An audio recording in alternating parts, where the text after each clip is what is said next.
Hello, my name is Alex S. Johnson. I'm the founder of Nocturnicorn Books, and welcome to the first annual Collective Paw Awards.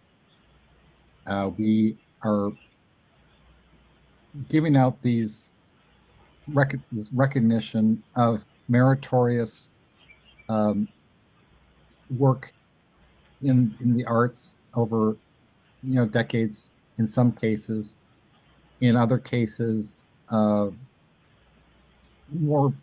because more recently to the planet.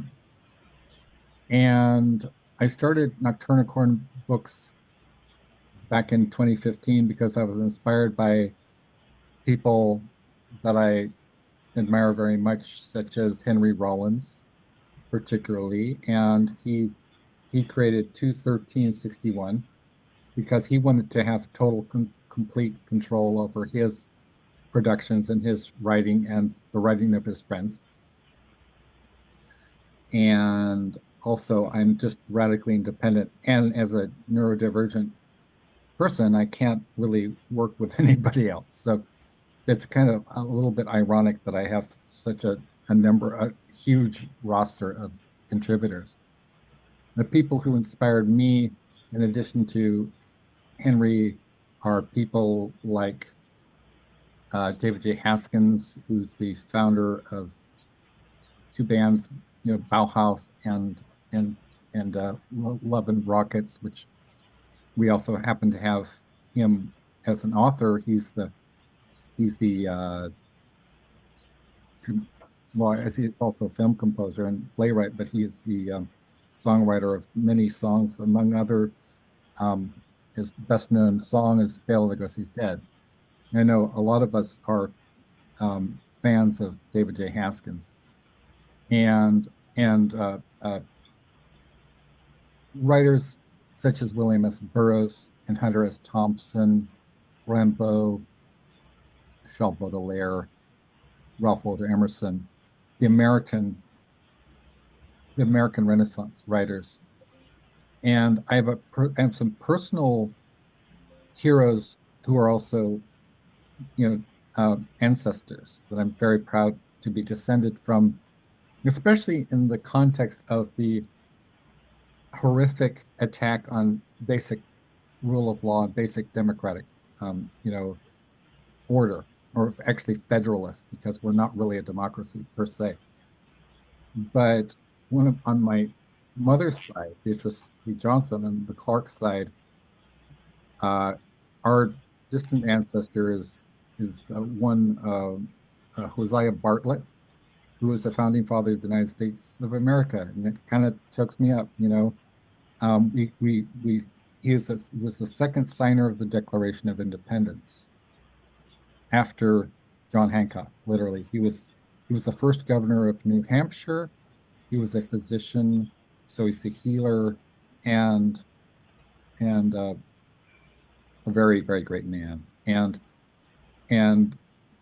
on my dad's side, Stephen M. Johnson, his grandfather on his mother's side, from his mother, was the renowned American uh, uh, historian Herbert Eugene Bolton, who founded the Bolton theory of the Americas, which pretty much revolutionized American history writing because it took us from this very Anglo-centric and Eurocentric model to a an inclusive idea of the Americas. Dr. Bolton was a was the founder of the Bancroft Library at UC Berkeley. I know that Amelie Frank has connections with that. I'm still not really understanding, all the connections, but we'll get to that.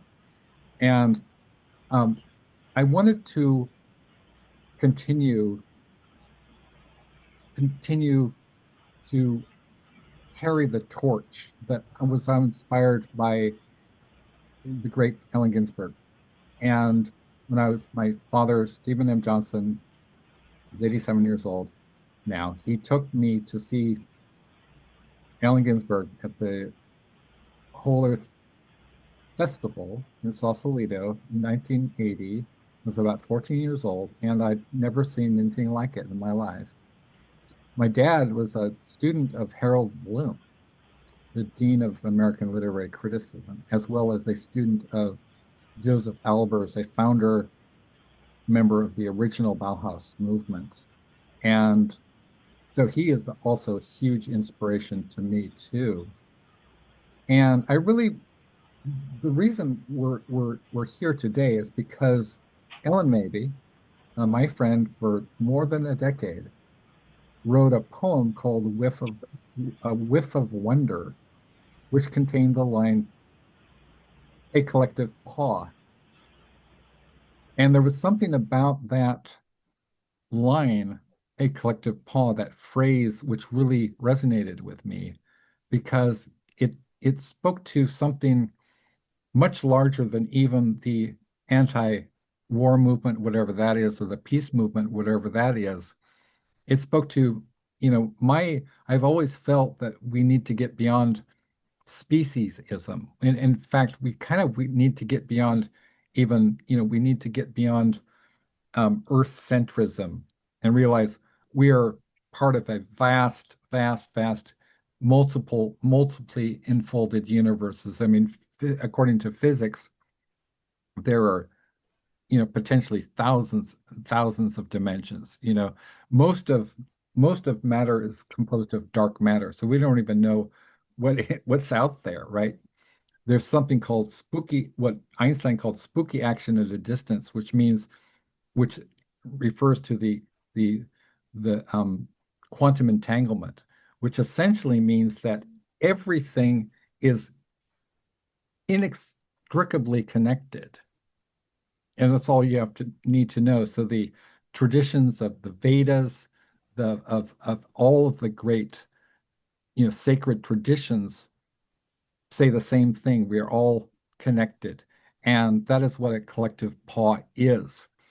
Uh, Nicole Sixx, who's with us, who just joined us, um, took the collective paw to be an anthology because she had contributed to our previous anthologies, such as just one fix, A Literary Salute to William S. Burroughs, and and and Nicole thought it was actually besides being an imprint that it was actually a an anthology as well. And I thought, why the hell not? Because we have, in many ways, the our, Nocturnal Books has organically developed into a kind of a collective paw anyway. And so it's gone way beyond just an imprint.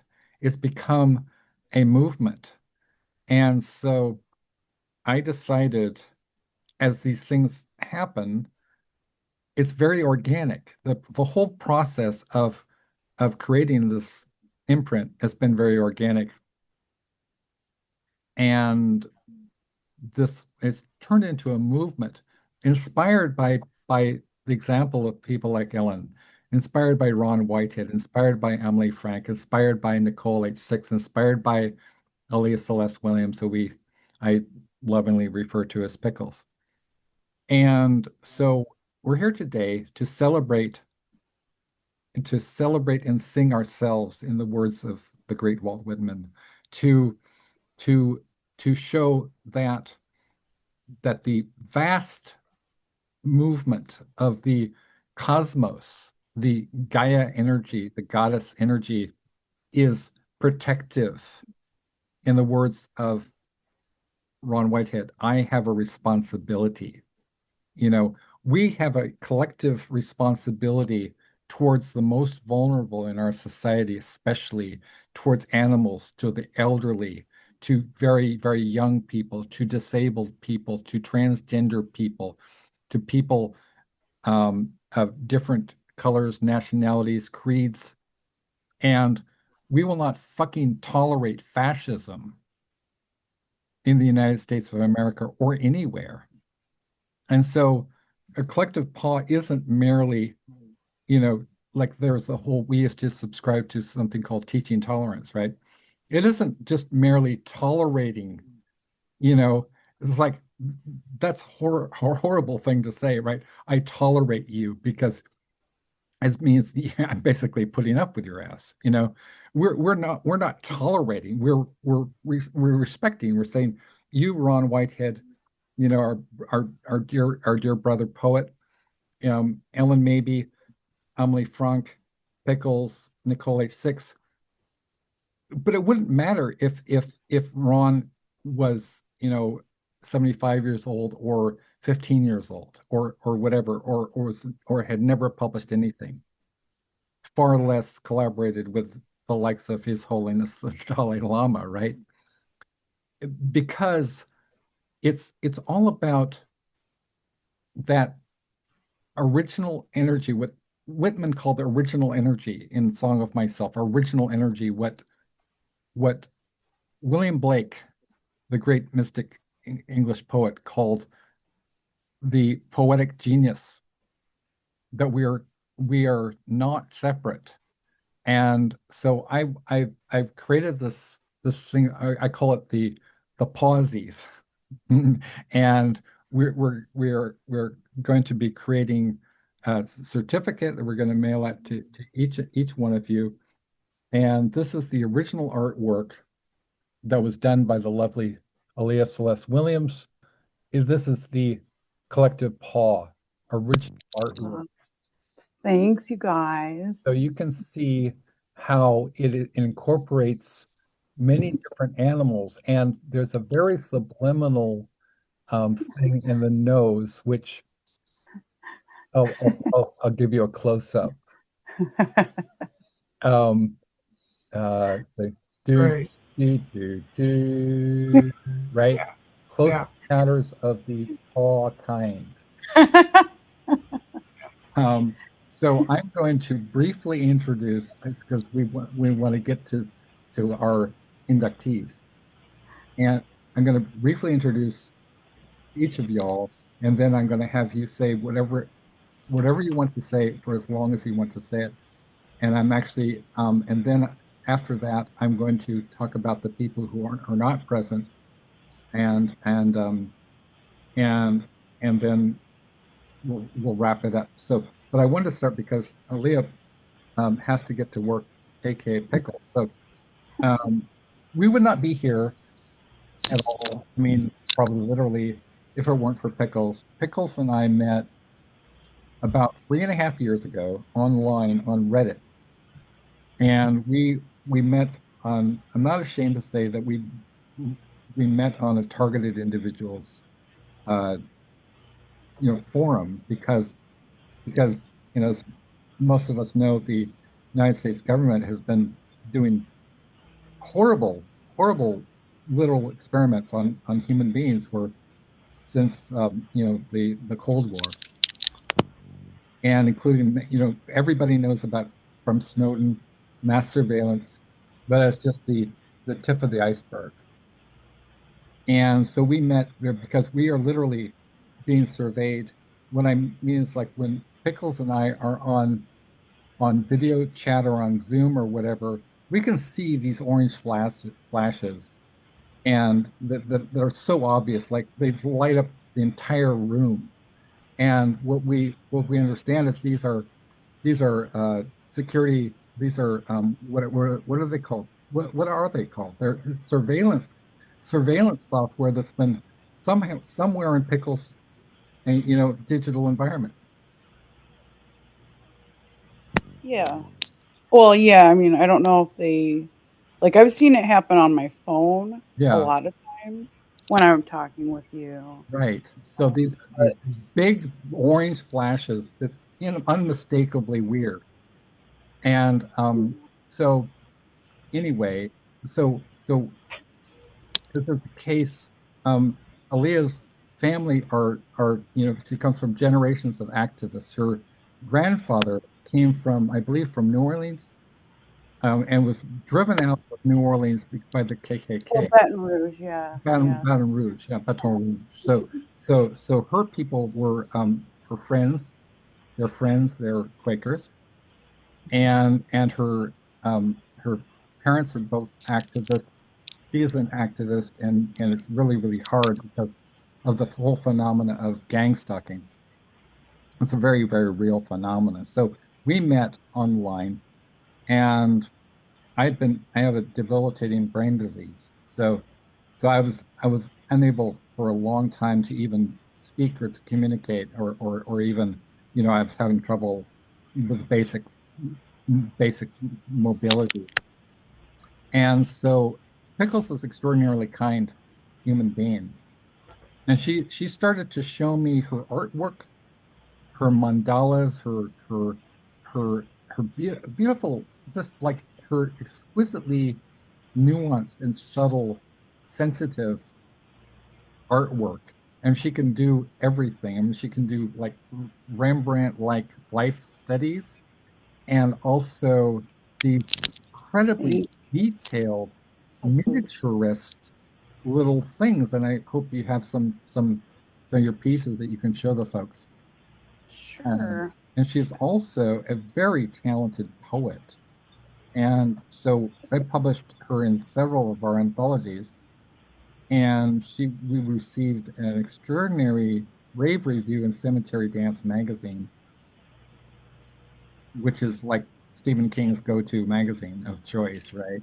Of Thunderstruck, a dark poetry collection. And so I'm just gonna give it so she's also an animal rights activist, a lover of animals, and she and I were watching. We're in love with Ellen Mabey, as we all are, right? We were watching the Ellen Mabey video, and Ellen was reading her poem "Whiff of Wonder," and we both looked at each other and said, "Oh my gosh, a collective paw, right? Right." And so Yep. you remember how that went, Pickles? I don't remember the exact line, but I remember when she said it, when she said a collective paw, it just really clicked. Like Yeah, everything just kind of resonated, and it was like just one of those moments where it was like, that's brilliant. And then, um, and Alex and I love that idea so much. And so then I guess you and Nicole, age six, started talking too, and she yeah, liked that idea a lot too, and it just seemed to resonate with so many yeah. of us. And so I think that's kind of where it came from. And I Hey, love the animal rights anthology idea. I love that because I think that's important. the last thing that we all did together, actually, this kind of goes back more than a year, but we were all involved, and actually, this is kind of how we all got together and how I got to know Amelie Frank, because I initially had created this. I wanted to do a kind of a archival interview series. At that point, I couldn't figure out how to do the Zoom thing, but I figured it out. And so I was in touch with Ron Whitehead and Ellen Mabey, and asking also because of the my William S. Burroughs tribute anthology project. And so that initial archival interview series have turned into a number of different projects. One of them was called at the time, We Are Gregor, a Disability Rights Anthology. Now it's been reissued. I reissued it or I didn't actually reissue it. I issued it for the first time. I compiled it and I put it out as Neurospicy, a defiantly different anthology, which I think is a much better paradigm. And so I was in touch with, I discovered that Ellen Mabey, who I'd been close friends with for years, and she'd been in touch with my parents, right, particularly my dad, Stephen and Johnson, because I was really not communicative with anybody for 5 years.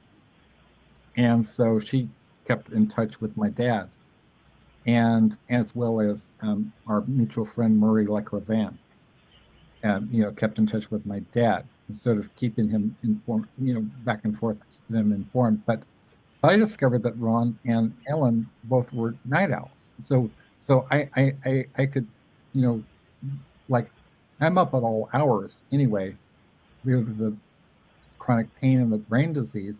And so I soon discovered that if I wanted to get in touch with Ellyn or Ron frequently at the same time, all I had to do was like message them at like 2:30 in the morning. And so that for them that's regular hours. That's office hours. It's like hi.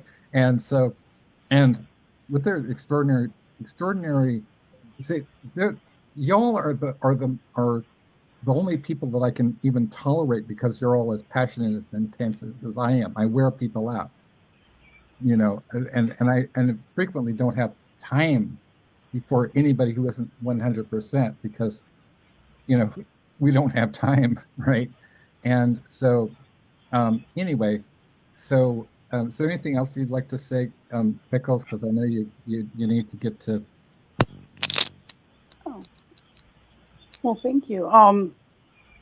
I mean, yeah, I guess like I do have a few pieces of art if you wanted me to show them real quick, Yes. but yeah, I appreciate. I just love, I love being part of a dynamic, creative community, and it's, I didn't um Oh, didn't wow. expect to this is one of my favorite ones.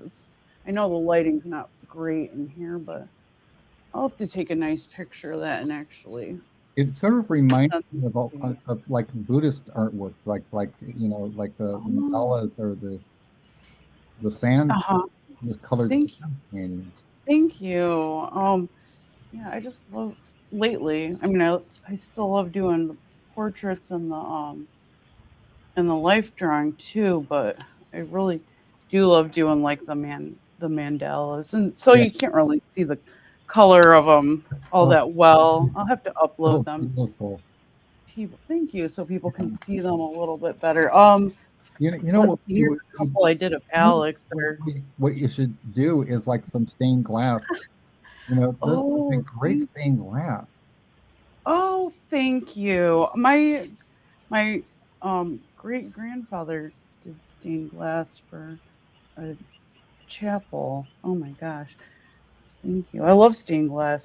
But yeah, so thank you. I'm just honored and I'm just happy to be working with all of you because everybody is so multi-talented and inspirational, and it's neat because everybody has their different things and we can all like it's like everybody has something to put into it, and it makes it fun, and like some of the art that I've been doing lately is pretty much just inspired by a lot of the stuff that I see, um, just inspired by other people's work and stuff too, inspired by Oh, you, oh, like oh, oh, your poetry.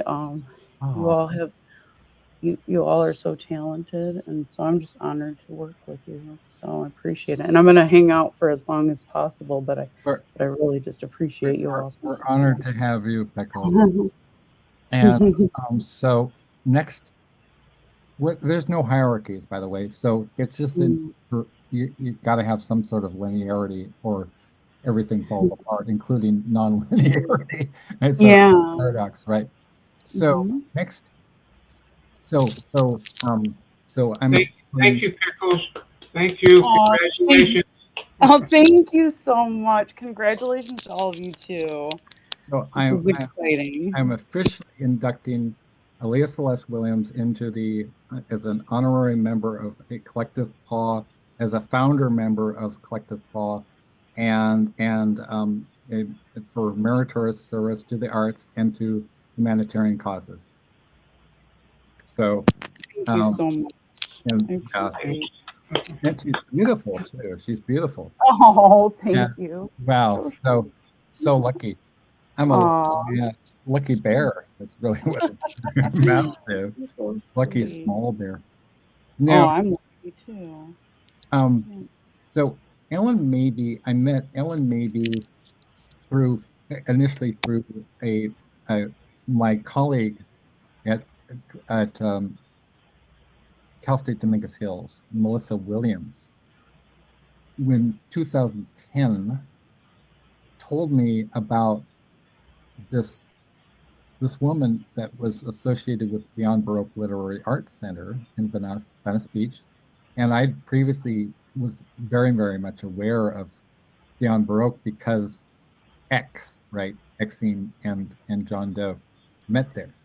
And so she said, "Yeah, you got to check out this woman. She's incredibly talented, really brilliant poet, and she's really shy too, and she giggles a lot." And I was like, "Huh, that sounds neat because I'm eccentric as fuck, right? So I can tolerate that. And I also get very nervous around people because I never know if people are gonna, be able to relate to me or if they're just gonna, a lot of people seem to be dead, you know.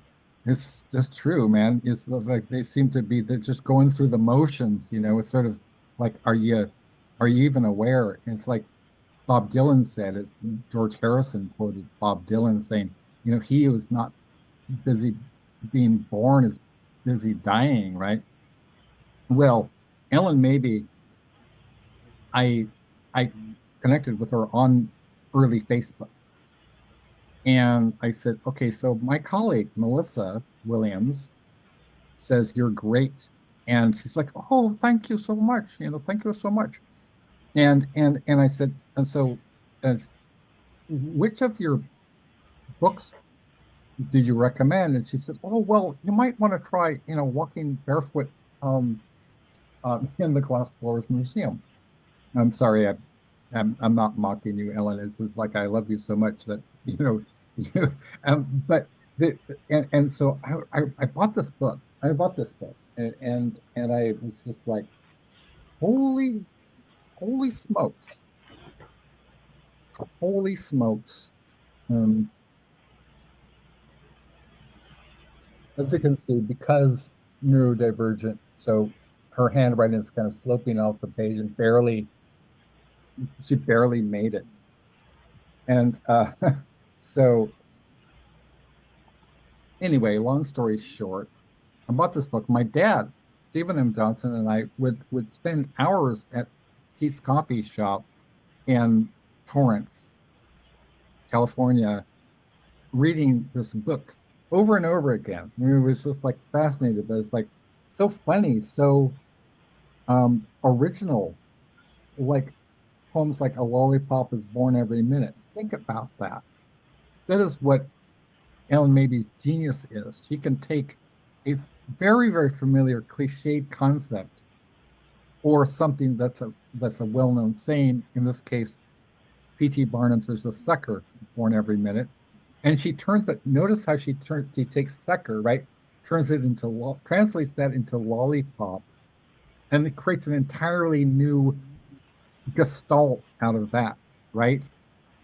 That's her genius. And we were particularly struck by lines such as 1 calorie away from suicide from her famous poem Picasso. Girl sitting on a rock. Anyway, so, and then I was like, oh, so you're associated with Beyond Baroque? She says, yeah, come on down to Beyond Baroque. And I was like, cool, man. And yeah, come and see us. And I said, I'm a poet too. She said, wow, that's great. What are you working on right now? And I was like, well, I got this thing. It's called the Death Jazz, and so far I've got a version of it online. But she said, "Oh, you should turn it into a book." Just like that. There was no reservation. There was no like you have to be vetted or what publications have you had? Have you been in the right publications? Have you been in Antias or the Atlantic or something, whatever? I was like, "Oh, you should publish it, and I'll sell it at Beyond Broke." And I was like, "Holy shit!" Ellyn maybe just offered to sell my book at Beyond Brook, where everybody from like Dennis Cooper and Wanda Coleman, you know, the legends. And it's like no big, like it was no big deal. And then I got in touch with Richard Modiano, the then executive director of Beyond Broke, and he invited me to be a featured speaker. It was sort of like all these things happened at the same time. And so I couldn't, I was so drawn to the the beautiful community at Beyond Broke. They're so welcoming, so kind. People like, Vanilla Flag, Dee Cully, and people like Marie Leclerc Van, Ellyn, Richard, so many people who were just part of this. Yeah, I mean, it was like the Ur collective paw. I didn't know Amelie Frank at the time. I only recently encountered her, and that's another story. But so anyway, Ellyn maybe for those of one or two people who don't know who she is, this internationally renowned poet, actress, musician, performer, slam poet. She's performed at Shakespeare and Company, Lollapalooza, Bumbershoot, South by Southwest, uh, Glastonbury Festival at the same time as, not alongside, but with U2 being one of the other featured acts, right? So you have like U2 and Ellen Maybe. Um, she's performed alongside Jackson Brown, Jackson Brown, right? Who is also a huge fan and admirer of hers. She's her her work has been touted by the likes of Henry Rollins, who also published her. Exene Cervenka also edited her book, The Cowardice of Amnesia. She was in the film Dancing with the Blue Iguana opposite Sandra Oh, who's won everything, the Golden Globes to whatever. Also starring Daryl Hannah as in, Blade Runner, and Jennifer Tilly as in Bound, so many films. And she's a very delightful person, but she's very modest too. And so she's also an inspiration for countless fans around the world, thousands and thousands of fans, who really admire her work and and take heart from her deeply compassionate and empathetic worldview, where she even has empathy for inanimate objects such as plastic bottles. I don't know how she does it, but she does it. And so I can't think of anybody more deserving of a collective paw award or a pawsie than Ellyn Maybe. And if you'd like to say whatever you'd like to say, Ellyn, take it away.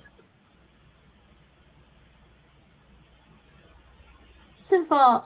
Thank you. That's beautiful and touching, and I'm glad we're all gathered here together. You know what? Maybe can I maybe just read a whiff of wonder? Would that be okay? Of course, yeah. That, This is yeah, why we're here. Yeah. that'd be cool because I'm so glad that this is happening, and it's just really wonderful that. So here's whiff of wonder. There's such a pain in the world. Like we all stepped on a thumbtack at the same time, and we can either take a step forward or a step back. But there is something in the collective paw of the world holding us up. For some, it's music. For some, it's a rainbow. For some, it's nature. For some, it's love.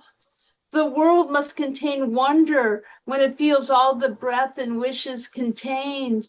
Even a whiff of wonder at the right moment in time can do wonders living in the world. So again, thank you. And this is just so wonderful. And you know what, it's neat because when I hear you, it's so sweet. You sort of sound like Kermit when you talk like me and Kermit's rock. So I love I love it. Kermit And too. yeah, Yeah. yeah, Kermit's, yeah, it's so cool. So really, it's awesome. And say hi to your family and your I sure parents. will. I sure They're will. so We all awesome. love you. It's We all love you important. so much. Thank you. And again, this is just really an honor and wonderful. And thank you for all you do and everybody. And much love to all. Thank you. Thank you, Ellyn. Congratulations. Thank you. Congratulations. Bravo, Ellyn. Oh, Thank thank you. you. Thank A big, collective paw, right, to Ellyn Maybe, the wonderful Ellyn Maybe. I mean, when you have people like Jackson Brown and Henry Rollins going into raptures about somebody, and I think Jackson really, what he said was sort of like he spent, you know, a long time trying to come up with something that would be appropriate and commensurate with the effect that she has on people. And I think what we all admire and love about Ellen's work so much is the deep compassion, the grace, the humor, the fantastic wit. And she's sort of like S.G. Perelman meets Bob Dylan meets Allen Ginsberg and Fran Lebowitz and R. Crumb kind of all brundleflied together in a really fantastic way. But it's all Ellen, and we're also doing an Ellen Maybe tribute anthology. So that's going to come out next year. So I think most of us are, all of us are, in fact, are contributors to the Ellen Maybe tribute anthology because there is the Ellen Maybe coloring book, right? There's the Ellen Maybe. I'd love to make the Ellen Maybe documentary, so we'll talk about that. And so next is Ron Whitehead. I I I became I met, virtually met Ron Whitehead through Ellen, through her contacts, and when I became aware of this man's legacy, his achievements, it's not just and there are a lot of I know a lot of famous people, and I know a lot of famous authors and musicians as well. It's not just that. I mean, famous people are kind of a dime a dozen, and a lot of them are shallow. They're not. I mean, you can have like Grammy Award winning, recording artists, or you have people who, whatever. I think I would say that Ron is on a par with the greatest of the greats. And when I'm talking about, um, people that I've admired all my life, William S. Burroughs, Hunter S. Thompson. Hunter S. Thompson famously said that Ron Whitehead is crazier than nine loons, and his poetry is a mixture of like, folklore and and mathematics, something like that. I didn't get it exactly right, but that's a approximate. And so he's been lauded by, you know, a whole list of luminaries. It's a close personal friend of Hunter Thompson, William S. Burroughs, Allen Ginsberg, Lawrence Ferlinghetti, the legends. And Ron is is truly a legend himself. In fact, he's even the subject of a major documentary called Outlaw Poet: The Legend of Ron Whitehead. He's been nominated for two times, I believe, for the Nobel Prize in Literature. He's a graduate of Oxford College, and he's been a college professor himself. He's also an editor, publisher, in addition to being a performer, musician with Storm Generation. His collaborations are legendary. He created the Insomniathicon, which is just this kind of gonzo rite of sort of ritual, very shamanistic kind of ritual that, like days without sleep, and you just you kind of commune with all of your crazy poet and artist and musician friends. And also he does the Gonzo Fest with, Ralph Steadman, who's still around. Thank, whatever gods, and thank goddess, right? Ralph Steadman is still around. So I just really want to celebrate our elder statesman, our eminence grise, Mr. Ron Whitehead, who is kind of the living connection between the lineage of, going back really to Sappho, in my opinion, and the authors of, the Upanishads, and coming, forward to us through the American Renaissance, Walt Whitman, Ralph Waldo Emerson, Henry David Thoreau, Emily Dickinson, and then on through William S. Burroughs, Allen Ginsberg, Jack Kerouac, Michael McClure. These are all friends of his, and onward, to today. So, um, in celebration of the spirit of resistance to oppression, giving comfort to the, you know, to the vulnerable, and striking fear in the hearts of the of the comfortable. I mean, fascists of every stripe. He's a warrior for peace. Mr. Ron Whitehead, if you could say a few words, please. Thank you. I'm honored. I'm honored to be here, and thank you, Ellyn. It's wonderful to. I get up early every morning at 3 or no later than 4 a.m. to, regardless of what time I go to sleep, so that I have some time while the world is still sleeping, some peace and quiet to write. And usually the first person, when I post, I attempt to write something new every morning, and I keep a Google Doc where I put new work, so that when somebody invites me to ask if they publish a book, then I've got work to pull from. And so I made the move, even though I still write poems with pen on napkins, on paper, wherever I am, depending on what I have on my hand, on my arm. But I've also managed to make the transition reluctantly to the computer, and so I use it as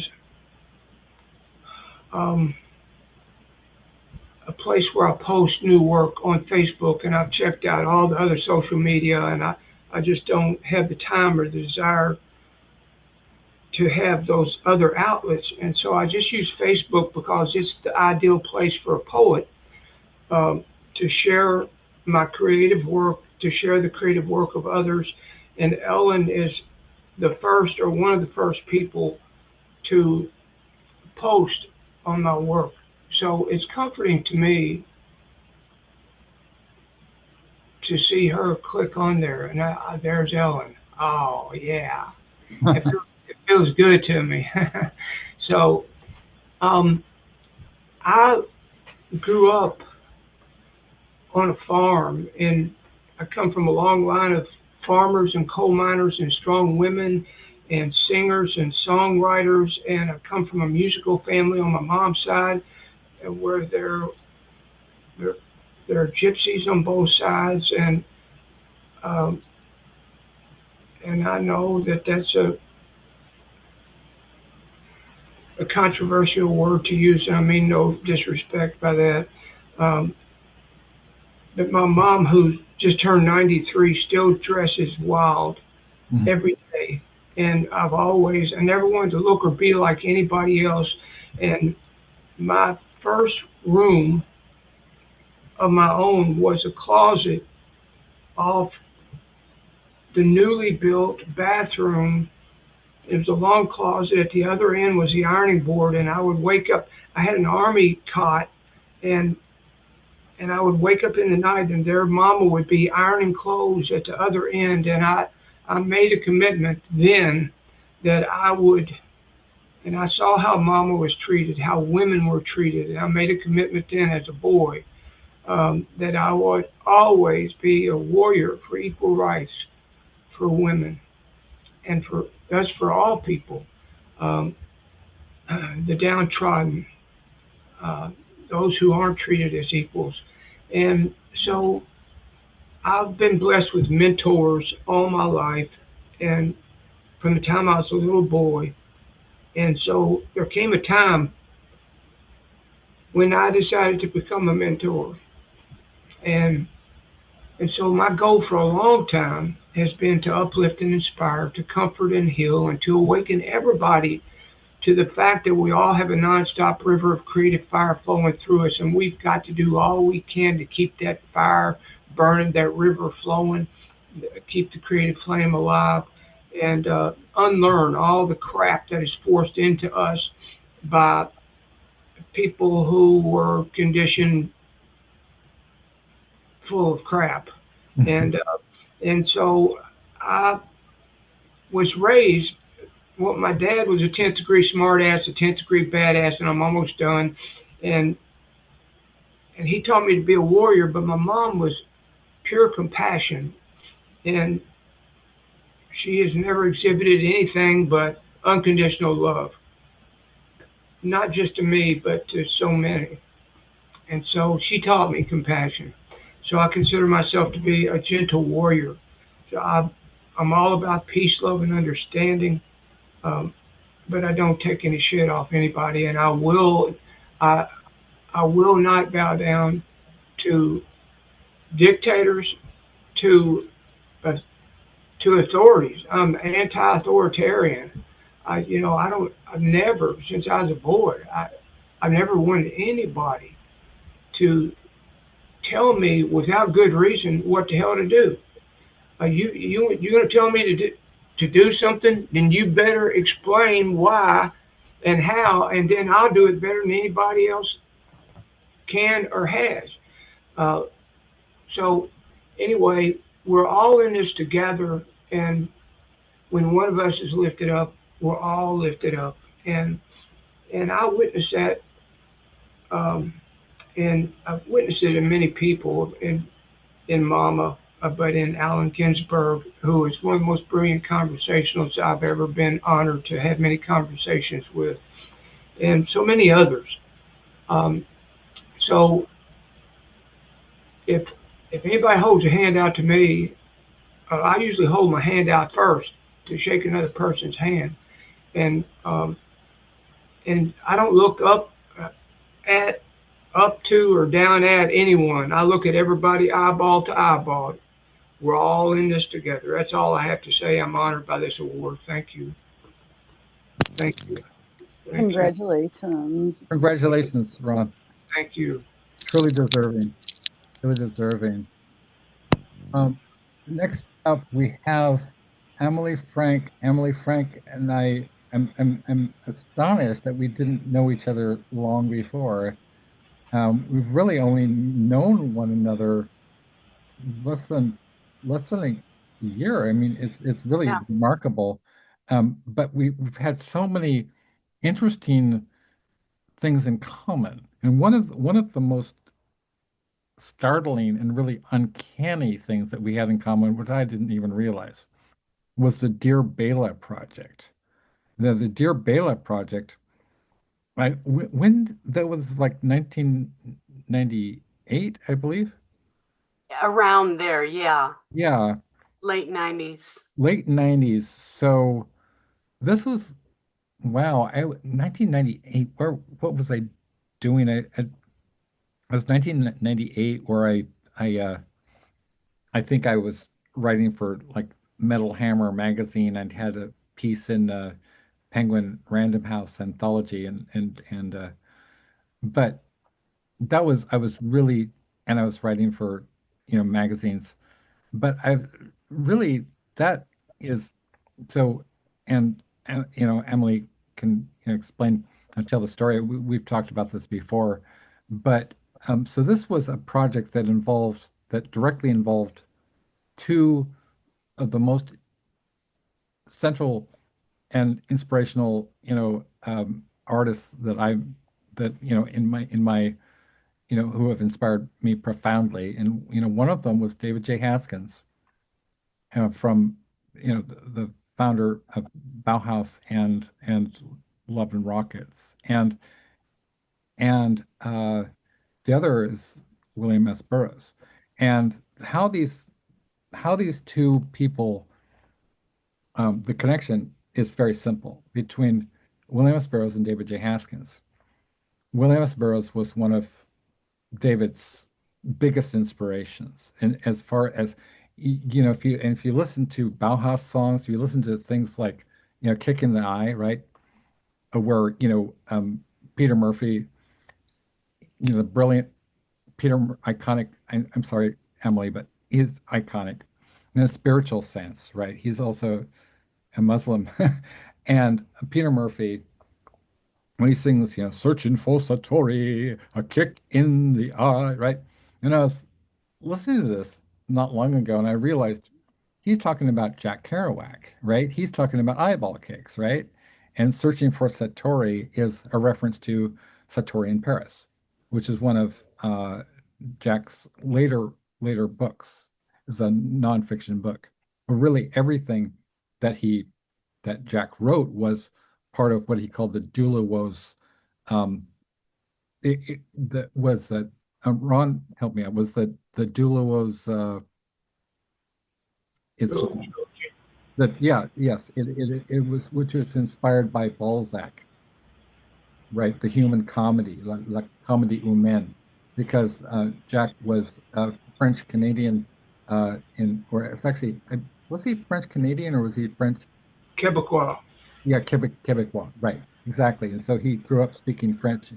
Um, He and David Amram are friends, and they spoke Quebecois together. And right. David is 94, and I just performed with him in New Orleans at the Console Fest New Orleans. He's still going strong. Every time I want to hang my hat up Yeah. and walk away and become a recluse finally, David will send me a 10 or 20 page email or leave a 5-minute phone message, and I just can't stop. I'm too competitive. I can't let David down, so I keep, excuse me, go ahead. No, yeah, that's okay. Thank you so much for that, Ron. And so, but so David, he wanted very very badly to. This is all. I hope it's relates. I'm neurodivergent as fuck, so I can't do a linear thing to save my life.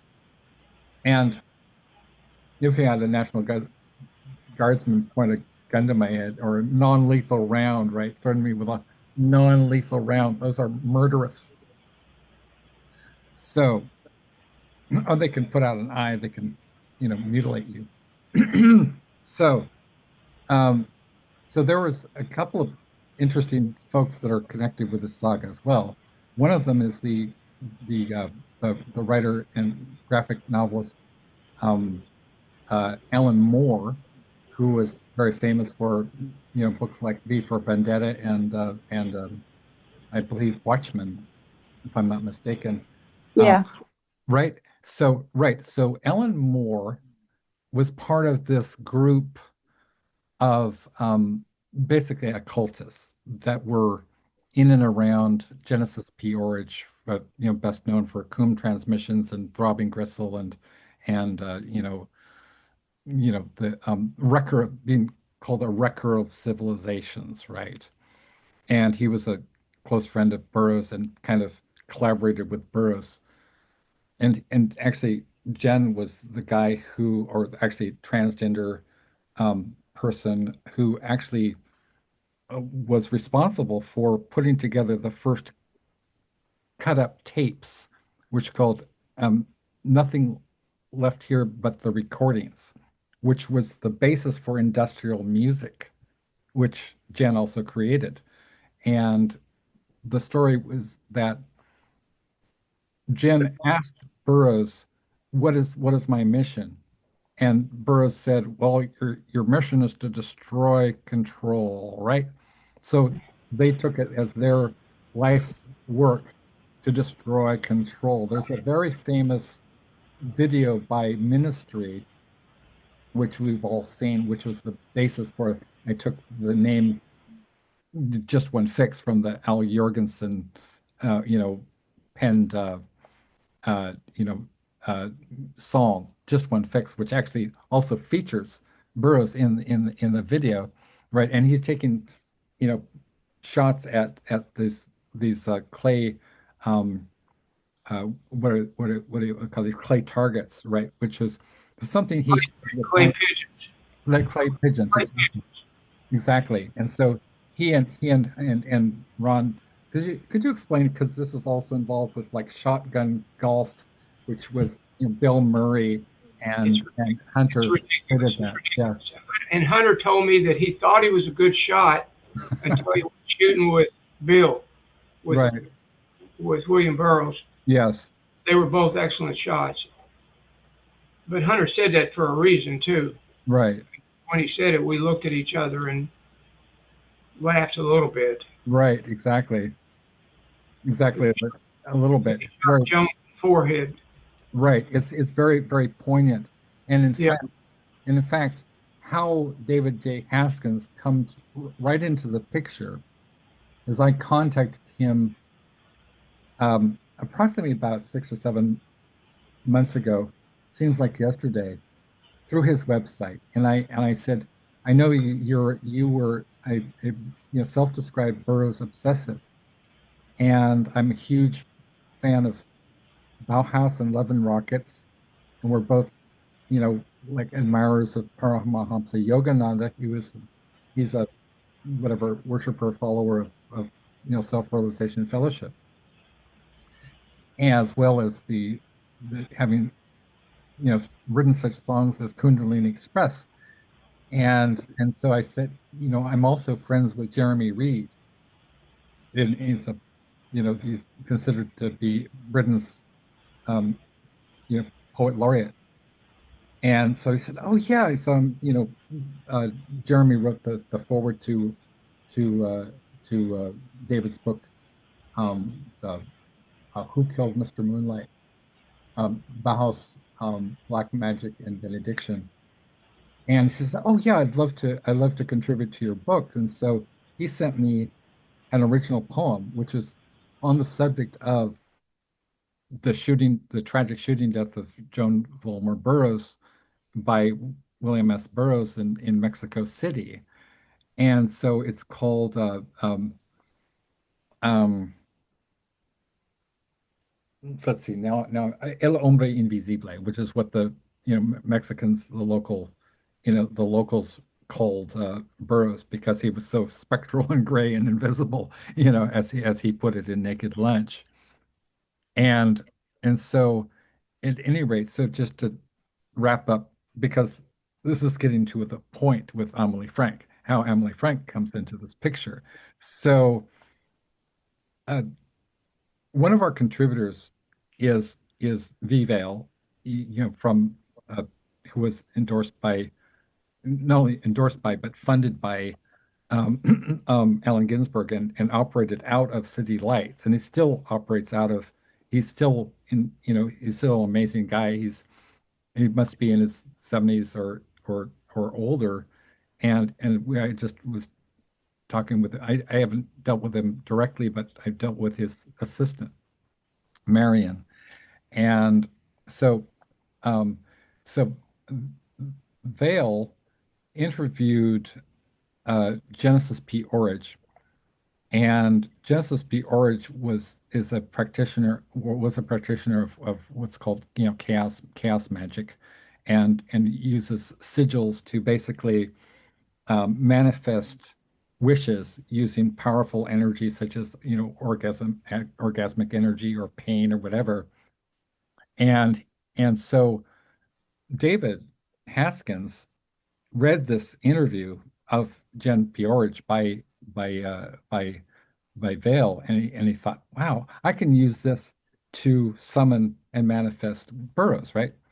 So he did that, but at the same time, that put him in touch with Genesis B. Orridge, who put him in touch with Alan Moore of the Watchmen fame, and basically he said that whole experience absolutely deranged him. So there's a kind of a dark energy to the Yeah. Burroughs. Obviously, this is interesting because Burroughs was an occultist himself, and in fact, he did the narration to Hexon Witchcraft Through the Ages, with which had music by which as a German expressionist era film, German film, and that was put out again by Criterion Films and had a soundtrack by John Zorn, right?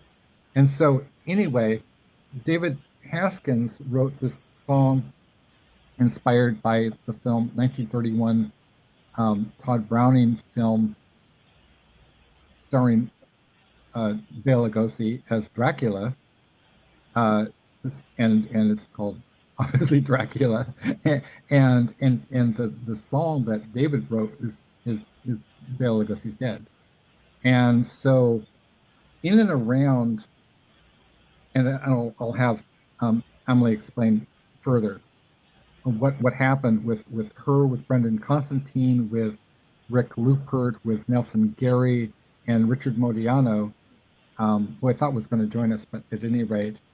And so, what was Dear Bela? Alex, I gotta say Yeah. goodbye. I got a Zoom. I'm 3 minutes late for with Okay. somebody I'm collaborating with in Alaska about a New York City event I'm working on. It's Okay. been Emily, congratulations.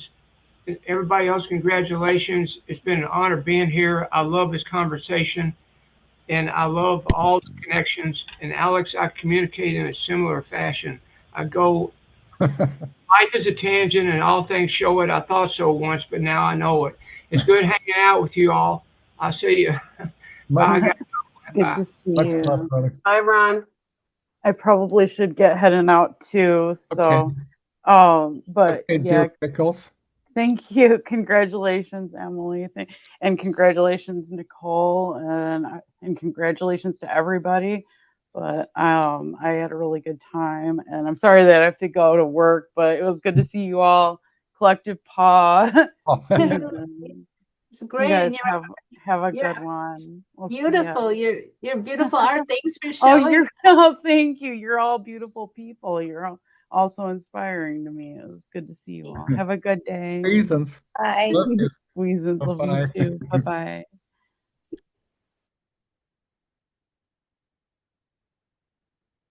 Okay. So let's see. So what was Dear Bela? Dear Bela was a project um, based on uh, basically a signed photo. And I forget who owned the photo, if it was Brendan or if it was Richard, but it was a signed photo where I don't remember if it was Lugosi who signed it or someone else, but it said Dear Bela on it. And it was a really strange greeting, mentioning, I think, a restaurant or a bar or something. And somebody, I think Brendan got the idea that we should, because Brendan lived in the last known residence, the actual residence of Bela Lugosi, the apartment where Lugosi died. And so they invited poets, including Rick Lupert, Richard Modiano, Mark Olmsted, me, Carly Archibek, others, to come to the apartment and sit and listen to the song Bela Lugosi's Dead and meditate on Lugosi and then write a poem about Lugosi. And the apartment included the bedroom where Lugosi actually died, and Mhm. it had a view of the Hollywood sign from the window, which I thought was spectacularly wonderful. It was Just not just a moment. I'm sorry, but Nicole, do you want to say something or Oh no. okay. Okay, sorry. Okay. Yeah, Emily, please okay, continue. because not only had we evoked all of these different artistic influences, but here was Hollywood on top of Right. everything else surrounding us. And so it was a labor of love, that project. And I'm very, very proud we did it. It came out as a little chapbook with a great full color image of Lugosi on the cover. And it was a lot of fun to do. It was a small community effort. Um, and, I look back on it and I'm proud that I got to participate in it. And the only other thing I want to mention, aside from the fact that I'm honored to be in the company today of all of these wonderful writers and thinkers and spirits, is that my community right now is under siege.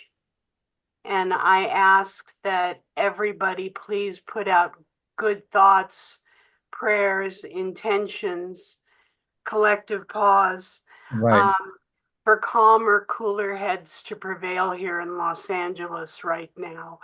The city is calm. The city is not erupting in flames everywhere. It's ridiculous what is being said about us right now.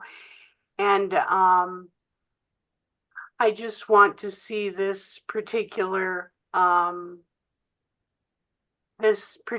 time pass with as few people injured or caught up in it as possible.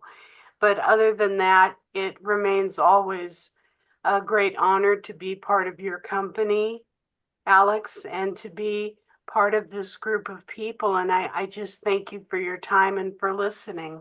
Thank you. But I just there's also two direct connections with David Haskins and with William S. Burroughs that I wanted to kind of to talk about because for one thing, I know that you're inspired by playing Bela Lugosi's Dead, right? While watching Dracula. Yep, that's what we did. And also, Mark had made a couple of films with Burroughs himself. Yes, he did. One was called William S. Burroughs on Bowery, I believe, and he actually showed that those films, right? I don't, when I was there, they weren't shown, but that Oh, doesn't okay, mean that he didn't show them. right. I'm also so Emily has done so much for the arts and has been a real cheerleader for everybody. I mean, has put me in contact with people like Bob Rich, and just doesn't ask, is not somebody who goes around kind of as they say in Australia, big noting herself. She's more of a supportive. You barely know that she's back there, and I didn't realize for the longest time how important she is in terms of the arts and the community, and particularly in and around Los Angeles, which is under siege right now by lawless, um, a illegitimate regime. Let's not mince any words. A illegitimate regime that was of bullies, rapists, misogynists, racists, um, uh, uh, terrorists who have usurped the rightful seat of the United States government, and they're conducting lawless raids on peaceful families. They are literally torturing people, detaining people without due process, taking them off the streets. They're shooting journalists. They're trampling on, the most basic rule of law, which is the foundation of our country.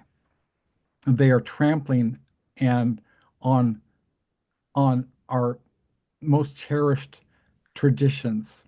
And Emily, I feel my heart goes out to you and my beloved Los Angeles and my beloved Latino brothers and sisters, who I worked with side by side as a day laborer, as a college teacher, as a person who saw firsthand the ravages of gang warfare, saw my, my students population was routinely decimated by murder, by people being murdered.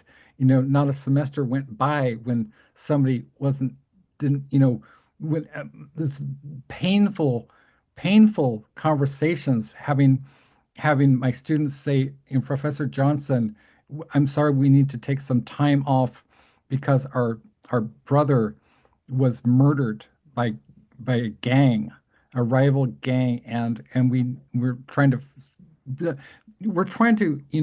kind of, get some funds so we can have a proper funeral, you know?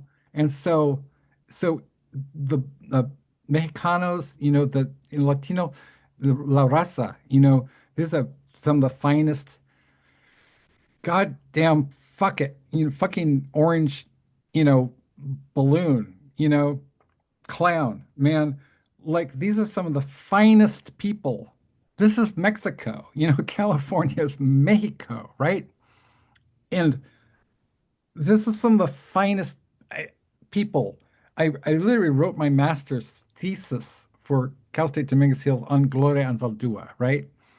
And I was about to interview her. I was given her personal phone number by Aunt Loot Books but she died, like I'm very sad that she died, but her legacy was, continuing and in the footsteps of my great grandfather, but flipping the script, right? Talking about the indigenous voice, like Chino Achebe, responded to very famously to Conrad, in Things Fall Apart, right? And Chino Achebe wrote that very famous kind of uh, essay about Conrad. I'm not sure I agree with him, but I still, this is where Conrad, and to a certain extent, my great grandfather could be accused of maybe, not representing the voices of the indigenous people. Gloria made up for that. Gloria made up for that.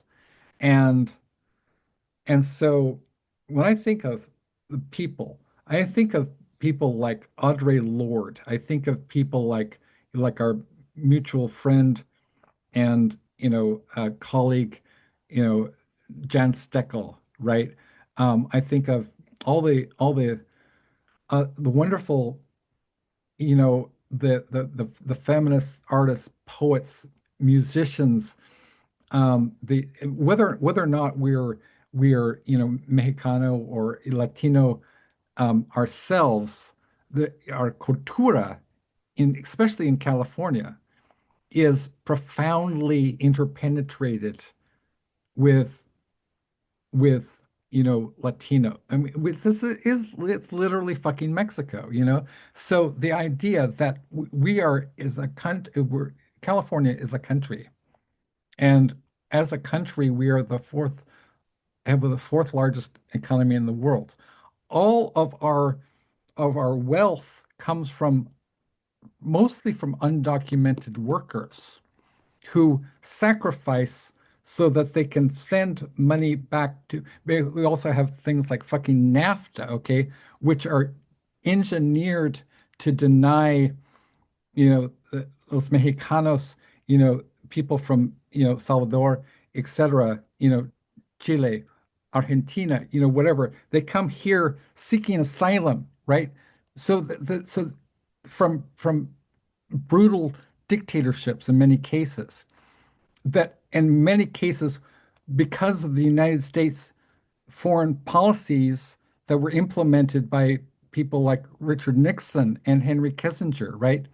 We've caused genocide to occur. And so for an illegitimate president, and I'm sorry I'm ranting, but I'm so fucking angry for somebody who was a literally indicted felon, impeached twice. He's a rapist. He was a close friend of Jeffrey Epstein, a sex trafficker.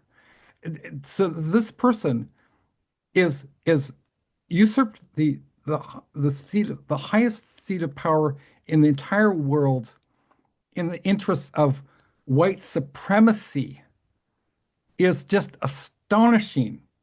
And if this was any other country, I mean, he's a traitor. He would be up against a firing squad, you know, and it's sort of like, so you're gonna tell me, Mr. Bone Spurs, Mr. Bone, he doesn't even have bone spurs. That was his excuse. Who is shit all over the military and the military families, who says that people like the late, great John McCain were losers because they got caught because they were a POW. He wouldn't get caught. Well, so he's saying that the big problem, which is with the United States, is immigrants. Okay, so his mother was from Scotland. His father was from Deutschland. You know, they were infamous, the Trumps were infamous for discriminating against black people and black families. Um, and so he's going to say that the people who primarily contribute to the world's fourth largest economy are not legitimate, that they're rapists, that they're murderers. Hey, guess what? It's sort of like looking in the mirror, huh, Donald? Right? It's sort of like looking in the fucking mirror. So I have no compassion whatsoever. For a time I haven't thought he's so needy. He's such in need of anybody's in needs of squeezy hugs. It's Trump, and then I realized, you know, um, uh, uh, I think it was what's his name, Carl, uh, one of the was it Jaspers, the philosopher Jaspers, um, talked about the philosophy, the paradox of tolerance, right? Where he talks about like it's actually um we think we need to be even-handed and be compassionate even to Hitler, but he's like that's a dangerous fallacy. We should have no compassion or tolerance for the likes of Trump. But at the same time, we cannot, and I think that you, Emily, I believe it was you who wrote a very, very great poem about kind of this kind of delicate, nuanced, you know, I think you wrote it about the situation in Gaza, right? We're not going to take sides. It's equally tragic. We're not going to take sides about that. And I also want to give a warm, squeezy hug and a shout out to Greta Thunberg, who is trying to with she's under fire. The Israeli government is trying to murder her, and they've bombed. They're sending drones to her aid ship, which is you know heading towards Gaza, trying to give aid towards people who are literally being genocided. And so with the complicity of the United States government, you know, this is so it's so messed up. And so I admire the sort of the impassioned uh, but but nuanced outrage, because if you just say, people say, oh, Donald Trump should be killed. I don't want to, I don't have no desire for violence against Trump. I just think he needs to be neutralized. That's all. I just wanted, sorry for the rant. Not sorry. Well, by the way, Greta Thunberg has been deported to France. She's no longer anywhere near Israel. Oh, She wow. and her entire crew got sent to France. And what So are they doing with her in France? nothing nasty. Oh, nothing nasty. Nothing nasty. No, she's out of harm's way, but Okay. um, and I don't know enough about the story, but I do know that she's no longer there. Yeah. And so I want to anyway, so for meritorious service towards with meritorious service um, in the arts, fostering a spirit of community, and um, her besides her heartbreakingly poignant and beautiful poetry, which I've admired. And she's also a contributor to, I say, several of our anthologies, including the forthcoming A Collective Paw anthology. There's so much goodness. I have given short shrift to A Collective Paw, but I'm going to talk about that afterwards and after I induct you and Nicole. So without further ado, you, Emily Frank, I'm hereby bestowing upon you the Collective Paw Award for 2025. Thank you. Congratulations. Thank you. I'm honored. I'm humbled and I'm honored. Thank you. And you will receive this Yes. certificate or a copy there because I'm going to hire our longtime uh, graphics design and layout and everything person, Adrian Baldwin. I'm going to be talking about him after I talk with, I inject Nicole. So congratulations once again, and I hope you'll, stick around for a little bit. Um, and and so next up, we have Nicole H. Sixx. And yes, that is a famous patronymic. She is the daughter of Nikki Sixx from Motley Crue. The fact that that is the first thing that comes to mind. Um, I had no idea when I first encountered her online how much she had already achieved in the past decade as a comics writer, as a screenwriter, as an anthologist, as a dark fiction writer. And I think I asked her if she would wish to submit to the William S. Burroughs anthology, which we put out called, and I'll just show. I know you all have a copy or but this is called Just One Fix: A Literary Salute to William S. Burroughs, and she's prominently featured on the cover. And amidst well, I'm later after I induct Nicole, I'm going to talk about some of the other contributors because it's just a awe. It's just an awe-inspiring list, a unique list of contributors. Very, very proud of this book. And so I'd asked her if she would be interested in contributing to the Burroughs book. And so she sent me a couple of stories. I was immediately struck by, as a fan of and practitioner of, like, there's a whole subgenre called erotic noir, and it's also kind of an overlap with erotic noir poetry, which I think our friend Alexis Roan Fancher is a practitioner of, very very well known for that, as is um, not so much the erotic part, but certainly the noir part, Suzanne Lummis, and whose grandfather was a friend of my great grandfather.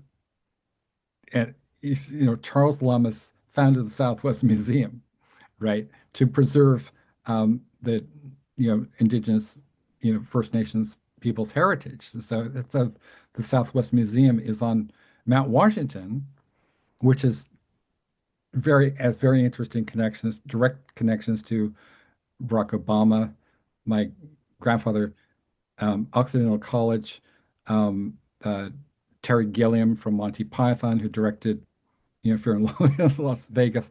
You start to see how all of these interesting, unusual, coincidences, or are they? Why were we all brought together? Is my question. So I know.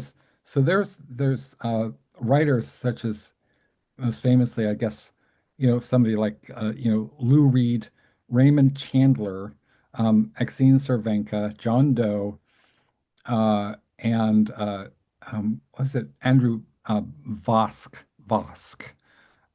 all these writers that I recognized as kind of evoking this, and Richard Christian Matheson, who was one of the founder members of Splatterpunk, that I recognized as like, wow, Nicole is working in this tradition. Her stuff is very interesting. It's kind of like being shot with a staple gun or something. I don't know. As the words are kind of like they could hurt you, you know, and very unique kind of entanglement of like occultist themes, sort of weird fantasy themes and horror themes. But she's not just limited to that. She's also an actress. She's a screenwriter. She's a film director. She's a comics writer, and she's written, I think, for the IDW.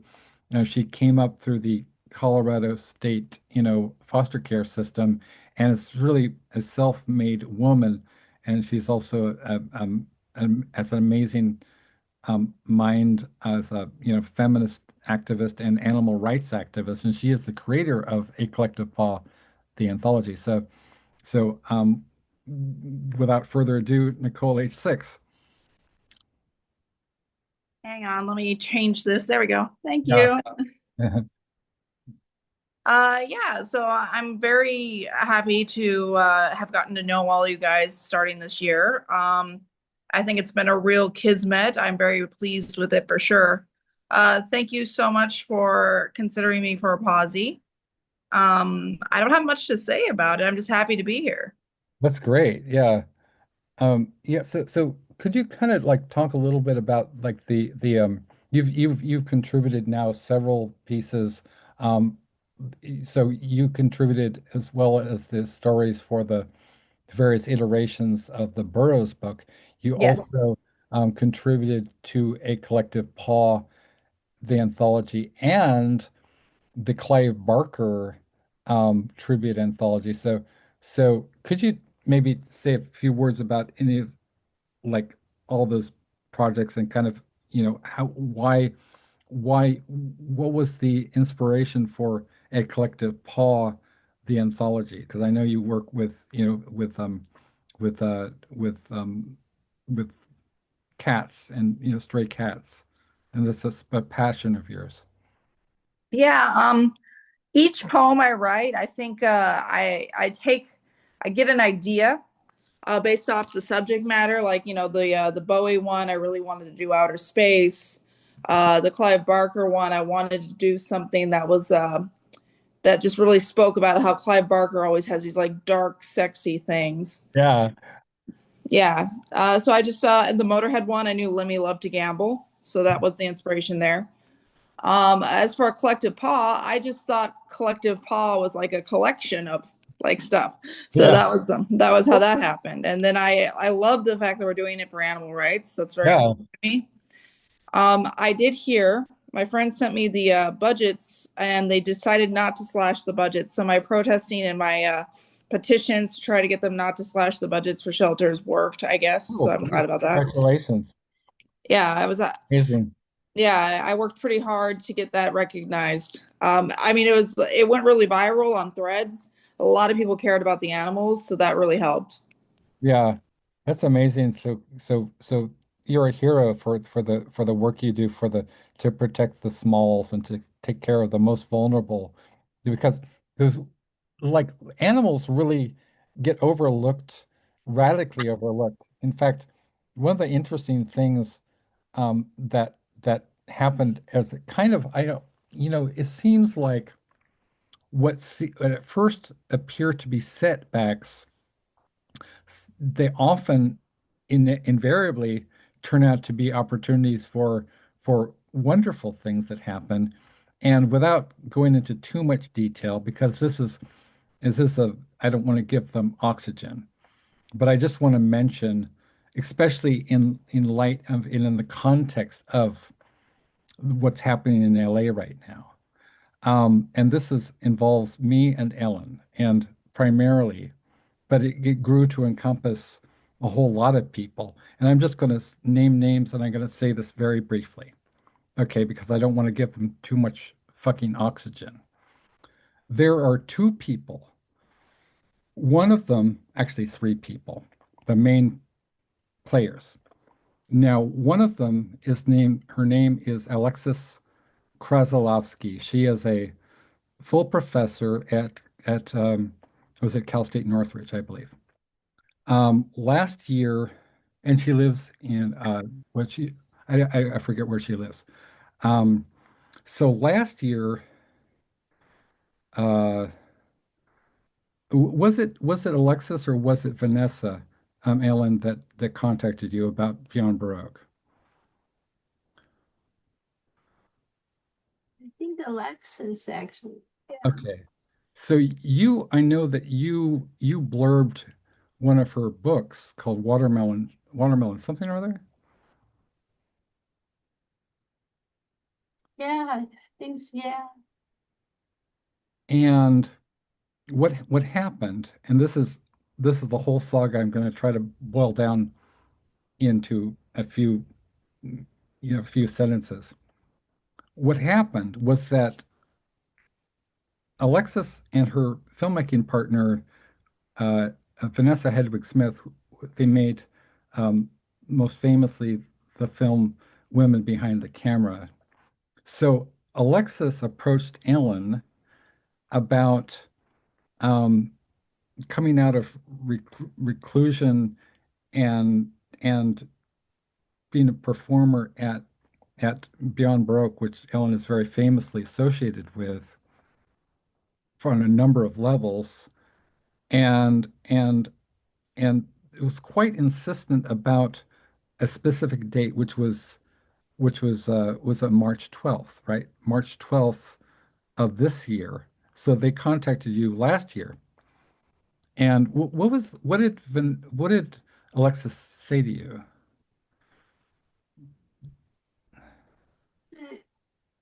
I think is, they wanted me to read. I'm trying to think. It's been a while. Yeah, But I just said that I was only doing things on Zoom right now. yeah. Yeah. So the next thing that happened was that I had suggested to Ellyn, I said this was during the burning of, basically when 6 months ago when LA erupted in flames with the wildfires. And I approached Ellyn and I said, "Hey, Ellyn, you're such a goddess of poetry and everything else, and so many people love you. Um, why don't we do an Ellyn Maybe tribute?" And you said, in your very characteristically empathetic and altruistic way, you said, that's great, but I think you should do something about sorry, I'm imitating you, but I think you should do something about the wildfires. We're really that's really devastating. And I said, okay. So I will do that. What do you want to call this book, right? And you said Burning Hearts. And I said, oh, Burning Hearts is great, right? So I put out a call for submissions. And shortly thereafter, two people got in touch with me. Actually, three people. Shirley Get Slim, who's an amazing Asian American author, and also I believe she teaches at uh, not Cal State Fullerton, but UC Santa Barbara, approached me and with their work, with their poetry, right? Then I heard from Alexis Krasilovsky, who also submitted some work, and then this woman Vanessa Hedwig Smith submitted some work. And then this turned into this weird kind of love bombing situation where, in retrospect, it's incredibly creepy. Where Vanessa soon she went from submitting work to asking me if I could uh, take a look at a screenplay that she wrote, and she wanted to hire me to consult on her screenplay. Now, this should have set off some really big red flags for me because I've written one screenplay in my life. I'm not a Nicole Sixx, certainly not a Vanessa Hedwig Smith award-winning filmmaker, right? I was literally was involved in, it was the location manager and historical researcher for the movie In Search of Kundun, featuring Martin Scorsese. Okay, so she's a friend of Martin Scorsese and His Holiness the Dalai Lama, right? So you're for those of you who don't know the story, Nicole, I don't think you know the story, but this is terrifying what happened. So I had no idea who Vanessa was. And she looks great on paper, right? She's worked with Dalai Lama, she's worked with Scorsese, she's worked with um, many renowned people. She worked with uh, Bill Bill Plimpton, who the two-time Academy Award, nominated, animator and artist who did the cover illustration for my book, Fucked Up Fairy Tales Volume One, and gave us a nice blurb, witty and clever, Bill Plimpton. So she'd made, so she was certainly like vetted with me, or it's like, oh, you've made a couple of films about, Bill Plimpton, right? I know Bill Plimpton. And so I had no reason to suspect what I'm going to reveal. And then she started love bombing me and she said, "Oh, you're brilliant. You're brilliant." And I was like, "Yeah, I know, but why are you being weirdly fixated on me, I didn't even know she was married for the longest time, right? And she said, "Oh, that she was in love with Bill Plimpton and that she invited him over for dinner." I was like, You would never have suspected that she was married or who she is married to." Anyway, I'm going to reveal that shortly. So, so this turned into a whole creepy situation where we had her and Alexis Krasnodowski on the Small Bear Show, and with Amelie and with Oceana Teppenhart and with Pickles, and they were very, very creepily focused in and obsessed with getting Ellyn out to Beyond Baroque again for the same date of March 12th. And then they even created a fake banner which was not sanctioned by Quentin Ring or Richard Modiano or anybody at Beyond Baroque. None of the Beyond Baroque people actually knew these people. They just assumed that Beyond Baroque was going to let them arrive with a full film crew to film a documentary about me, starring me. So they were love bombing me in retrospect to get Ellyn maybe out there. So now, what was their motivation? All of this was bullshit, by the way. What was their motivation? Well, not only is Vanessa Hedwig Smith, because German, married for 30 years, she has been married to a fucking white supremacist named Donald Whedon.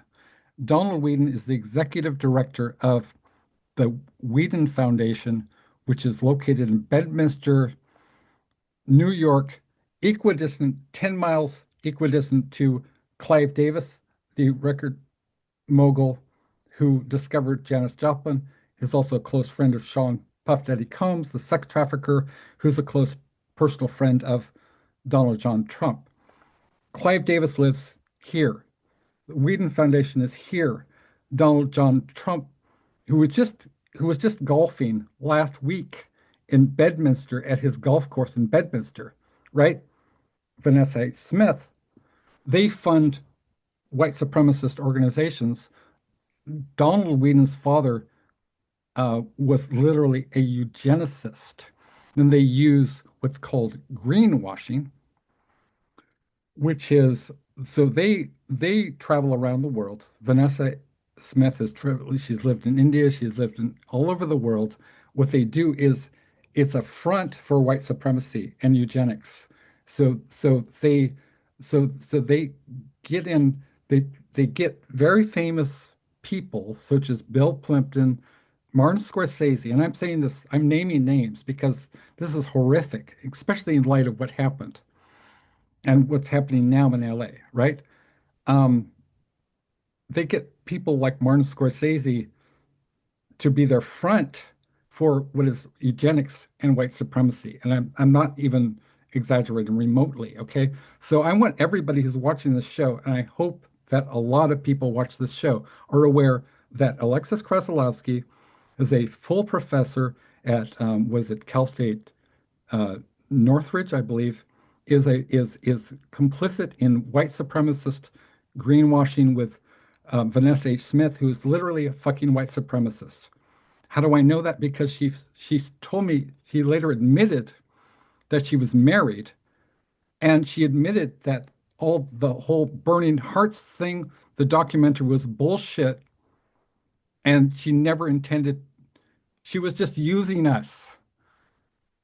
She was just using us. Okay. So, in light of the fact that the United States government has been taken over by a rogue dictator who's trampling on rights, separating families, torturing people, shooting journalists, and trying to genocide, you know, our, you know, dear, Latino brothers and sisters, and aunts and uncles and cousins and relatives.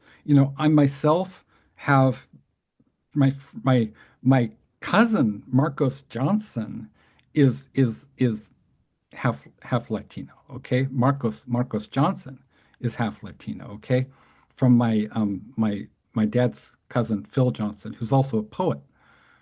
And so I just wanted to put that out there, right? This is, I call it Poetry Gate because this should not be happening, and I profoundly resent that. Alexis Kreslowski is Jewish.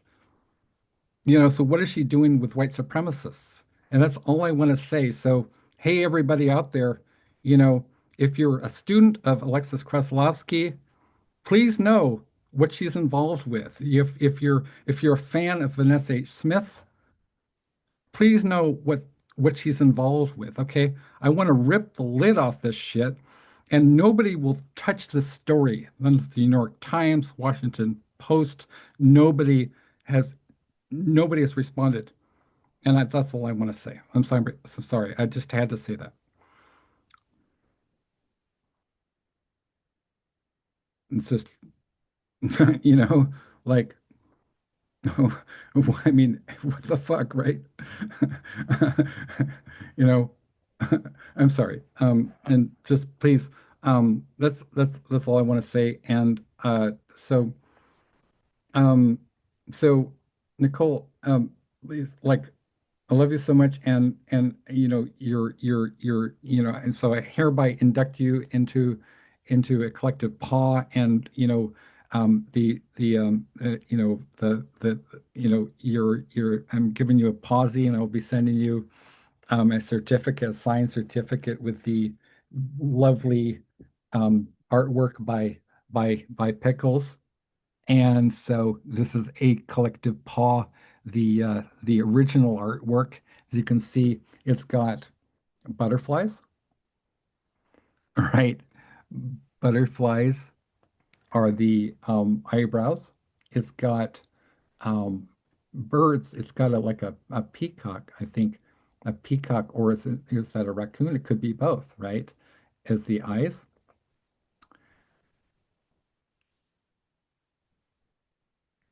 It has a bee. It has. This is sort of like the old the Victorian illustrated books where you'd have, like you'd look, they'd have hidden um, you know, like hidden animals or whatever.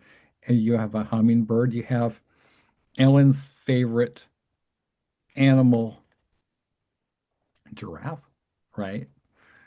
You got your penguins, and you got what is this, like a bandicoot or something? I don't know. Um, what was that? It's a deer bandicoot, and then you got a squirrel or a chipmunk, and you have it could be a lion or it could be a bear or it could be both. And we have extraterrestrials. So we're going to be presenting all of you with this beautiful certificate.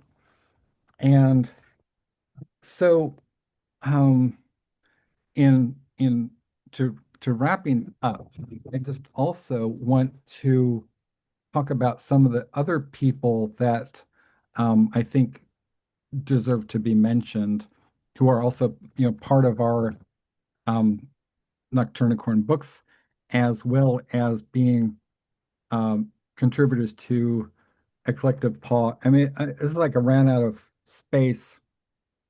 This is just a handful of the contributors list, right? So, and I'm only going to mention a few people because we don't have a hell of a lot of time, but some of the most, some of the names that I just want to mention who are contributing authors, and we have, so we have Nicole, age 6, right? We have Pickles. Cassandra Alagoscufi is an activist journalist and poet in Greece, and she's very, very renowned. She and I collaborated on a poem that was published in Neurospicy, a Defiantly Different anthology, and that poem, she translated into Greek, that was read by Dimitris Philelis on YouTube. Dimitris Philelis is the vice president of Penn Greece, right? So it's a very distinguished honor. And we have Jan Steckel, who uh, I share this book with Jan and Rick Lupert, and this is called ooh shit. I'm sorry. Um, this is called Silence is Consent, and this is material to what's going on across the country, and this is put together by Christopher Bogart, and it's so this contains me and Rick Lupert and Dr. Jen Steckel and a number of other people. And this is to raise money for the collective, you know, pushback against fascist dictatorship and authoritarianism. It says on the back, there comes a time when silence is betrayal. Dr. Martin Luther King Jr. Eli Wiesel stated, we must always take sides. Silence encourages the tormentor, never the tormented. As poets today, we must not remain silent. We are called by our sense of morality to respond to the struggle for America's identity. We must speak to, as well as for the conscience of our country, to the values of inclusivity, generosity, and basic human dignity. We must speak out against the lies, the fears, and the demonization of others. In short, we must speak to as well as for the truth. And if I may, I would like to read my short poem, which is included in here. It's called Ideological Rot. Attacks within the unsung symphony collapse heart notes together, brutalizing us, searing our minds with corruption. As the hammer smashed down walls that separate the sane from the unsane. Heated rhetoric sears the air, pushed against the wall of seeping word wounds. Hatred unfurls like a flag of scorch, permanent stain on the horizon. Please be kind, words signify. License can kill, bad words that thrill the massed mind, sitting on the pink meat like a virus, neither dead nor fully alive. And that last is a reference to Burroughs. And so really kind of, and I can see that, Ellyn, like myself, is very emotional. I think we're all very emotional, or we wouldn't be here. Um, that that I think we there's always a choice, right? There's always, I mean, people can be complacent. They can sit back and say, "Hey, it's not happening to me. It's not happening in my community." You know, the I live in a very, very kind of well-to-do suburb of Sacramento, and in Carmichael, and we don't have you know tear gas. We're not being tear gassed. There's no minorities here. There's none. It's all white people. And so, and some of them are cops too. And it's like, so I'm not worried. I shouldn't, I guess some people say, why are you so concerned about, people are not even, you're not Latino, you're whitey white boy, right? It's like, well, you know what? I st- I was a student teacher at Banning High School, and in LA, which is one of the poorest of the poor. And I also worked at Marymount University with the richest of the rich in Rancho Palos Verdes. And who were the smarter students? The ones at Banning, the ones at Banning. They had a cop car that was sitting outside of Banning at all times. And the whole idea is that, if you were caught smoking weed or whatever, anything, that they would arrest you. You would be taken to jail. I thought I was a student at I went to like Jesuit High School and Rio Americano High School here in Carmichael, and where, Rio, where Governor Duke Majan sent his daughter, and then we had most famously Molly Ringwald was an alumnus, right? And one of the Playboy bunnies was an alumnus. Barbie Benton was an alumnus of Rio Americano. You can bet your ass that no student was ever arrested and incarcerated for smoking weed, at Rio. But they had a patrol car standing by to take Latino students to jail, right? Um, they had the No Child Left Behind policy, which meant that they, Latino students were uniquely discriminated against by a policy, a racist policy. I saw firsthand how discouraged some of these students were. Some of them were literally mute. Some of them couldn't talk. They were so fucked up by family trauma. Their lives were shattered beyond belief. And so you want to traumatize these people further? Interestingly, there's another really interesting connection with Banning, and that involves Iris Berry and Renee Diedrich. And so Renee Diedrich was a contributor to the precursor to Nocturnicorn Books, which was called The Schwibly, which people like Marie Ravan and Ellyn here and Renee contributed to. And Renee, in addition to being a teacher at Banning, was also the creator of something called How Dirty Girls Get Clean, right? Which is a very interesting project. So she was friends with people like Jerry Stahl, the cult, writer like Permanent Midnight and Perv and and he wrote the movies Dr. Caligari and Dr. I mean, not Dr. Flesh, but Cafe Flesh, right? Cafe Flesh. And so he and I and Iris Berry and Renee and what was it? Lisa Cherry, I think Lisa Cherry developed this book called How Dirty Girls Get Clean as part of like this kind of, it was a sort of like women responding to in their own idiom, like writers like Burroughs and Bukowski, and very iconic cover. It's okay to use the word iconic because it's literally Amelie.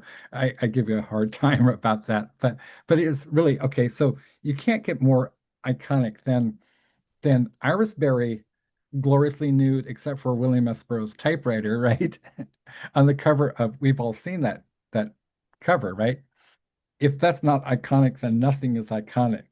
In the sense that William S. Burroughs' typewriter that he wrote Naked Lunch on is a holy icon for us.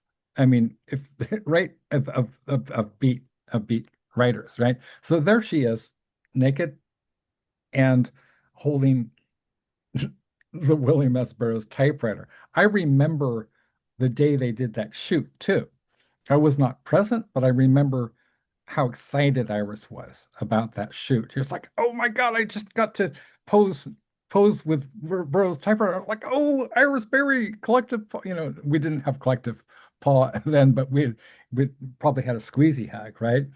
And then Iris and I and Renee came out to this coffee shop in Redondo Beach, and we arrived, and it's like, man, they were not ready for us, and they were not ready for Iris Berry, Lisa Cherry, and Renee Diedrich, and a small bear to arrive. You know, just it was sort of like we're like a super group of like post beat post beat writers, and just these goddesses, right? I mean, punk rock royalty is the title of Iris's poem that she's included in the Outlaw Bible of American Poetry, alongside the likes of Mark Olmsted, Nelson Gary, uh, uh, the late great Dominic Lowell, who's also contributed to the Dirty Girls book, and and um, among other writers. How about Leonard Cohen? How about Ellen Ginsberg? How about William S. Burroughs? How about Tupac Shakur? How about uh, if they're not in the Outlaw Bible of American Poetry, they're and that was put together by S.A. Griffin as well as um, Alan Kaufman. So they both put it together, and so that was and S.A. Griffin was a member of the Karma Bums. So, which is represented in that's John Yamris, but oh, I don't know if I have it here, Karma Bums copy, but so, and that was Ellyn was part of Karma Bumps as well. So there's all these incredible connections. The more I think about it, the more I think about it, Mark Olmsted and I had poetry published for years together. Daniel Yaryan and I had poems, in the same magazines. Merritt Walden, who, is a dear friend of mine, we had, and I published Merritt too. And so, and these associations go back years. All these people like Mark Olmsted was a close associate of of Ginsberg and Burroughs as well. And so, and we're both in the Cut Up anthology with which includes Ginsberg. So also, thanks to Catfish McDarris, I need to mention Catfish McDarris is one of our authors and my collaborator and good friend. And we're going to be putting out a book of it's a chap book called Naked Naked Marijuana California, something like that, with Kat and Alexis Rowan Fancher. And you know, Catfish is best known for this book, which is in the Yale University Special Collections and Marquette University Special Collections alongside The Lord of the Rings. Right? Just the Lord of the fucking Rings. So Newington Blue Publications in Germany did a reissued this book alongside extra work, also including Bukowski. And I got to be in it, and alongside Neely Cherkovsky, alongside Bukowski, alongside William Taylor Jr. So this is Neely Cherkovsky, who's one of my biggest inspirations.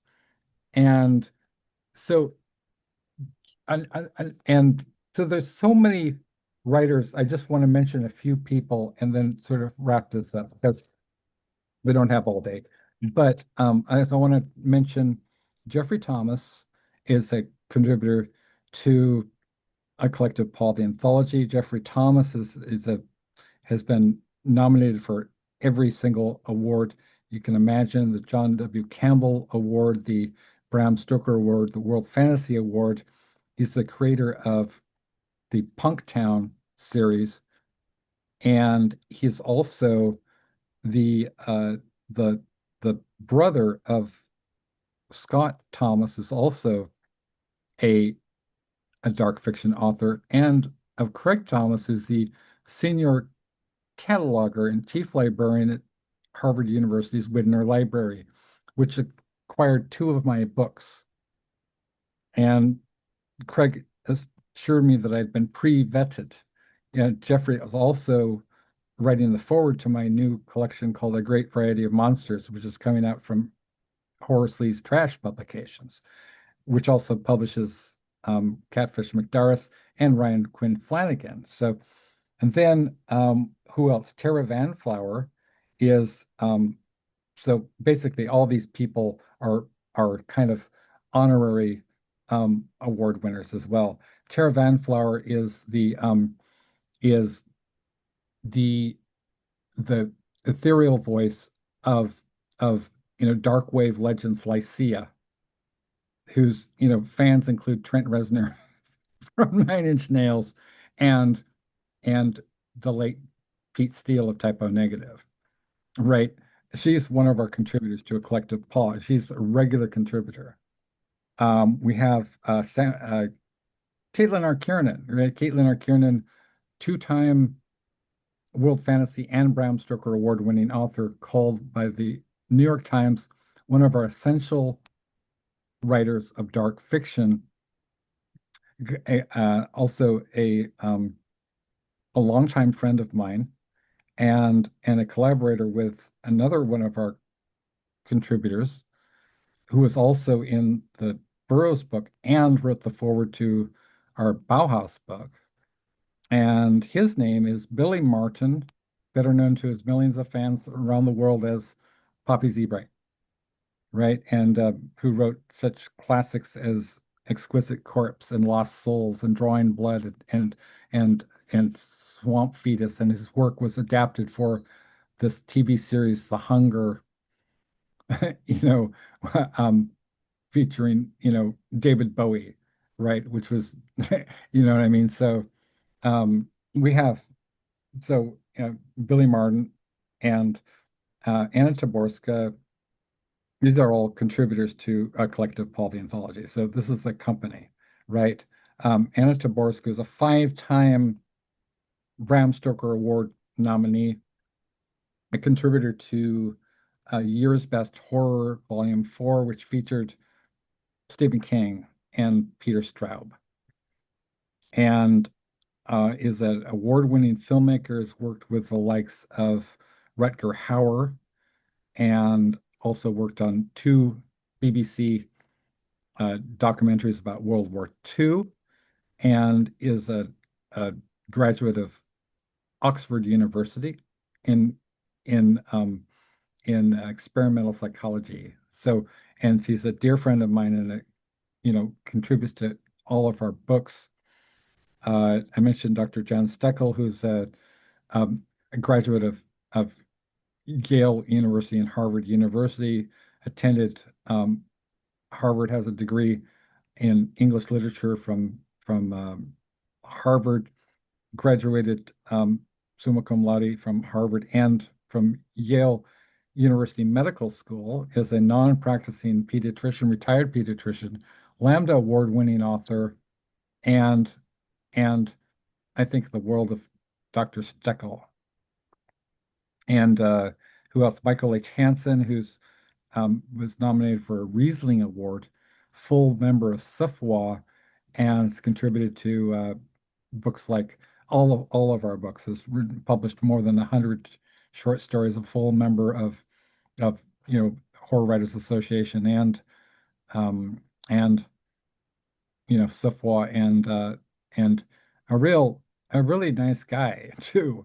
And it's um, I want to mention Adrian Baldwin, who does all of our uh, covers and was and designed graphic, did the graphic design for A Collective Paw, the logo, which I have on my Facebook cover, and is on all of our anthologies. So if you admire the incredible look and design and feel of our books, that's due to Adrian Baldwin, who's also an award-winning author and wrote for several, acclaimed BBC, TV series, and so as well as so, and those are just a handful. Anna Tambor was another author, was nominated for the World Fantasy Award and won the Aurealis Award, which is the Australian equivalent of a World Fantasy Award. So we had people like Jeff Vandermeer think the world of Anna, and she thinks the world of me. And then we have John Shirley, who wrote the movie The Crow, is a songwriter for Bloister Cult, alongside people like Patti Smith and Michael Moorcock. And in addition, is a Bram Stoker award-winning author. Did I mention he wrote The Crow? Yeah, so he's one of our authors. Carrie Lee Crum, founder of the band The Runaways, with Joan Jett, wrote several of their hit songs, including California Paradise, Waiting for the Night, and Secrets. If you ever wondered who wrote those songs, it wasn't Kim fucking Fowley, even though he plastered his name all over those songs, right? It was, and she's also a queer pioneer, one of the first openly queer, um, singer-songwriters in music history, founded punk rock, you know, created punk rock. So to the pioneer, we have so many pioneers, and I'm just gonna stop there because those are just a handful of the authors in A Collective Paw that represents just who we are as a publisher. We're kind of, it sounds grandiose to say a movement, but we are kind of a movement in many ways. And so I would like to close things off with, before we do the squeezins, squeezy hug and a collective paw of solidarity. I would like each of you to say a few words, beginning with you, Nicole. I was actually just saying through the group chat, I have to head out. I have to go to meet a friend down at the Bounty. Okay, great. So it's been always a pleasure to see you, and congratulations again on your PAWSIE. Thank you. I can't wait to have the certificate on my wall. Great. All right, you guys have a good night. You too. See you soon. Bye. Bye-bye. Let's see. Ellyn? I just want to say, Kiko, the baby giraffe that Ellyn and Robbie did a song for him. He's in Toronto, but he has a new baby brother as of a Oh my couple days God. ago.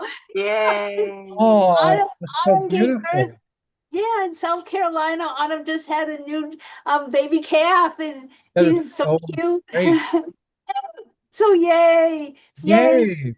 I was just speaking of Robbie, I was just looking at some of your videos that you and like the Ellyn you have a whole Ellyn and Robbie channel, which I just discovered. And so there's like all these kind of archives of Ellen Maybe stuff. I mean, you're so prolific, and you've been in so many different platforms. It's like I think it's like you and me and Amelie and Ron and Nicole and Pickles. Like we have so much that we want to share in so many different sides of ourselves. And Robbie, God, he's a absolute. I mean, you know this, but I'm just like, wow, Robbie is a musical genius. His voice, my gosh, his voice. And then he sang the song, and then you're sitting in the background, you're just taking it all in. And then he sits back from his piano and sort of like, like check that out, right? Like Rachmaninoff or Liszt or something, right? My God, that was cool as hell. Um, so yeah, so wow, we have a new draft calf, and that's that's a perfect note, very, very collective paw note to end on, and then Amelie, any thoughts? Well, first of all, thank you for my pawsy, Oh, of course. You're which quite welcome, sounds dear. so much nicer than an award for going through menopause. It just sweeter. Um, Yeah, go the ahead. giraffe is not to be mistaken for Ed the flying zebra, who also got very famous. But I want to thank you for having me and having all of us again. Thank And you, my dear. much love to you. Much love to Yeah. you. Alex, you too are the pause recipient. Everything, Oh, all the good stuff you rock and everything you do and say. So I mean, yeah, Collective Paw wishes you in all. I mean, you did so good. You did so good. oh, thank you. I didn't know, I never know what I'm going to say, but I think that the collective paw energy kind of speaks through, and then we get through somehow because these things seem to go by so quickly. And originally I just thought, oh, we'll do 20 minutes. And then I was like, that's not very realistic because I didn't know how many people we were going to induct. And hopefully, so we'll, this will be the first. And I feel like it's something so big. What we're doing so big that it's going to take a long time to really historically put it in context. I feel like it's something culturally big. And do you feel that way? Because Yeah, yeah. I do, and yeah, yeah, it seems to be very resonant. And what's neat is I think what would be good is you don't even have to wait a year, but think of people to collectively get, be the next group, like say Richard Modiano and Mark Olmsted and right, different people, so many deserving people, so many, and they can all, yeah, it can be whenever is convenient for people, but I think you did great. I think thank you. it's gonna be, yeah, it's really neat, and it feels like it resonates. It does, And Lynn Bronstein, she's amazing. Lynn She's part Bronstein. of there's so many amazing Thank you people. for bringing up Lynn Bronstein. Yeah, she's a multiple contributor. She contributed Yeah. to the David Bowie. I, we have so much goodness. So I mean, I can see like, putting together, and it, like I say, it doesn't have to be in a year. It can Uh, people. It's important for people. It's an important time. I think this is a beautiful thing and a beautiful lift for people. So it can be whenever it works for people because everything feels very escalated. Like even it's hard to believe a few months ago is a few months ago. It feels like years already. It's so intense now, this era. You know what I mean? yeah, So it can be, yeah, I think it yeah. went beautiful. And you're a great, great host. It is Uh, so just terrific, and you spoke uh, so well off the cuff and everything. I think it's really neat, very cool, and how perfect that a giraffe was born a couple days I ago. know, right? A beautiful little giraffe. All Yeah. these things that looked at in isolation, people might say, well, that's just a coincidence. But there's so many coincidences that that connect me so closely with people that I wasn't even aware I was connected to. Like Mark Olmsted, for example. I didn't even know the name Mark Olmsted until, until fairly recently. And I was like, oh my gosh, we're in so many books together and magazines together. And Daniel Yarian and me are in so many, collections together. And Merritt Walden, who's still a contributor, still a friend. And then he and Richard, he and Ron have collaborations together. So it just seems like this, it's like a Kundalini Express where the every every every car is connected to every other car. And we're kind of on this joyous joyous journey. There's no sense of it just seems like no matter what, if I just it's almost like this web or something. If I if I pick up any strand in our collective history and I look at, say, who is a contributor to who contributed to the first uh, our first anthologies, and pretty soon, who blurbed me? Who were one of the people? Who are some of the people who blurbed me? Back in the day, right?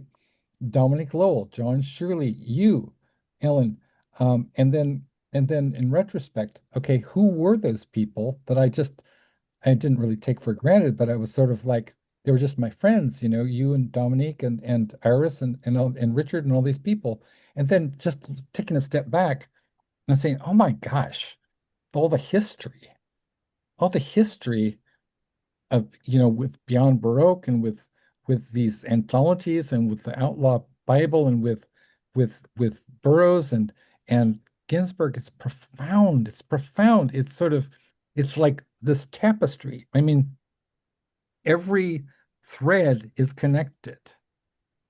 And it all goes back to it's this is a truly amazing because you cannot. I'll just give an example and then I'll close. I keep saying, Alex, yeah, I'm so sorry, but speaking of making connections, I yeah, have to be making a connection with somebody yeah. for some transportation for a medical appointment Oh, okay. to get off. Squeezins. That sounded wrong. But anyway, I knew it. I knew you were going to go there. I did too. I sorry. did too. Yes. You're But not sorry. anyway, both of you, thank you so much and take good care. God bless. God Hang bless. it. So Okay. congratulations Squeezins. and it's Thank give you. my love to everyone at the House of Poets. You guys are Well, so formidably cool. Much love to you all. I will Yeah. send it. Okay. Give Thank my you. love to Lynn and the cat. Okay. Yep, will do. Okay. Bye. Bye-bye. Take care. Oh, wow. So, Oh, um, that was wonderful. you know, and I just so like I keep think there's all these really interesting connections, right? One of my most fascinating connections that I always sort of put together It's like, okay, so you have just the movie The Hunger, right? And I keep thinking, okay, The Hunger was directed by Tony Scott, who's the brother of Ridley Scott, who made Blade Runner. And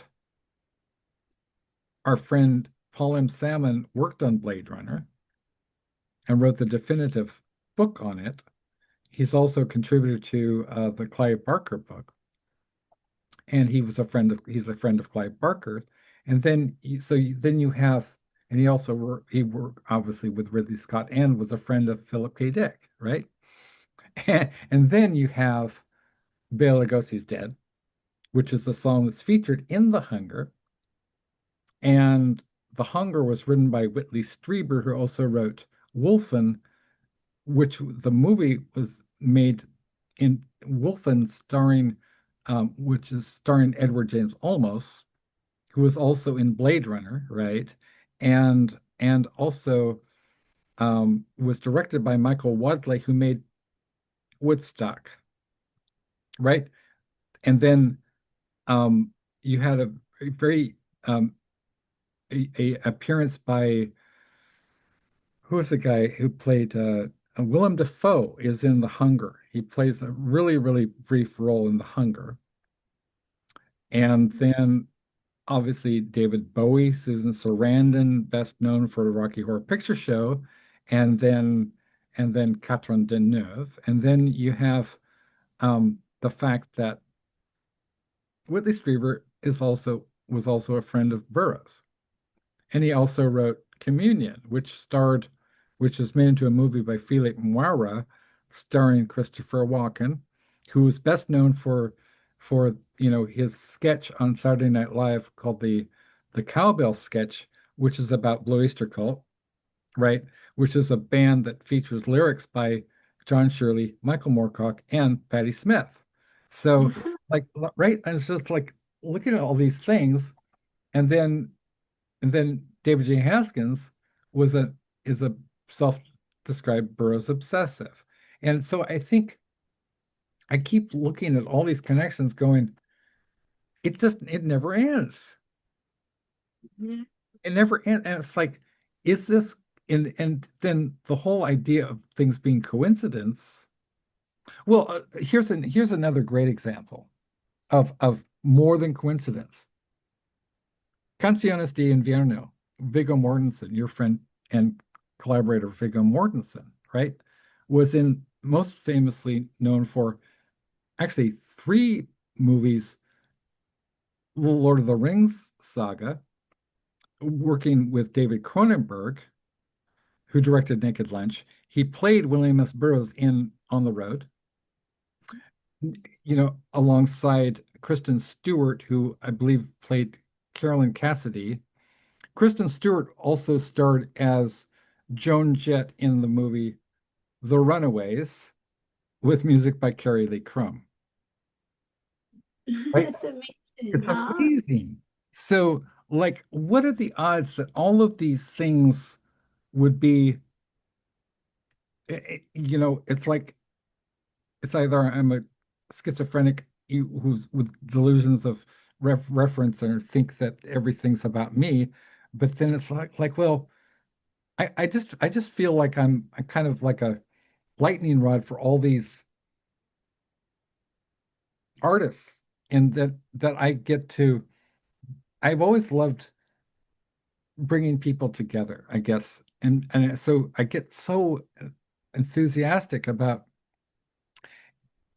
like if I know that somebody is an aspiring whatever they are, right? It's an aspiring filmmaker or the aspiring musician or the aspiring whatever. Like I was approached by somebody who's a like a musician um the other day, and I said, "Oh, hey, you know who who I know it was Daniele Santagiuliano, who's one of our authors. He's also primarily a musician. He lives in Italy, and he was mentored by Peter Sleazy Christopherson from Quail, Throbbing Gristle, and Nine Inch Nails.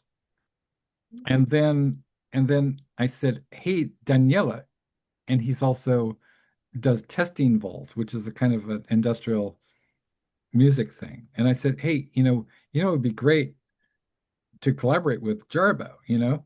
You have like people like first like you had David Bowie inspired David J. Haskins, who inspired Marilyn Manson, Jarbo, and Ann Magnuson, and and Trent Reznor and Bjork, right?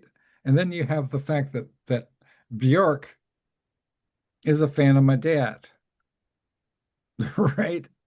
So Bjork, Bjork, and then you've got your Are You Serious, who's a huge admirer of yours now, and was one of the original cyberpunk people, right? So like the,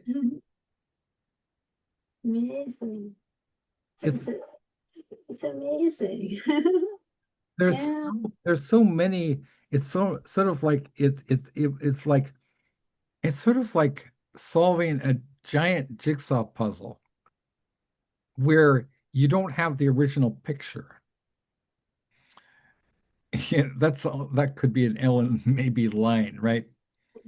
Where you lack the original picture, but you do, but the more pieces of the puzzle you assemble, you realize that there is a big picture, and it's sort of like the Sistine Chapel or something, or sort of like the Wall of Nineveh. It's like, oh my gosh. So these pieces go together, and then you're thinking, what startling revelations am I going to see next? Because if these things go together so well, these pieces interlock into place. What's next? And it seems almost like, I don't think it's grandiose or messianic to say, but it's almost like feels like we're playing a part in some. It's almost like it feels like we're playing parts in some archetypal drama of some kind where, like just as like when you were on Don Campbell's show and you were part of this group that was reading from the this kind of Old Testament. I think you were reading from the Old Testament, right? Oh, you mean when in Colloqui's poem? Yeah. Like, oh, yeah, that's so, huh? Oh, oops, sorry. Oh, something was showing up on the screen of the Zoom that I didn't want to leave. I was like, something suddenly showed up. I think it's okay. Oh But my, yeah, oh my. yeah. But there's so many people like Don Campbell, I was thinking, and Rick Looper and the whole House of Poets. I mean, there could be like they can, yeah, there's definitely it's a wonderful honor, and I think a whole lot of people that are connected will really, it's neat. Yeah, yeah. It's neat. I thought it went really well, and yeah, yeah. Yeah, Mhm.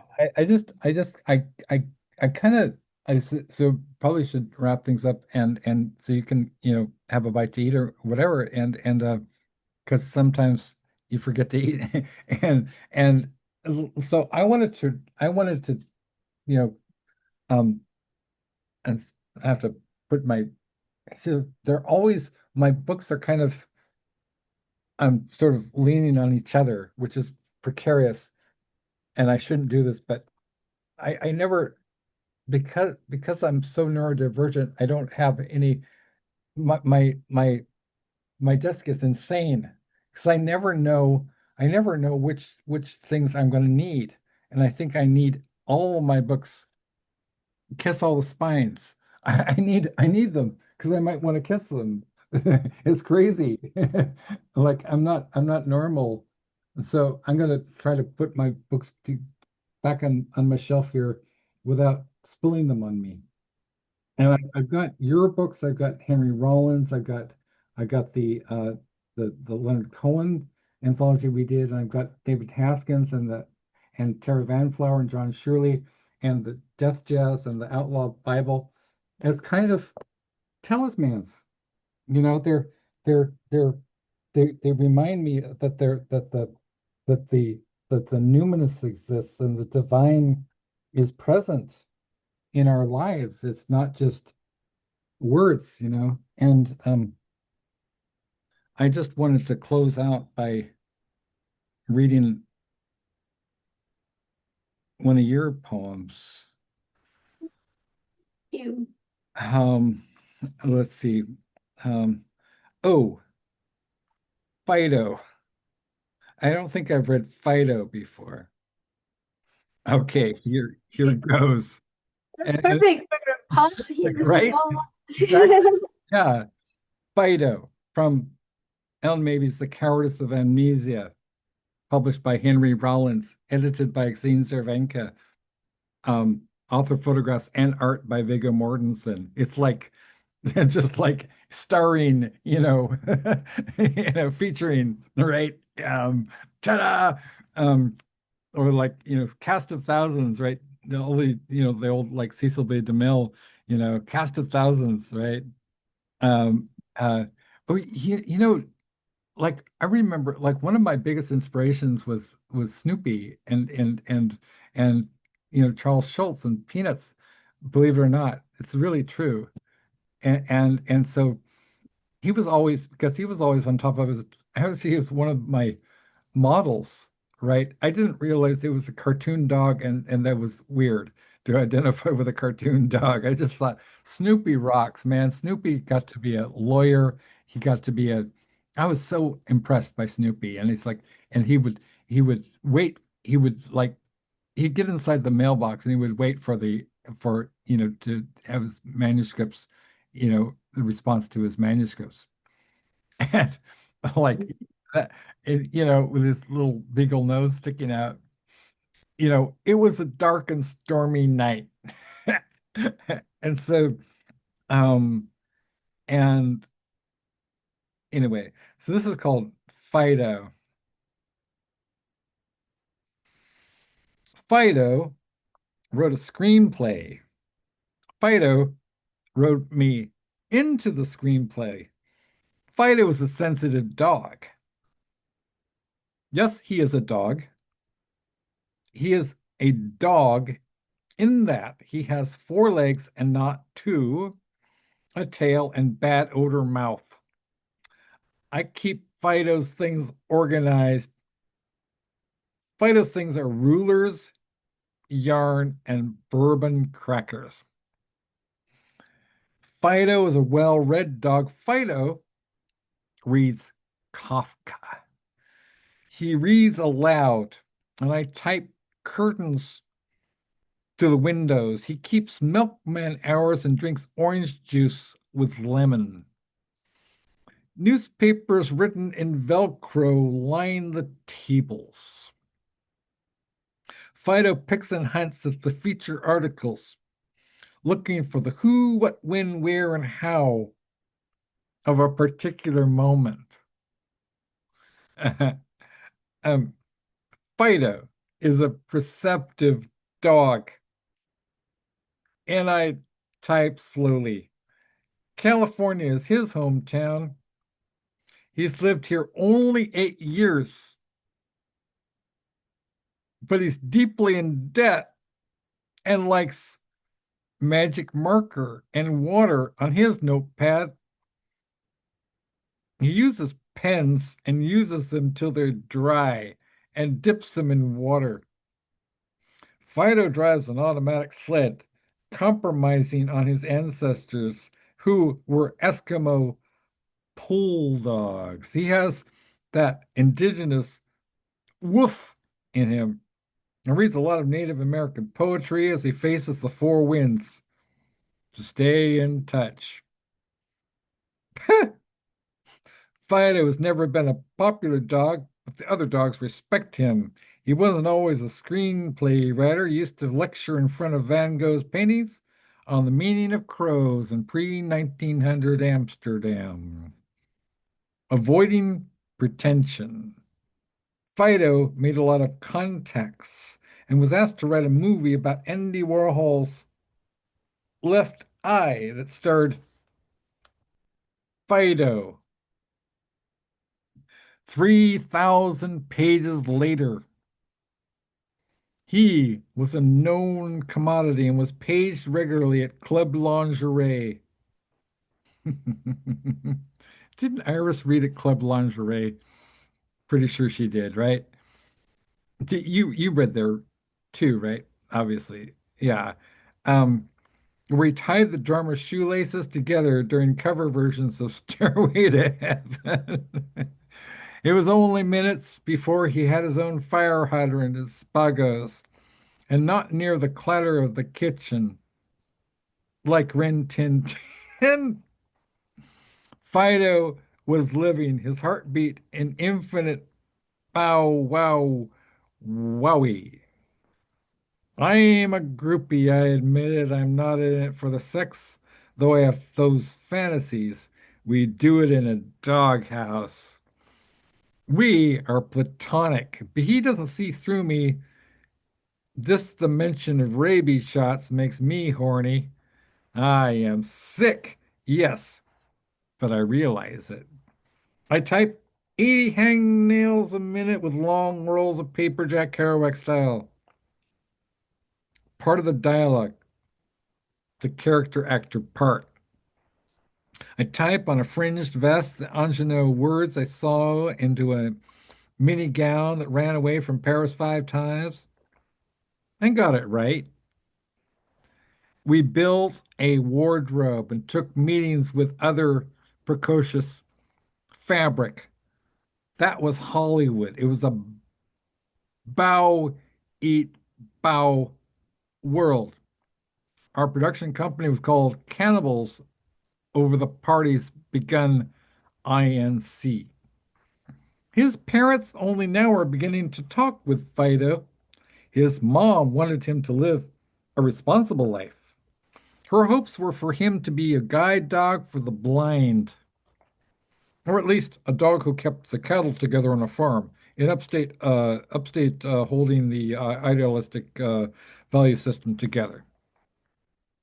Fido had other ideas in mind. He dreamt in pan shots and chroma key and it's a wrap. Fido wanted to direct, but most of all, Fido wanted to be a poet. He'd snicker as the other dogs would laugh at him, saying, I only am doing this so I can have enough flow to write the great poem. He wasn't a hack. He took great care and wrote his scripts 300 times, if need be. I know. I typed each page backwards, forwards in Aboriginal tongue, and while Pink Floyd music played and blared simultaneously in the room, one room away. Fido sang and wrote the music for every screenplay. He was the Danny Elfman of Labradors. He didn't always chow at Spagos. When he stood up for better working hours for neuters, he was roughed up by a couple of German shepherds with poodle masks bought on Melrose. Fido is in the spirit of an activist. He reads the Bible, grew up in Berkeley, and practices civil disobedience at obedience schools. That's when his father threw shoes at him and Fido left home. A stronger dog, a lonely dog. No more certain frisbees to catch in People's Park. I grew up across the street from People's Park, right? Uh, Amazing. he hitchhiked on an 18-wheel cheese truck with a chain-smoking bowling companion. They compared life stories, and Fido was dropped off in St. Louis, where he managed a comedy club called Purple Glue. Between sets, Fido kept up a stream of Jimi Hendrix songs playing for the chairs and the ashtrays. After about 29 hours, a hearse owned by a post-hippie flower-sniffing butterfly seduced Fido into giving the Hollywood signs a chance. He took an ashtray and the letter Z off the marquee and didn't sleep for 7 winters. Waited on tables in vegetarian neighborhoods. He soothed the rioters who claimed dog would be tasty. He bought a compact disc player. He had a record player and loved mono sound on his rock and jazz, but the Victrola dog reminded him of an upper pedigree who had kept him out of the restricted white collar and leash club, a fugue-oriented classical music organization for sadistic chihuahuas. Fido met me when I answered an ad for Girl Wednesday. It was Tuesday, and I had nothing better to do. The ad says, spacious mind and cluttered xylophone doodler seeks dreamer with tiptoes on the ground. I was wearing platform heels and singing the collected hits of Shel Silverstein, ABBA, and Jung, and felt what I had to lose was lost itself. I see what you did there. Oh my God, that's clever. You have nothing left to lose. That's so many tropes together in one. Like, we have nothing to fear but fear itself, right? You have nothing to lose but so you just my mom does this kind of thing too, where she puts together several idioms into just one like compact thinger, Fido writes screenplays. He doesn't know how I love him. I must have a paw fetish. Canine Film Festival is next week, and I might tell him I have feelings of a planet colliding over reacting nature. But he'll just growl on me and sing, I'm the kind of dog who likes to run around, blah, blah, blah. Fido is a successful dog. Soon he's going to be wanting telex and call waiting on the phone. He is sensible. He is stubborn. Fido collects fine art and then rips the picture off the frame. He says he can't stand waiting in line at Art Mart to get the canvas. And by the time he carries it home on his sled in gridlock traffic, he loses the idea. Fido is an artist. I think he remembers what it's like to be a starving museum talker. He's written 83 screenplays, had 800 conversations with agents. His hands air harmonicas as he convinces them he won't sell out, and put on turtleneck music. One of turtleneck music. One of these days, Fido will write poetry with 2 hands. I think he's trying to prove something to his parents still. They have their own Barbara Woodhouse video at the veterinarian summer home. They live good, but they still point at the beagle, Stan, who is a chiropractor in New Hampshire, and his sardines in a can, crowded, fluorescent, expensive view office. There will always be backs misspent on piano lessons and swimming. There will also be dogs who have to trust their next meeting will actually reveal more than clotted dollar bills. But passion. Some dogs will never please their parents. I pray Fido will at least be able to please himself, if not the left brain. Then at least the other. Meanwhile, I hear the crumpling of sunlight, and Fido needs his under ears scratched. Oh, I know Trolley like to have his under ears scratched for sure. Another Raymond Chandler moon rises, and Fido hands me a piece of linen and tells me to go. I leave now and so glad because only alone will he write that damn poem. Besides, I put 2 dabs of perfume in his dish. I marked my territory. Fido knows if you have 50 cents to buy a duplicate key, you can go home again. Right? Oh my God. So Thomas Wolfe, um, that You It's beautiful. Oh, you read so well. There was, oh, you know what? Can I, before we go, because in honor too of today's ceremony, in honor of the new baby giraffe, can I read your giraffe facts poem? Yeah, hells yeah. Yeah.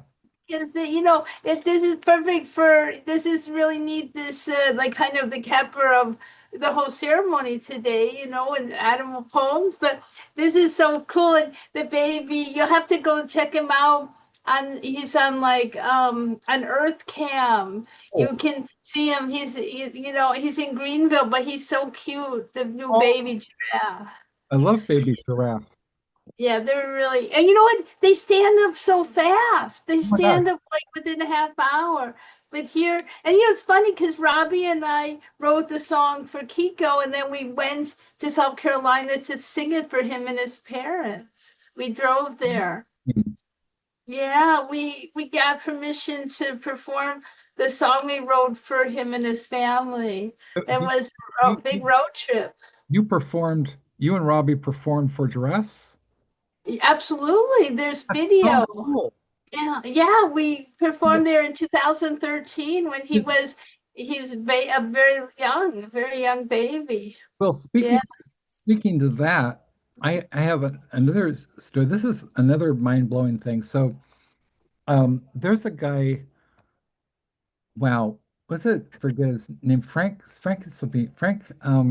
He's in the band Fear, and he was in the Streetwalking Cheetahs. Frank's something. I'll look his name up because he's one of the big punk rock guys. And Frank is something or other. And he was working for Dweezil Zappa. Dweezil Zappa. So there's a couple of things that happened where, I was actually, I believe that Frank, oh, what's his name? I'll look it up. I'll look it up. But he was playing at Al's bar, and or no, he was playing at this well, he would play at Al's bar. It's one of the places, but he was playing at this club in West Hollywood, and his whole thing was like is really into, like Iggy Pop, right? So he did this whole thing where he would like roll around in broken glass, and it was just really, you know, like terrifying, but extremely punk rock. And so then he introduced me. He wanted me to actually, there was this zine. Was it Implosion? I think Implosion magazine. And they wanted me to interview Dweezil Zappa. So so Frank was the also the publicist for Dweezil. And so I went out, I went out to um, this golf course in the San Fernando Valley, and I spent like the afternoon playing golf with Dweezil Zappa, right? And he and his brother Ahmet Zappa had just recorded this this album called Music for Pets. Oh, yeah. Wow. Remember Music for Pets? Sounds familiar. And their Wow. band was called Z. And here's another interesting connection. So they were on, it was at what, Letterman or I think it was Jay Leno, right? So they performed, and there's another interesting connection. Um, but they performed with John Tesh, John Tesh, that who did the music for the Olympics and everything, and kind of a new age guy. But this is so funny because they were on Jay Leno, and then they were Jay introduced them, and he said, okay, so this is Ahmed and Dweezil, and they're going to perform a song with our band, the Tonight Show band. And then Jay asked Dweezil, it's like, what song do you want to do? Because we could do anything. He says, hey, I want to do The Wizard by Black Sabbath. So and then you know they just happened to have one of their other guests was John Tesh, right? So they said, hey, John Tesh, do you know any Black Sabbath? He said, of course, I love Black Sabbath. Which is so funny because he doesn't seem at all to be a Sabbath kind of guy, right? And then they played The Wizard, and John Tesh was just wailing away on his keyboards, and it was incredibly fun. And um and so yeah, uh so I I was terrible at golf. I never played golf except for miniature golf. I loved miniature golf, but of course, have you ever played golf? No, only miniature cow. I love miniature golf, right? Yeah. Miniature golf is more my speed. And so, Dweezil is very kind and compassionate. He's also autistic. I mean, not autistic, but dyslexic. He's dyslexic, okay? And so those are one of the things that in, another interesting connection, right? And so and so he I interviewed him, and it's like I followed him around the golf course, and this is the exact same day that, remember, there was that incident where there was these bank robbers, and there was a standoff between the LAPD and these bank robbers, which was kind of a parallel to the movie Heat, where there was this, like, there was a shootout between the LAPD and these bank robbers. It was the same day, and so I'll never forget that. And so they were like, I didn't know if I'd ever get home, because they were, kind of like, um, cut off the whole whatever, the area. But fortunately, I was able to get home, and so that was neat. That was neat that I got to play golf with Dweezil. And so, like, I was telling my friend, like, the late, Jordan Gallagher, about that, and she's like, "Yeah, I dated Dweezil," and I was like, "Oh yeah, of course you did, because you dated everybody, right?" And I said, "How'd that go?" And she said, "Well, yeah, it didn't go so hot." And I said, "How's that, Jordan?" "Well, he's really into his music," and I'm like, Jordan, my dear, he is." He's Drizzle Zappa, but she was kind of like this goddess. I mean, she was so, I think and she loved Thomas Wolfe. She loved Thomas Wolfe. I mean, our last conversations were about Thomas Wolfe.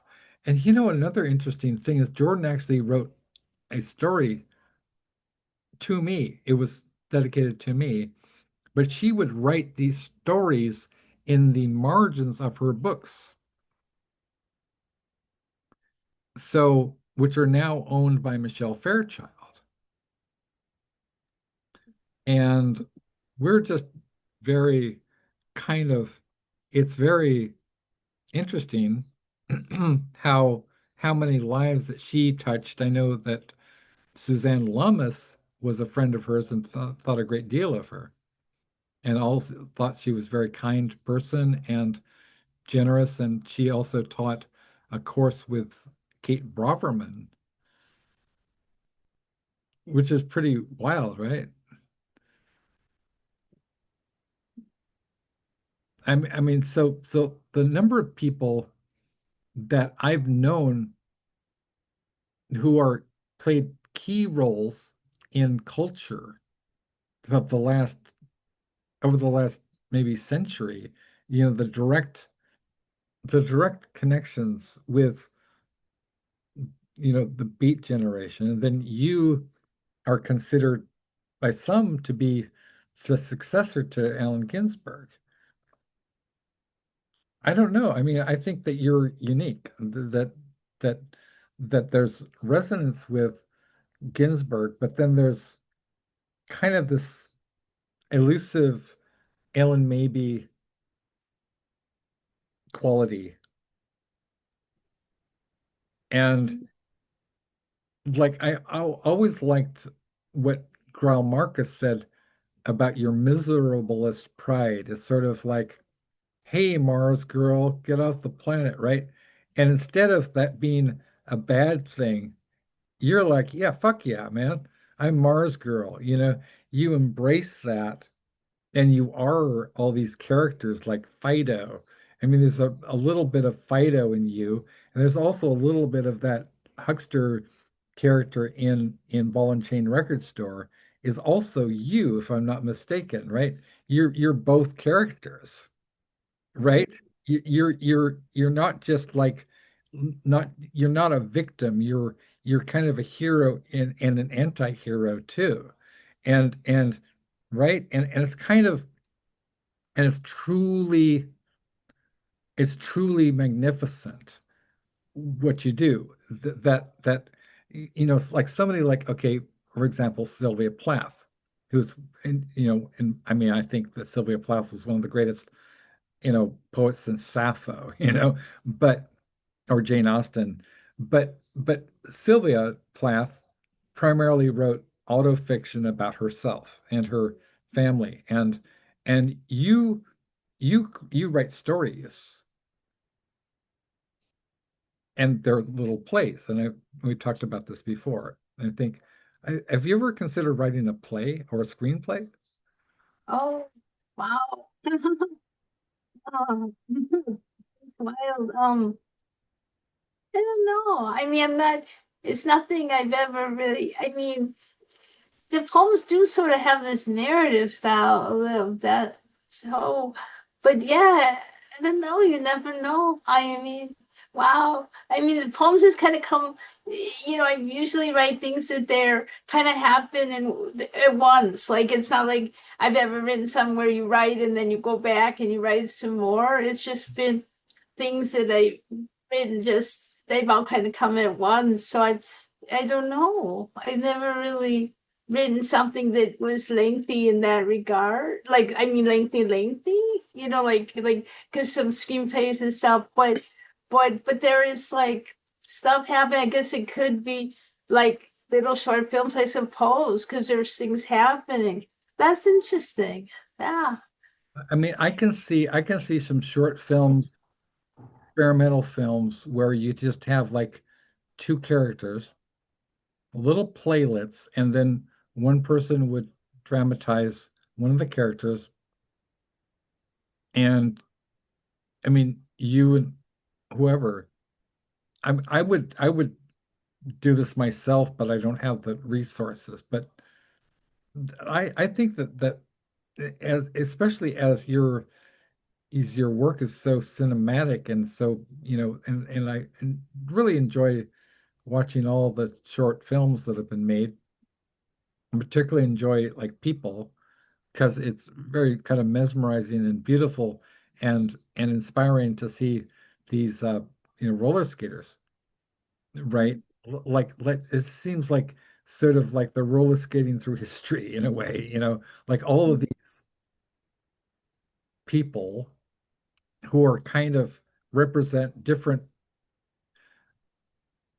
the the foibles and there's the thing about like the thing about there's a kind of exquisite poignancy.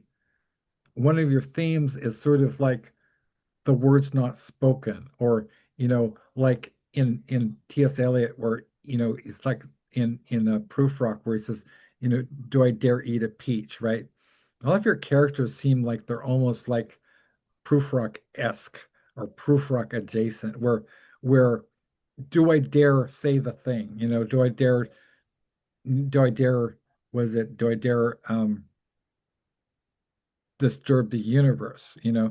But there are people who what's the line about like deathbed soliloquies? What's that line? Oh, Oh, I don't know if I have it right here, but um, the something, and then they never speak again. Oh, but what is that? Yeah, I'm trying to think.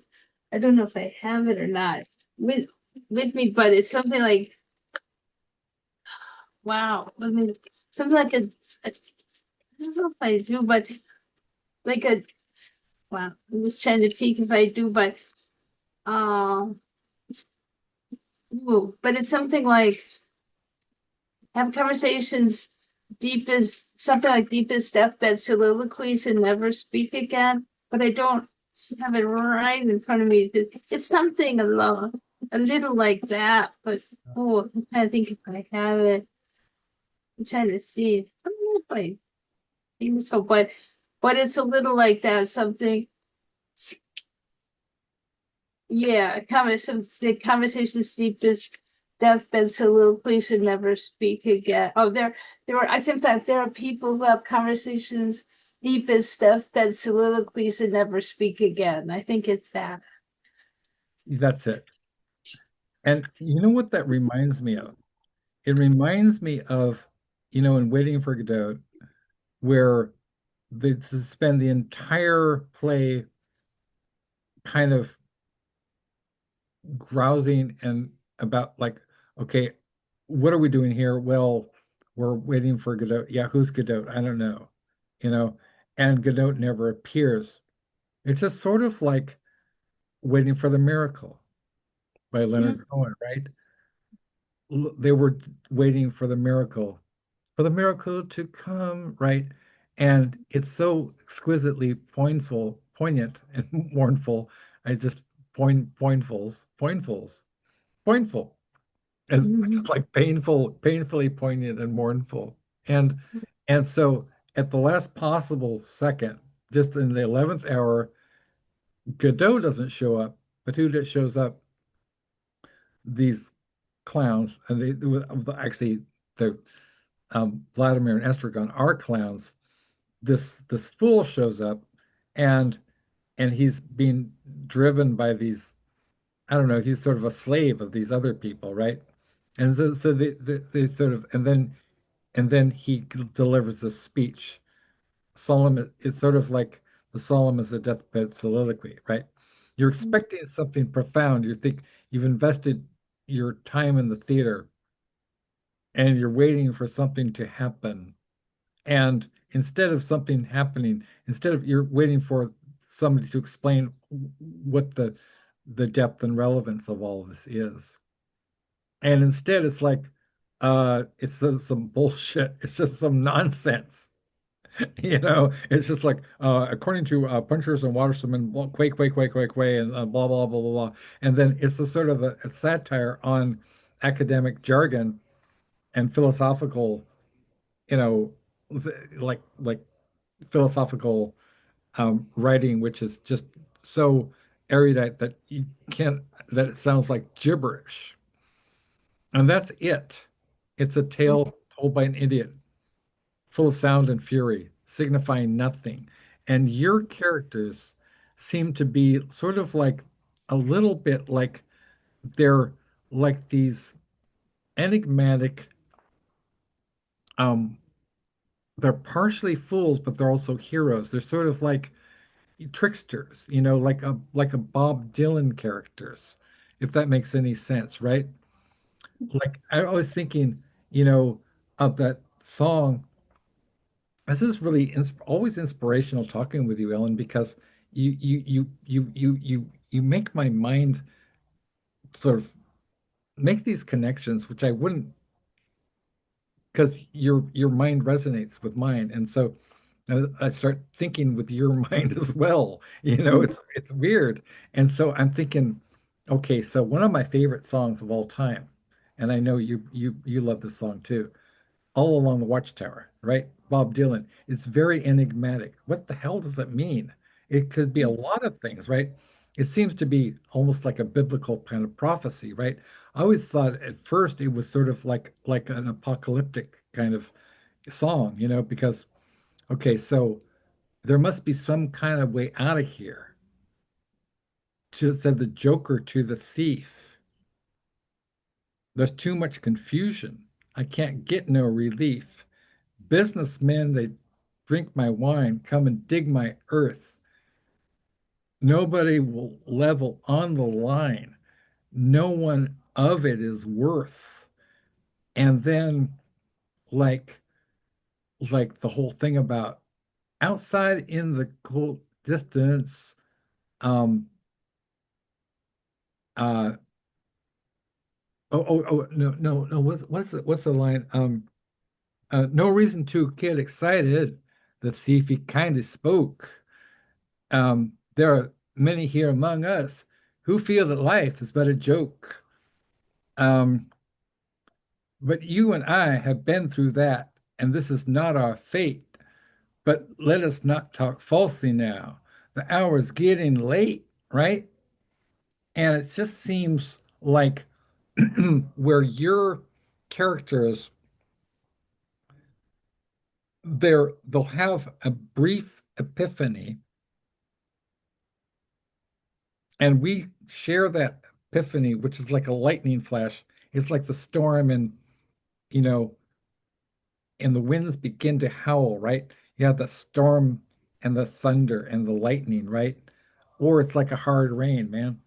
Wow, that's heavy. And I'm not even high. I'm just thinking like your your poems are sort of like what's revealed in the hard rain of a Bob Dylan song.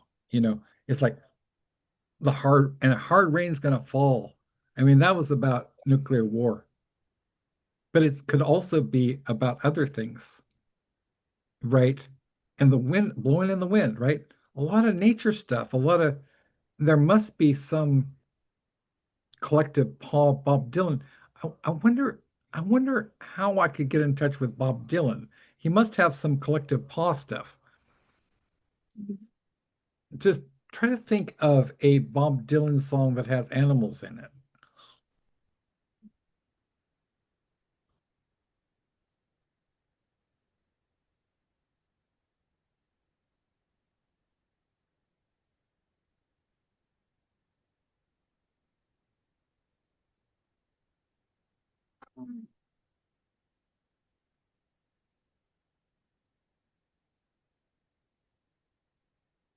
Oh, no.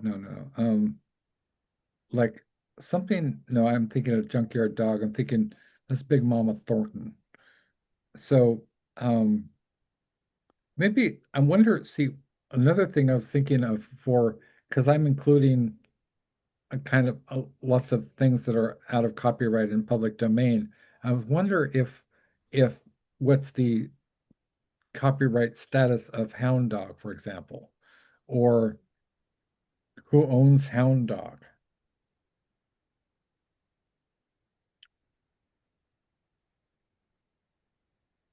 I'm just thinking out like, can you think of any great animal songs at all? Like that maybe, I mean, there's so many great animal songs, right? Um,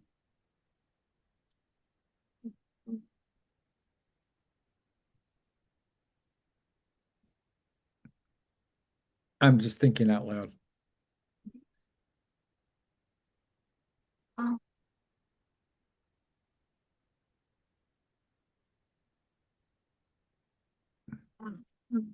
Yeah, that's the thing about, yeah.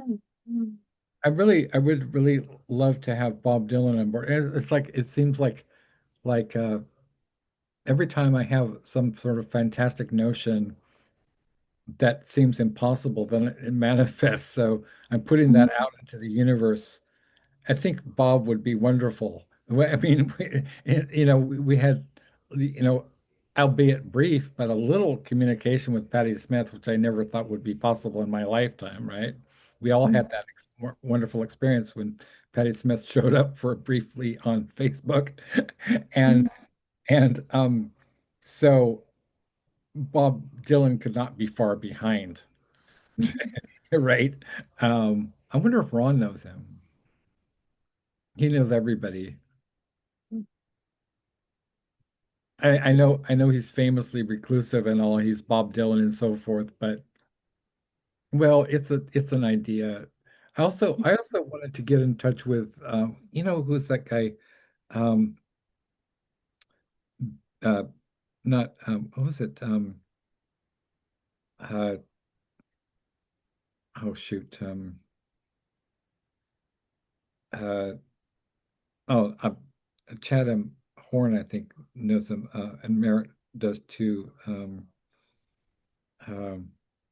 so one of those really, really big names, and kind of iconic nature poet. That um, I think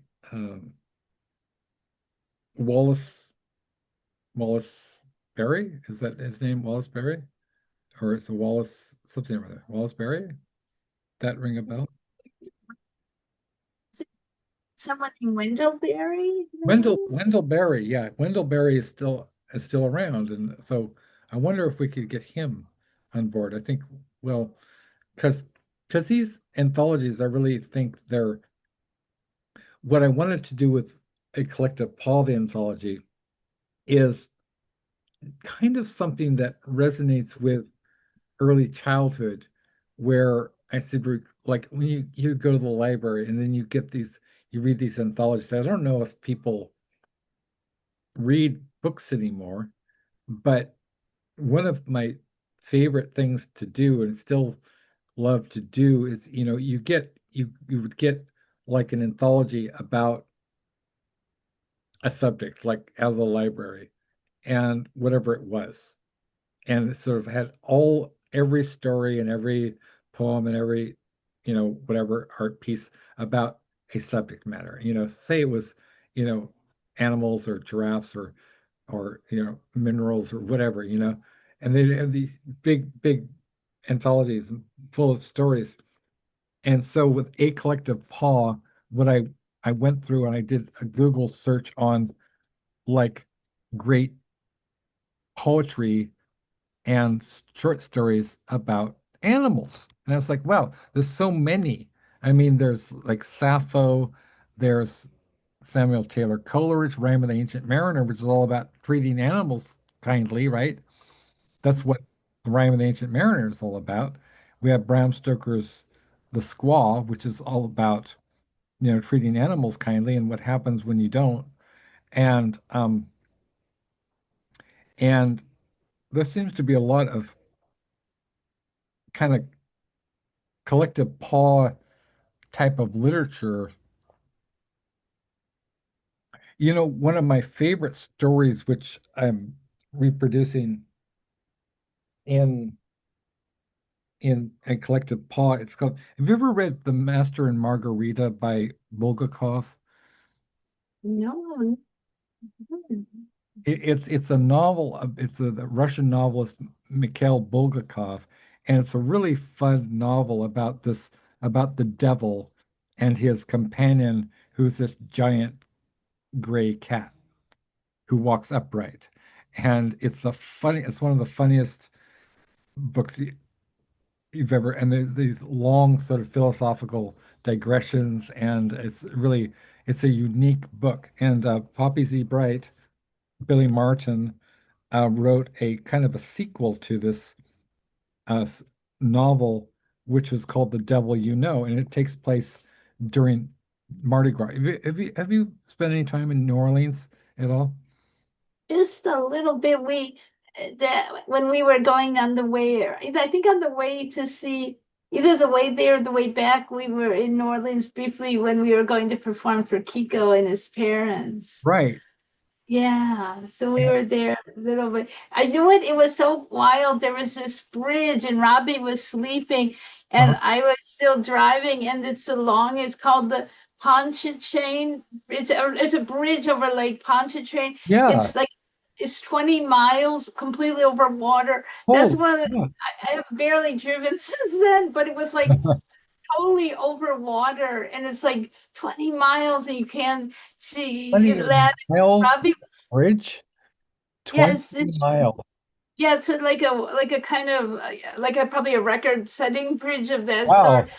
And Robbie was sleeping, so I'm like, oh my gosh, I'm driving this, and oh my gosh, it was so bizarre. It's like it's intense bridge because you just get where you can see, you're right in there. And this water, it's just, wow, I can't believe it. It's kind of epic, and kind Yeah. of ironic because I haven't really driven much in many years. And that's like crazy. That wasn't 13 though, but wow, You should that you should write a is what. poem about that. It could be, but it was just like, yeah, it was pretty. There it was, and it Yeah. was like, wow. That sounds so like Hunter S. Thompson, like we were on the 20-mile bridge over like Pontchartrain, on route to the giraffes with Robbie Nestor and Ellen Maybe. And, you know, Robbie, that was the singing. Robbie was a poet. He is a oh, poet, and then Robbie Fitzsimmons is the oh, Robbie, Robbie. Robbie Fitzsimmons is the was your partner with the music, Yeah.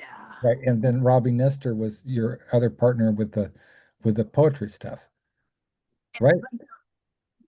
Yeah, we did some online poetry, curating and stuff. She's still doing stuff. Everybody's still doing stuff, but yeah, she's Oh, so doing it. Rob, so there's a woman named Robbie too. So Yeah.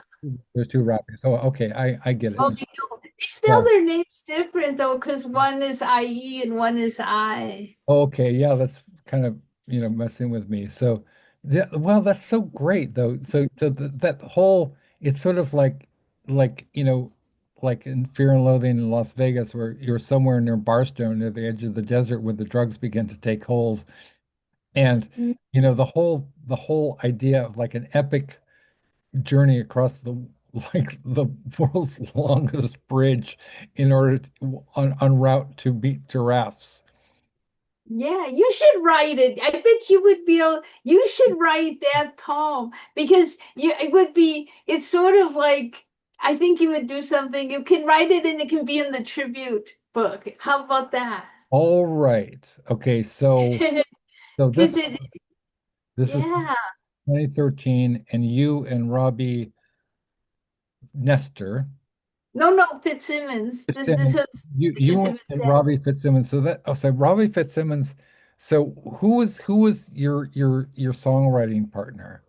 That Robbie Okay, Fitzsimmons. so you and Robbie, as in Ellen and Robbie, the Ellen and Yeah. Robbie channel, were en route to visit giraffes. Yeah. We saw him on the way there or the way back, but we were. It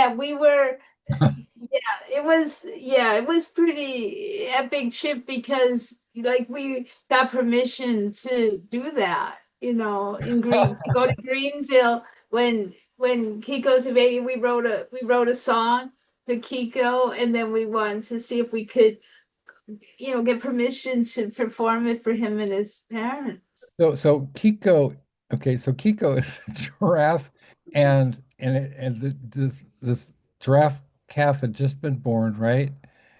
And Yeah. you and Robbie Fitzsimmons, as in Ellen and Robbie, drove over a 20-mile bridge over Lake Pontchartrain. It was all water, and and so I could do a little bit of a Simon Taylor Coleridge riff about the water, water everywhere, and Yeah. then and then you're about to perform for a baby giraffe and his parents.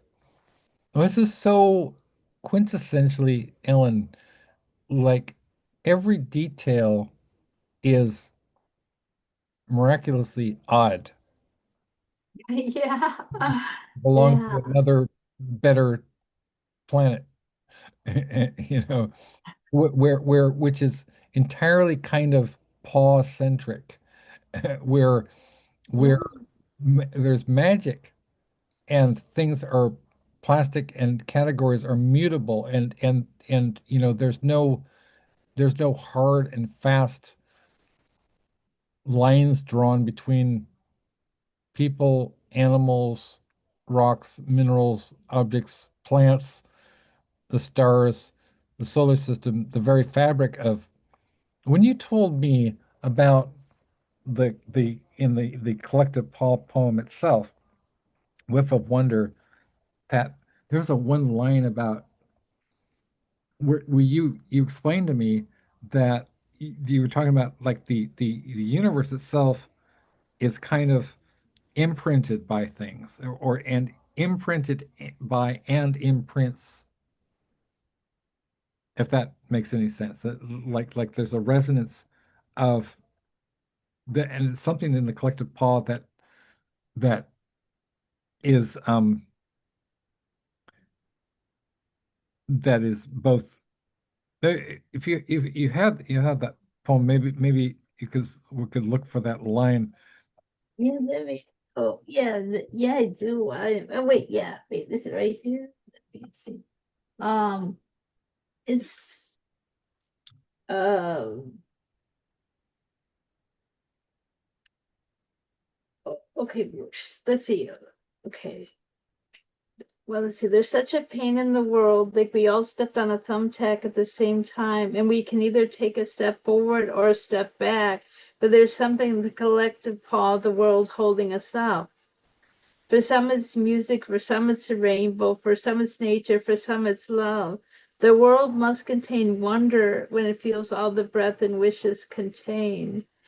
Even a whiff of wonder at the right moment in time can do wonders living in the world. So the world, the thing about the world containing wonder, you explained to me, is that it's holding It's wonder, holding up. or Or the world the is containing wonder within it in a very collective Paul-y way. I mean, sort of personifying the world as a kind of as a person, as a respondent person who is um, feeling wonder, that's containing wonder, Mhm. and wonder is impressed upon it, and it also impresses wonder upon uh, upon itself, really. Did you ever see the movie Dogma? Uh, Mhm. with it's a really neat, interesting film that has the Alanis Morissette plays God, and it's a dark comedy, but she shows up, and the the representation of God is by Kevin Smith, who made like Clerks and those films, and Alanis Morissette is God, or she's the goddess, but it seems like her ability to interfere with creation is extremely limited, right? She sees sad things happening and she's howling and shrieking because and that it strikes me that really in a kind of in maybe Semitic literature and certainly the Old Testament, God is portrayed as very much of a human being with a lot of passions and a lot of vindictiveness and there's a different representation in the New Testament.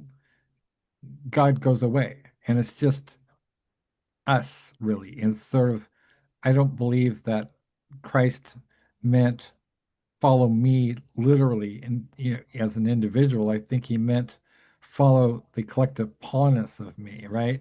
This is just my opinion.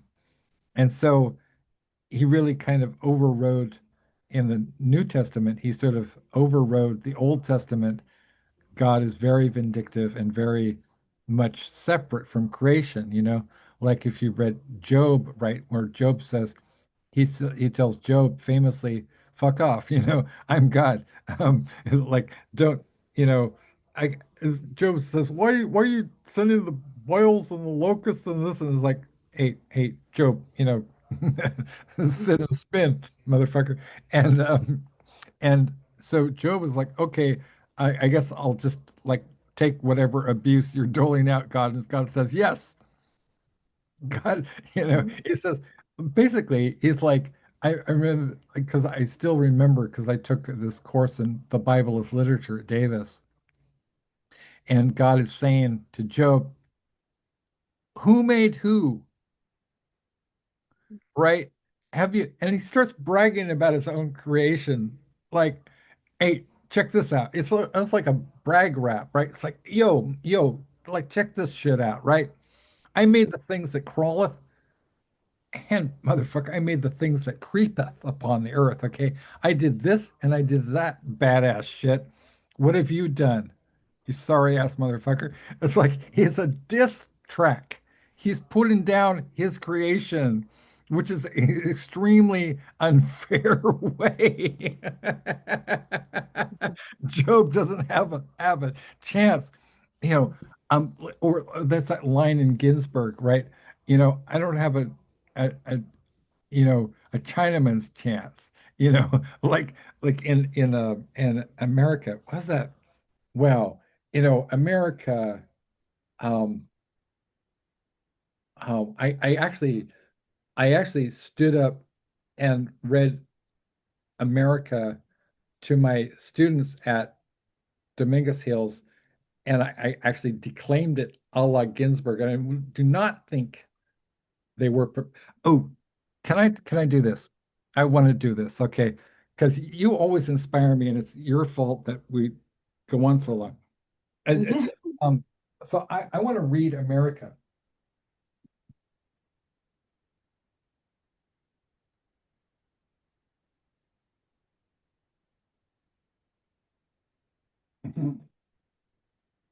I keep my collected poems right next to Shelley, right? Mhm. Um, America. Um, America 146. And I know this is I think correct me if I'm wrong, but I think this was part of the DNA of your of your poem about, you know, I had the best frozen yogurt of my life Oh yeah. happening, right? Um, uh, oh, death to Van Gogh's ear. Aha! That's where you got death. That's where, okay, so yeah, um, let's see, America, Howl, 146, 146. Oh boy. So I actually like sort of I performed this a la Ginsburg, having seen Ginsburg perform two times. Um, and I just want to read this one because it's one of my favorites. And when I think the fact when I bought um uh Barefoot, that I was like, oh my gosh, I know what she's doing there. America, I've given you all and now I'm nothing. America, $2.27, January 17th, 1956. I can't stand my own mind. America, when will we end the human war? Go fuck yourself with your atom bomb. I don't feel good. Don't bother me. I won't write my poem till I'm in my right mind. America, when will you be angelic? America, when will you take off your clothes? When will you look at yourself through the grave? When will you be worthy of your million Trotskyites? America, why are your libraries full of tears? America, when will you send your eggs to India?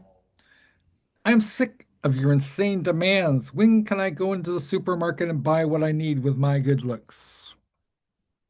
America, after all, it is you and I who are perfect, not the next world.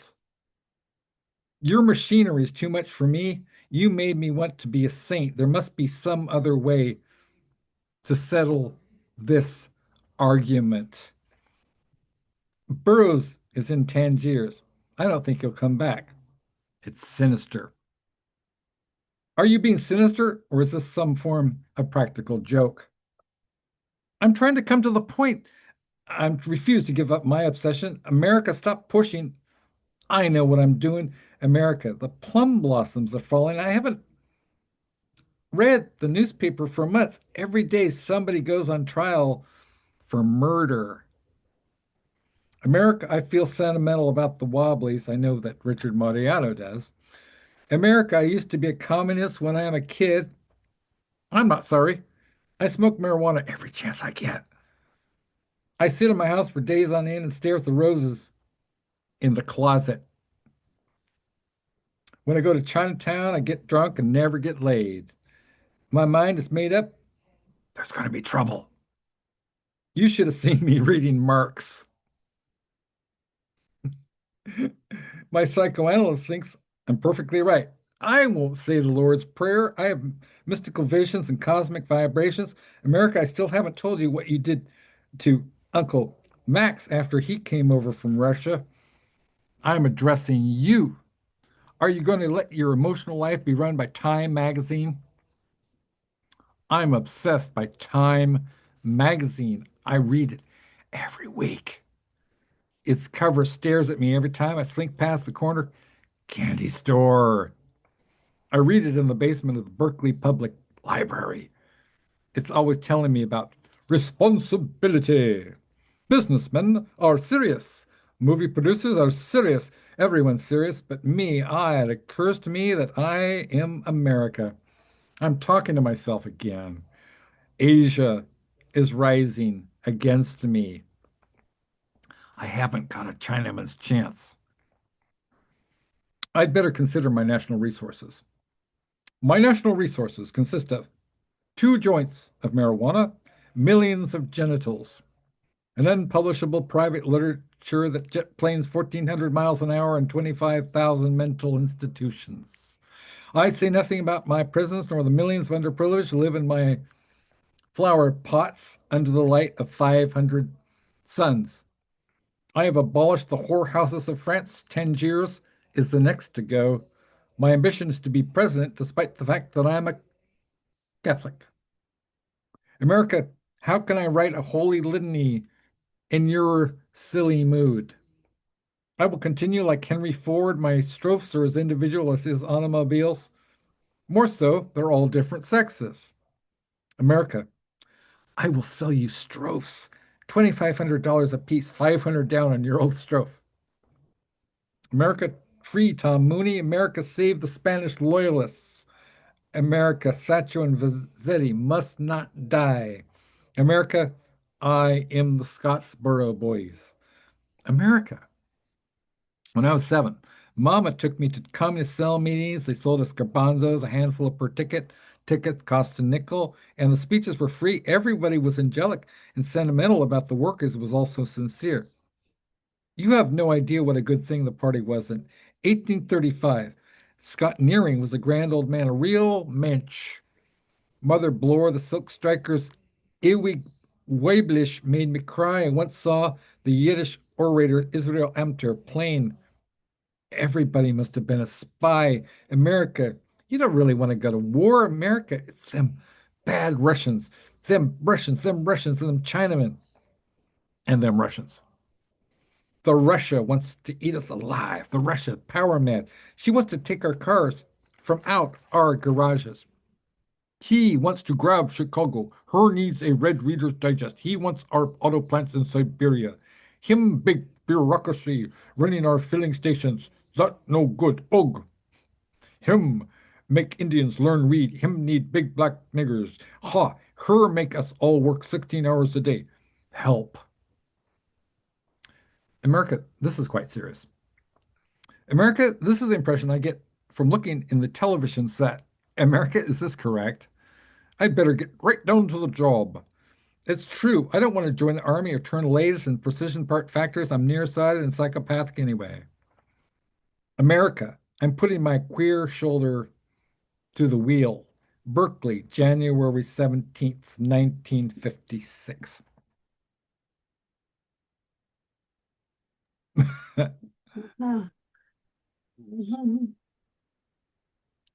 Yeah, wow. Yeah. I think, yeah, it's so powerful. I think like the yogurt poem has to do more like, I mean, in the sense with how Hal is, but I mean the sort of riffing on Hal Yeah. with but this is so yes, well, very powerful stuff. I mean, wow. And I think with your kind of you're almost the very very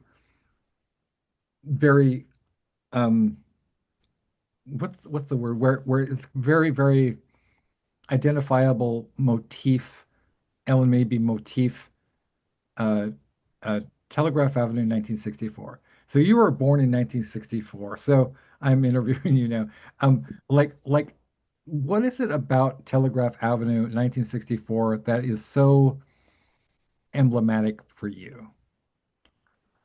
I mean, I think of, just, I think it's a mixture of like, I know that I've listened and have listened a lot. I listened to KPFK, and I went to the archives, and they would have things going on that was going on with Mario Savio, Yes, for People's sure. Park. And even though, in a certain sense, I don't know, I relate to all this, even though, I mean, obviously, I was like, or even like Phil Oakes, or I feel they must be the kind of old soul type of thing, or just something that's resonant. I mean, I tend to resonate to stuff from different eras that Yeah, feels resonant. And yeah, so I don't always relate to contemporary in the same way. Like a lot of the music and a lot of the stuff I like, it can be very resonant. This like Leonard Cohen and stuff. It's from sometimes it has a different feeling of right, an earlier time and stuff and folk music. I think, yeah, but but also I feel like say the Iguana Cafe or different things are meeting. There's a lot of people I think that feel that way. A lot of people I think are feeling that way. A lot of the people today that spoke, like Amelie and stuff that I met, at the Iguana Cafe, and other people are also so there. And you, of course, I think there's people that are not of the age of that, but certain ages tend to be resonant for people. There's something about that was a very intense, and a lot comes from different times that people are in. And look at like with Ron Whitehead, there's just a lot of people that are now, but have this, there's this connectivity to earlier eras. So I think, yeah, and you have that, and quite a few of the people that are involved in the stuff going on now right, have that and been inspired. So yeah, so it's interesting because I mean, and there's a certain something cannot be maybe logical, like I wouldn't have been able to have this here, but in a way it's true, even if it's not logical. Um it feels resonantly true, yeah, even though, because there's a lot of times when the contemporary stuff, no matter how well known it is, I will not know it. You know yeah, what I mean? I just don't seem to right, follow like exactly, like there's stuff like I just didn't. yeah, It's funny, most of the shows I love get canceled. right, yeah, Here and there something doesn't, but I just don't always uh, yeah, it's just interesting. Yeah, but some stuff is just remain. I mean, like you can listen to yeah, Leonard Cohen or a Dylan song or something like that, and yeah, something just that, things, and you're like, wow, it just, it's so prescient, so prescient. yeah, I mean, a lot of that is really remarkable. It's interesting how, yeah, yeah, it's interesting, but I don't know. It's just like, yeah. Right. What you're saying about like that particular era, when my dad introduced me to the music of the Beatles, I think that was the first band that I was like, I felt kind of like this mythic resonance with, and I was like, who are the Beatles, man? So I did a I was I'm always kind of obsessively deep dive, in whatever subject. And I was like, who are they into? Well, they were into Burroughs, they were into literally called name themselves the Beatles after the Beat Generation. Burroughs is on the cover of and Burroughs and Lenny Bruce are both on the cover of um of Sergeant Pepper's. They were huge fans of Philip K. Dick. In fact, they even called up Philip K. Dick one day, and they're like, "Hello, this is Paul McCartney. Yeah, we've been just reading your book, Ubik. We're great fans of yours."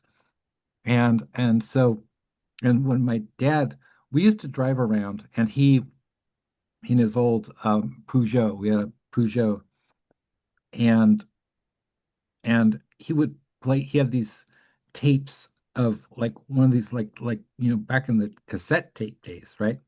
These old tapes that he played over and over and over again. And one of the tapes was Terry Garthwaite. And he'd say, Alex, this is my friend Terry Garthwaite. And so she played songs like one of the songs that I remember we listened to every time we spent a lot of time together, really go on trips, just he and me, and we go to like Mendocino. And like we took this trip to Mendocino, and these anyway, we went to this we were sort of walking around, and these old hippies came up to us and said, yeah, there's going to be a showing of like a Steppenwolf, man, at this theater. Wasn't even a theater, it was like this kind of restaurant bar with they had a bed sheet for a screen, right? And so yeah, it was like, yeah, man, they're playing was it Steppenwolf or something. It's about Hesse, man. And it was like we're stepping right into an Ellen Maybe poem, right? And so we go to this little whatever, this little restaurant bar thing. And I was 14 years old, right? But this is Mendocino. So nobody was paying attention, right? So my dad gets us a pitcher of beer, literally. Okay, obviously I was not of age to drink. Didn't matter. It wasn't a movie theater. It was a bed sheet because people were probably too high. So it was good enough. And then it wasn't Hesse, it was Woodstock. Right. And so they're playing Woodstock, this movie, and I'm drinking beer with my dad. I'm 14 years old, and I'm watching and he's like, yeah, we went to school with, Joan Baez, and your mom was in, eighth grade home econ with Grace Slick. And I'm like, holy shit, you guys knew these people. Are like, hell's yeah. I was like, wow, that's amazing. You knew you were in school with Grace Slick. Oh yeah, man. Gracie Wing. And so then and then my dad, anyway, he played this tape, and he said, Alex, this is my friend Terry Garthwaite.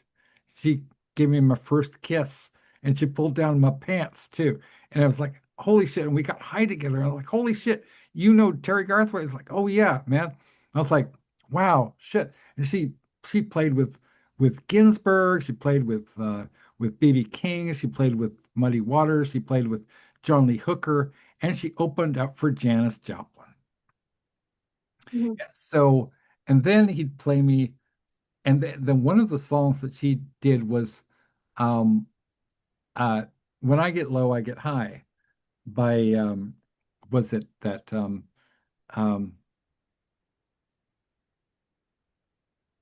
oh, I always blank when it comes to the really important facts.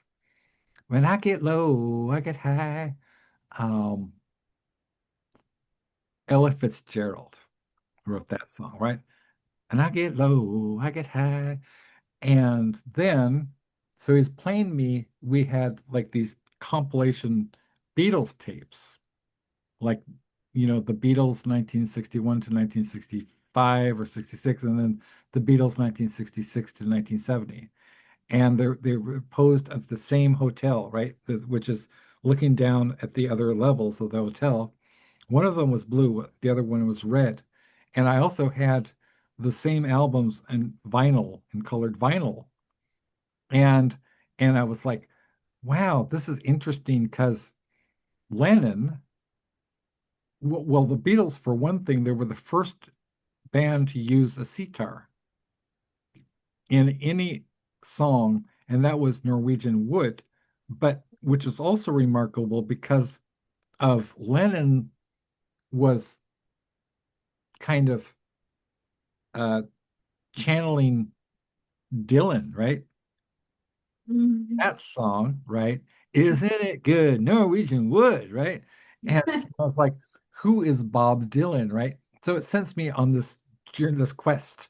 I'm like, holy guacamole, this guy wrote Chimes at Midnight. This is good as Shakespeare. He wrote these impeccable songs that weren't just it's like first it was like, oh, just protest songs, right? But what protest songs? It's pure surrealism. It's magic. Rainy Day Woman, was it Rainy Day Woman number 12 or something like that? Is also, which makes you think of like a painting like a Mark Rothko or a Franz Klein. Rainy Day Woman number 12 sounds like a variation painting by an abstract expressionist. And then I find out, oh, he's not just a songwriter, he's also a painter, right? And not just any painter, but the guy is as good as Frank Hopper, right? So then you have all these kind of magical associations, like and then Dylan was inspired by, of course, obviously, Dylan Thomas. So I was like, oh, who's Dylan Thomas? Since I get into Dylan Thomas. And then I think one of the reasons that I connected so strongly with people like Billy Martin, especially, was like I recognized, oh, Billy Martin's into counterculture. Billy Martin is into all these people that I'm into. Billy Martin is into Crumb and and and Burroughs and all these different things, right? So it's not really a coincidence if you just look at it in the fact that I naturally vibed and gravitated towards people who were into the same counterculture stuff that I was raised in. And they continued in their own idiom, in their own fashion, these these these kind of tropes. I mean, Billy Martin is very famous for writing kind of a beautiful blend of like, kind of Burroughsian transgressive fiction and with a lush style that's reminiscent of Rimbaud and Baudelaire. And when I met her, Poppy Z. Bright, in New Orleans for the first time, I was like, this is a hella cool person. And then Ron Whitehead, um, uh, a few in 1996, hosted Poppy at this insomnia thing, this insomnia thing, and so he it's Burroughs is the link, and the Beat Generation is the link to all of this stuff. So on the one hand, it seems like there's all these coincidences. On the other hand, it's the collective paw of Burroughs, Kerouac, Ginsberg, Michael McClure, Jim Morrison, Patti Smith, uh, all these people, and then Warhol too. The Warhol people, David Bowie, they're all magically connected by this these really, really interesting threads.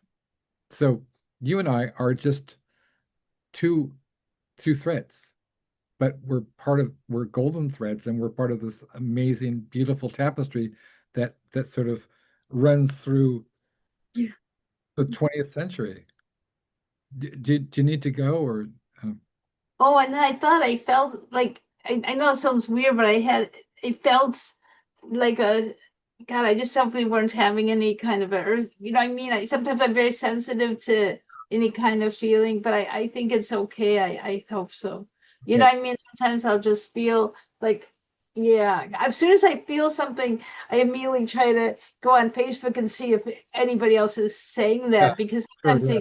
they although I'm not sure, but yeah, no, I just sorry. It's so weird.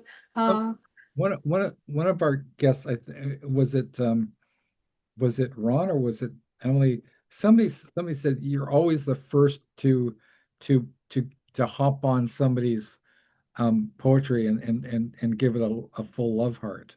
oh, I'm right. It was Ron, yeah. It's really beautiful that Ron Whitehead of all people is he appreciates the fact that other people appreciate him. He's not just out there for himself. No, no, he's really nice. Like, it's funny how this with Zoom is so cool because, a lot of people, you interact, people we do on Facebook, but we don't necessarily, yeah, we don't haven't met them in regular life, but on Zoom we get to meet and stuff. That's nice, like a lot of people. It's very cool though. It's amazing how it's time is so weird. Like it was a week ago, and there were those really bad storms. There was those Yeah. thunders and lightning, and that was so unusual. And it's, but doesn't it feel like it feels like a week can seem like a month? It feels very hard to gauge how time is because this year, last year, it just very intense times and Uh, stuff. and I think also that um, having these small bear shows is it's much more than just I mean there are a lot of people who have content or whatever and who have these regular programs and are much more polished and have studios and microphones and a budget and things and backgrounds and super titles and whatever. But what we have with Small Bear Show is kind of almost this oasis where an oasis of of of uh, of culture. And in the midst of, I think, every era, no matter how dark and how oppressive things have gotten, where, we're living in probably the most terrifying times in American history since the Civil War. And yet we have these little oases where it reminds you, like in every era of human history. It's fascinating because a lot of the greatest works of art of all time have come during eras of severe political oppression. And I don't think that's a coincidence, right? Like, are people who have been, you know, um, who've been oppressed by authority. I mean, you have Dostoevsky writing in prison in Siberia. You have Miguel de Cervantes writing in prison. You have uh, uh, Jean Genet writing in prison. You have Marquis de Sade writing in prison. You have Dante writing in exile. You have, Saint John the Divine writing in exile on the Greek Isle of Patmos, and he wrote the book of Revelation, right? And then you have so we wouldn't have the Divine Comedy, we wouldn't have Don Quixote, we wouldn't have Crime and Punishment, we wouldn't have all these books. Edward Said has this book called On Exile, where he talks about this, right? And I think and also as like we discussed about, I'm always been fascinated by how, you know, how the immigrant voices, the I guess a lot of my favorite writers are Jewish, and I don't think it's a coincidence. I have some many of my best friends and my favorite books like The Painted Bird, Jerzy Kosinski, or Being There, or the work of studs of Rick Lupert is a great Jewish poet, and Jan Steckel and Emily Frank and you, and it just seems like this kind of res remarkably resilient quality that Jewish people have, and it's not, I mean, not to any, you know, anything on any other culture. I mean, Palestinian poets, wonderful poets, Islamic poets. I have many Islamic poets and Hindu poets in my anthologies as well. And some Christians, I think, but the whole thing is that, people who have been marginalized, who've been oppressed, who have been genocided, and yet somehow have this wonderful, in wonderful, like, miserablest pride, where the last picked for field hockey. So so didn't make the it didn't even occur to them to want to be successful at sports because they were too busy, like me, sitting in the library, reading Les Illuminations by Arthur Rimbaud and thinking, I don't want to be play sports. I want to be Arthur Rimbaud. And then years later, connecting with like minds who were into the same stuff I am, and they went on to become famous musicians, famous authors, famous painters, famous, in some cases, multi-talents like you, like William Taylor Jr., right? Like Ron Whitehead is also a musician, like Tara Van Flower, like Jerbo, like David J. Haskins, like David Bowie, like Dylan, like so many who can't just have one media because you're always uh I'll show you some of the I've been doing a lot of artwork, and I'm doing these characters. I don't know. I mean, sometimes they might become short stories characters, and they might become, you know, and so, like, this is just, I don't know who these characters are, but I think so. I'll just do a drawing, and then they suggest themselves to me, and I might write a story about them, or they just might be enigmatic and just. But I've always, I think I did my first. I've been actually writing and publishing my own books since I was a little kid. Since I was like 12 or 13.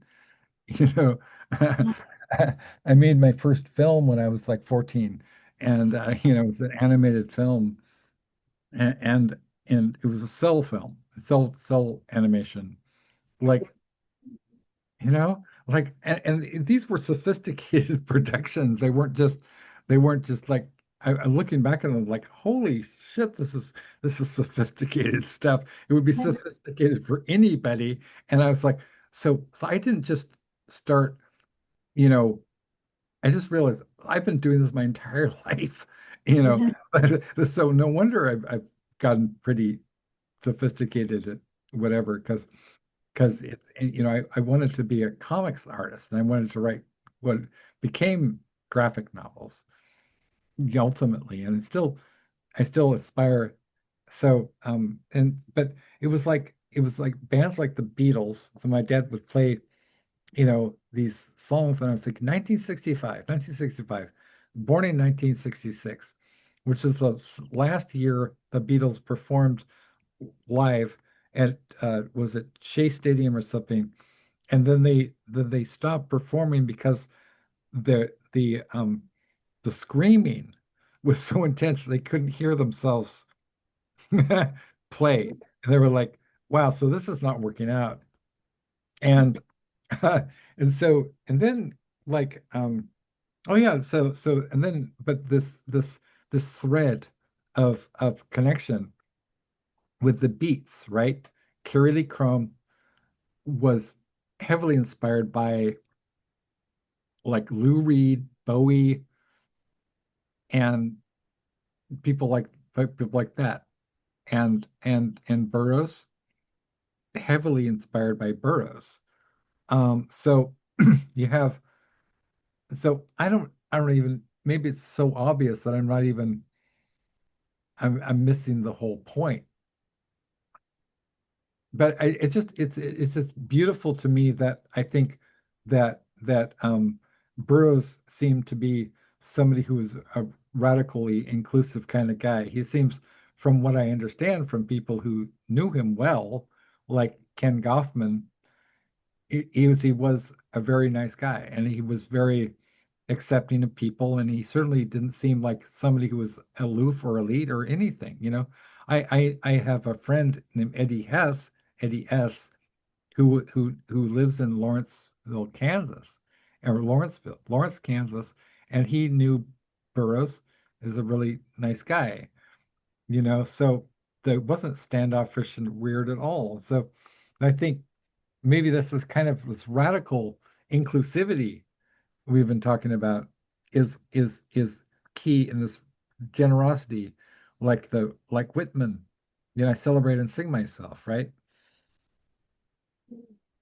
And you have that. You make always everybody feel welcome.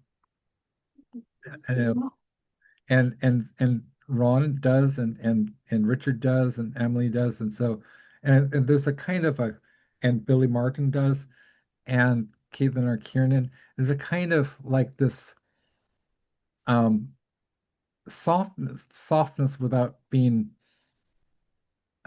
weak. There's a kind of a softness that I value, a gentleness I value, And so when I look at us, we're gentle. We're gentle people. We don't like violence. We hate violence. We're just like, and we retreat. I mean, Aaliyah is so sensitive that like I can't talk about certain issues. I can't talk about politics. She'll get psychosomatically, she'll be just, she'll get her stomach will start to hurt, and it's just so entire system. I have to be very careful around Pickles, very sensitive. And I can see there's some topics where it looks like it's physically painful to hear about it. And I know some of the things I was talking about, I was just so, when I realized, like talking about Vanessa Smith and whatever, I just realized how calculated it all was, and how they're targeting us was keyed into this thing that's happening now in LA. It was very deliberate, and there was something to do with LA, which I still, excuse me, I still haven't quite put everything together. What was it about you and me and Beyond Baroque and March 12th that was so important? It was almost like this kind of timetable that they already had that was tied in with all this anti-immigrant terrorism that's happening now. It has to do with LA.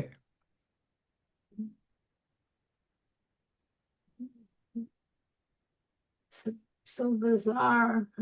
This so yeah, such a wow.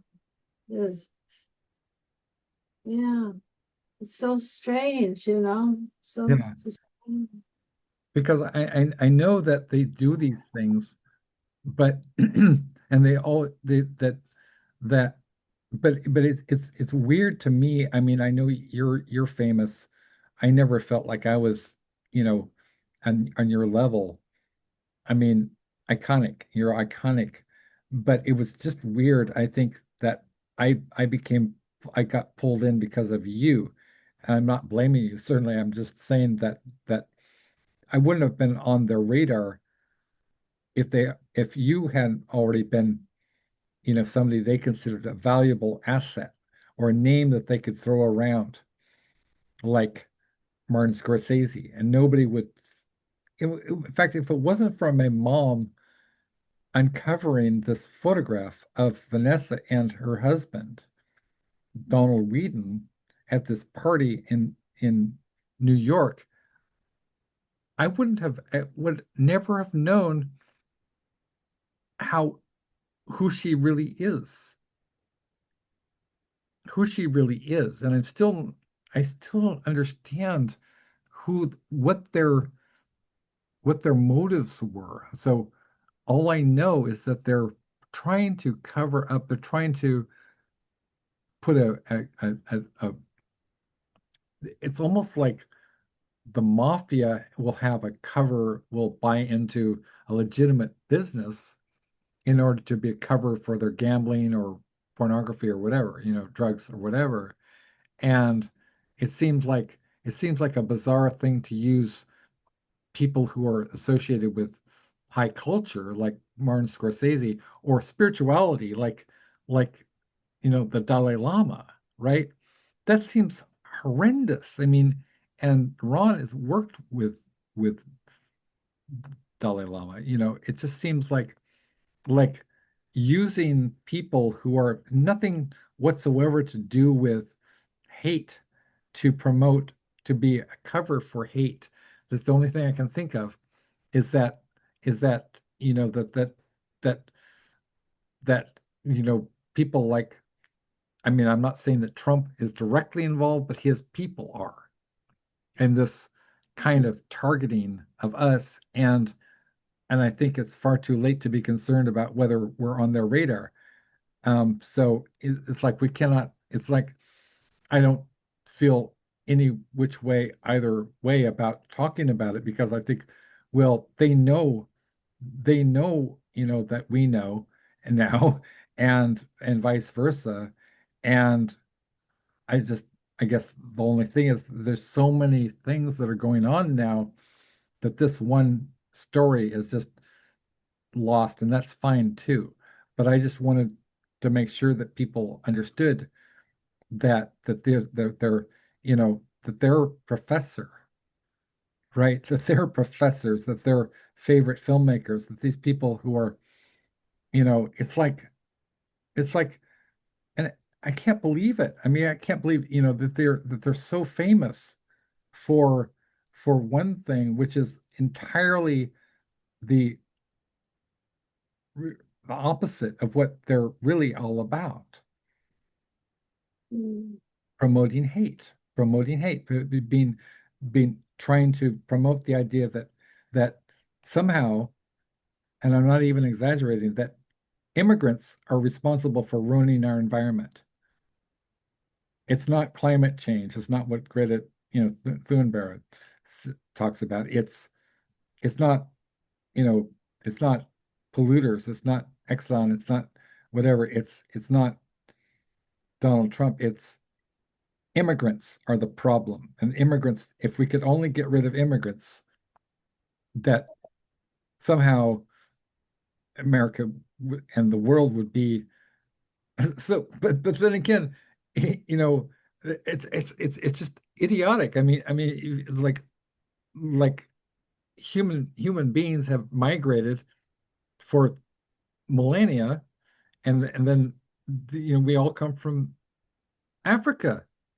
So if you want to get rid of, like, you can't get rid of DNA, even Hitler was like 1/8 Jewish, right? You can't, so they're trying to ideologically exterminate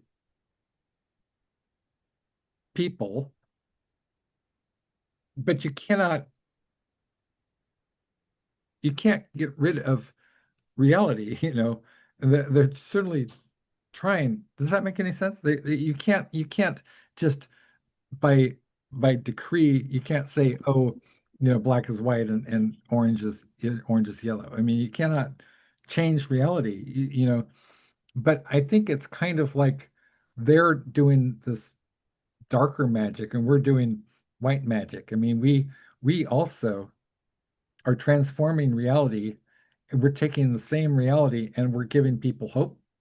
We're painting in magical colors. We're painting in psychedelic colors. We're saying, hey, okay, so you can have a grim vision all you like, right? Of fires, of murder, of blood in the streets. But you can also have an Ellen Mabie poem. You can have an Alex S. Johnson poem. And you can go, you can imagination. I mean, like you're lying about, you can write ocean songs, right? Not just, you know, blood on the pavement.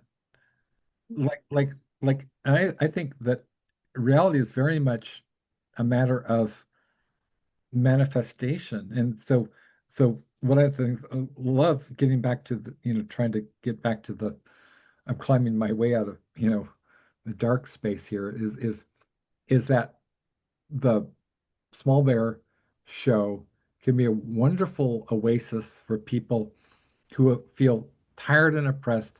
They don't want to watch. I certainly can't. I was trying to watch the news and I was getting more and more upset watching the same footage of the repeat over and over again of the protesters and then they firing, rubber bullets into the crowd and tear gas canisters. And I'm thinking, I'm getting more and more worked up, and I'm playing Rage Against the Machine. I'm like, yeah, man, fist in the air. And then I'm thinking, or not. Or no, I don't have to do that, right? I could listen to anything I want, right? And I can mellow out. And so like I sort of go through phase shift and sort of like through different gears throughout the day. And I'll say, you know what? Fuck this. I'm gonna play some Ellen Maybe. So I like, then I put on People. And you know, people roller skating through Amsterdam is a hell of a lot nicer and it's easier on my nerves. And it's just as true, right? It's just as valid a thing. It's just as valid as a reality as, awful things happening in the street that are basically political theater.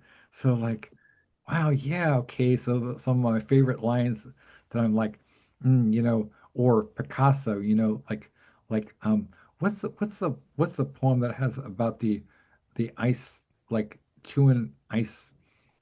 I Oh, oh, let's see. Oh yeah, let's see. I wonder if it's from, I think it's in Picasso, chewing ice cubism till the teeth bleed. Is that? chewing ice cubism till the teeth bleed. I'm so grateful that you unearthed my people poem because that has some of my I was like astonished that I wrote those lines. I was like, that's as good as anything in an Ellen Maybe poem. I was like, wow. One of my favorite lines is there are there are trapeze artists whose sense of balance is simply staggering. Mhm.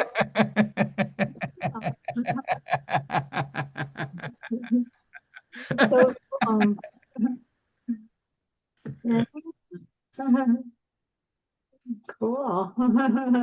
That is as good as anything Ellen maybe ever wrote. That is exactly like I for a second I was like, is that an Ellen maybe poem? I was like, no, it was done under the influence, right? Done under the influence, and some of those lines, um, because I kind of like I study what people do, and I'm like, huh. So that is that's a little bit of a you take one thing, and then you would you join it up to another thing, which is either phoneme adjacent or it's like sound adjacent or it's concept adjacent or both. And then you take it a step further and then it's like rap. It's like freestyle and rap. And I was like, okay, so I know that I know what that's like. So like, and so like, so then I just try to, Robert Frost has those very tiresome lines about playing tennis without a net. And I'm like, why not? Why can't you play tennis without a net? Why can't you? Why do fences make good neighbors, right? Mhm. Like maybe was he being ironic? I don't care. He's tiresome. I don't like Robert Frost. I wouldn't read a Robert Frost anthology. I would read an Ellen Maybe anthology or an Amelie Frank anthology or anybody but Robert Frost. I'm like, oh, you're exhausting. Okay, you're trying to give me a moral lesson, right? And it's going to be, and I feel like I'm taking a test. What is two, two, whatever, two paths or whatever conversion of forest and whatever. What does that really mean? Is it ironic? Give me the metaphor, Alex. And I feel like I'm under exam. Whereas I'm like, okay, or not. I won't read that. Say, I'm not going to read that poem. Instead, I'm going to read, the Musée de Beaux-Arts by uh, you know, um, you know, you know what I'm talking about. Um, Musée de Beaux-Arts by I was thinking W.S. Merwin for some reason, but it's it's Whiston Howden, right?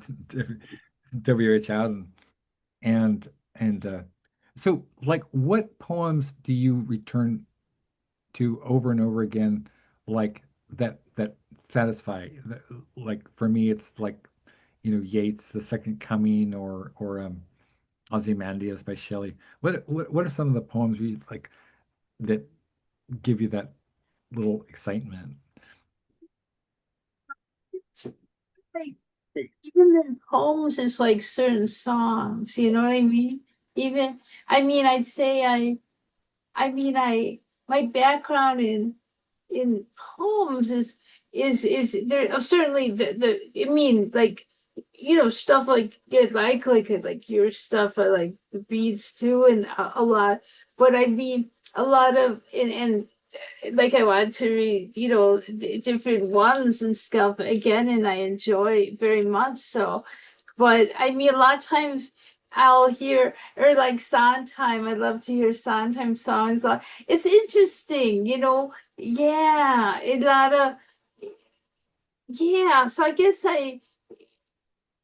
but this, I mean, the stuff like I'm enjoying so much the poems, your poems, and like I say, like Ginsberg and Corso and Ferlinghetti, all the ones I like. But I a lot of times I'll hear often songs and stuff like the in different stuff. So kind of a mixture. It's, and, and, And and yeah, I mean, these lyrics are poetry too. And so like for me, and you're right, I mean, I probably have asked you that before, and I realize that I have, and that we've had this conversation before, but like for me, it's like obviously like David J. Haskins. He has that song called The Passion of Lovers, right? And there's this line, which is a very collective Paul line, where, which is so beautiful and haunts me. Like, the little foxes are safe and sound. They were not dead. They'd gone to ground. And I'm like, oh my God, the little foxes. I'm glad that they're safe, I'm glad that they're not being tormented, by the whatever, by the hounds, they're safe and sound, right? You could tell that David is a very kind guy who likes animals, and songs like Kundalini Express, which he also wrote, which is about how, like, it's basically how everything is connected, and this train is every car is connected with every other car, and um, and it's very Beatles-esque as well. And then who I'm thinking, we mentioned Bob Dylan, and I also enjoy Bjork a lot. And Bjork is wonderful songwriter, and her song "Army of Me" is very, it has a very kind of Ellen Maybe-esque quality to it. It's very strong. It's very independent. She's very independent, and she's very much somebody who doesn't obviously neurodivergent. It does not think like anybody else. Couldn't think like anybody else. And and then Lennon McCartney, uh, Jagger and Richards, uh, you know, uh, and Tara Van Flower Jaribo is a wonderful, wonderful songwriter, and um, and it, often like people that we have and published in the anthologies, like Ethan Maroulis from Spawn Ranch. He wrote some original stuff, or wrote an original song, which was we published in the Bauhaus collection.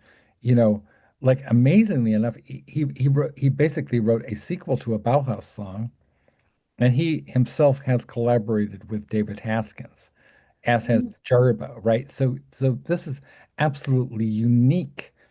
And one of my fondest hopes is that we'll have somebody will, this has not occurred yet, but this is still early days, is that somebody will record one of these things, that they'll record it. My great hope is that one day maybe Bauhaus would record an album of our songs, that they would, just or not just, like I'm thinking like an all-star kind of compilation or anthology album, right? We'd have like a cover album based on one of my books. I don't see why that couldn't happen.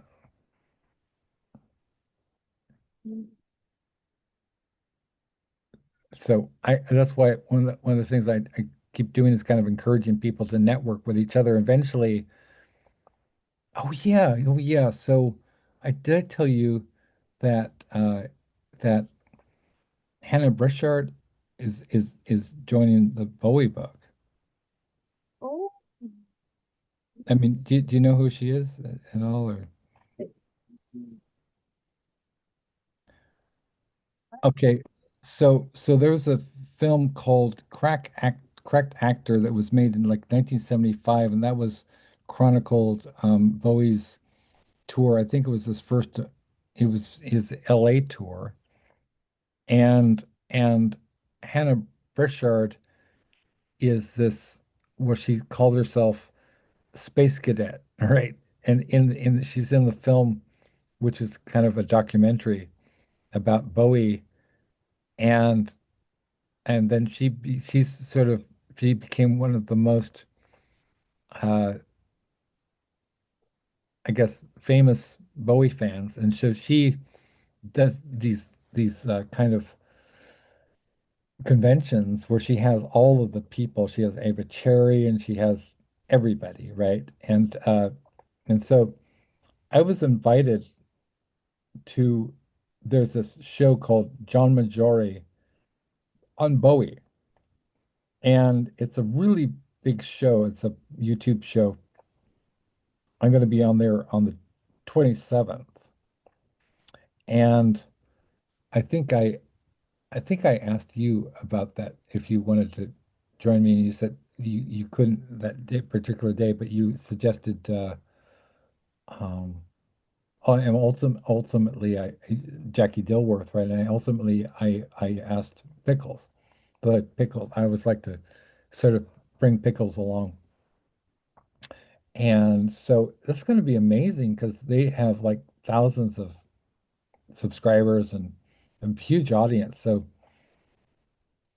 we could potentially get like thousands of people listening, and that was really promotes the books, and that gets us on the radar of the people that we want to connect with, and then we make it sell some books because I know that it's not.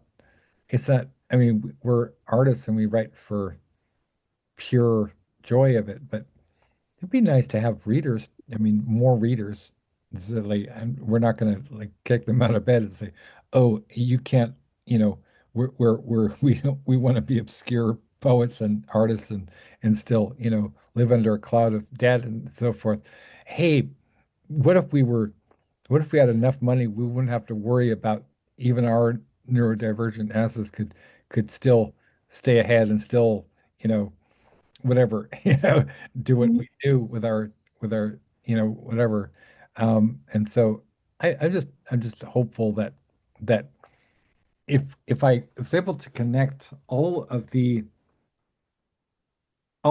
reader groups and all the listening groups, all the fans of, Jarbo, Bauhaus, Love and Rockets, and Tara Vanflower, Lycia, Typo Negative, Caitlin R. Kiernan, Poppy Z. Bright, Ellen Maybe, um, uh, uh, John Shirley, right? I mean, it's just think about the potential,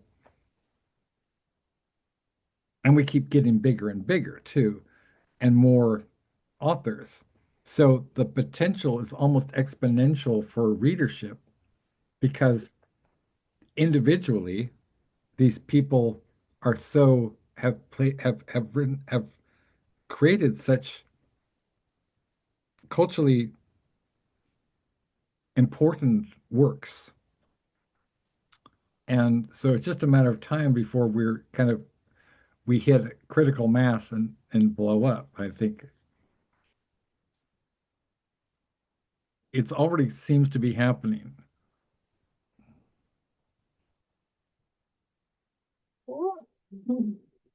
Yeah. And so I get so excited and worked up, and then I'll rant and rave to Pickles, and she'll be like, "Oh, okay," and I'm like, "But Pickles," I feel like, Pickles, this is like we're right about to break through," and she's like, this is the one thing is like it's so funny because I feel like I'm trying to impress you for some reason. Like you were pre-sold, like I had you at hello, I think, right? And I'm still like, but Ellen, you know what I just did? And you're like, wow, cool. I don't have to do anything to impress you. We're already mutual fans, but I was like, oh my gosh. It's sort of, I was like I'm on a date with you or something. I'm like, hey, check out what I just did. And it's like, oh wow, cool. Like I don't know. It's so funny. I mean, I just have no reason to try to, but at the same time, I get so excited.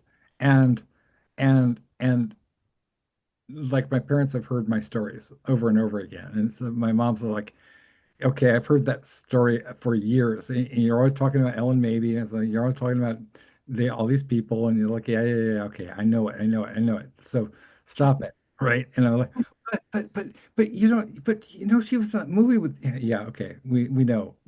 But just, and yeah, yeah, with Daryl Hannah, yeah, yeah, yeah. But Jackson Brown is like, yeah, yeah, okay, okay, we know, we're aware, and it's cool. They're huge fans of yours. And so it's like it's craziness. It's crazy how how much I try to impress you. Why? I don't know, right? It's like, who we just got on board? Yeah, we got on board. Next it'll be like, our next anthology is going to have like Keith Richards and Mick Jagger, and we're going to write us an original song, and then Stephen King is going to write the introduction, and basically, and then it'll be like, the next anthology will be like, you know, William S. Burroughs comes back from the grave, together with David Bowie and Lemmy, and then they do a collaboration, and it's going to be, John Lennon writes us, no, Lennon and McCartney write us a song, a new Beatles song, right? And then we write a new Beatles song, and for the first time in the history of the Beatles, they perform a song that wasn't written by Lennon and McCartney, but Ellen Maybe and Alex S. Johnson, right? And then the next thing it's like Bob Dylan is like, hey, I heard some good things about Ellen Mabey and Alex S. Johnson and Pickles. I want to get in on this action. And he calls up Patty Smith. Is like, hey, Patty, do you know Alex S. Johnson and Ellen Mabey? He's like, of course I do, right? And then we get into a studio in Paris, and there's wine, champagne, and we've got Pickles there, and it just it's just like every time I think, oh, things can't get more surreally awesome, I'll get it gets more surreally awesome. So it's like, what's next? Publish the next Clive Barker book, and Clive Barker will be begging to be introduced to Ellen Mabey, and I'm like, well, Clive, I don't know. She's very, she's an elite. I mean, you know, she's an elite. So everything seems possible and magical, Yeah. right? Hello, this is Paul McCartney. I have one of my students, actually, I only have one writing student, and he's in Liverpool. His name is John Sisson, and he was in the Bauhaus book, and every time I talk to him, it's like I'm sort of remarkable. It's like, you sound exactly like Ringo. I mean, it's in very that sort of up lilting up speech. Hello, this is John. Yes, I know. John, hi. How are you doing? Oh, I'm doing well, thank you. And you? And it's like doop, doop, doop, like that. And where Clive Barker is also from Liverpool, but he sounds different. I mean, it's crazy how in Liverpool, there's so many different Liverpool accents. Like Clive Barker sounds much more like very nasal and very, I'm Clive Barker and sitting in the dark with darkness and the dread and dark and Clive Barker like that. It sounds a little much more posh, a little more, you know, it doesn't sound like that. It's more Clive Barker and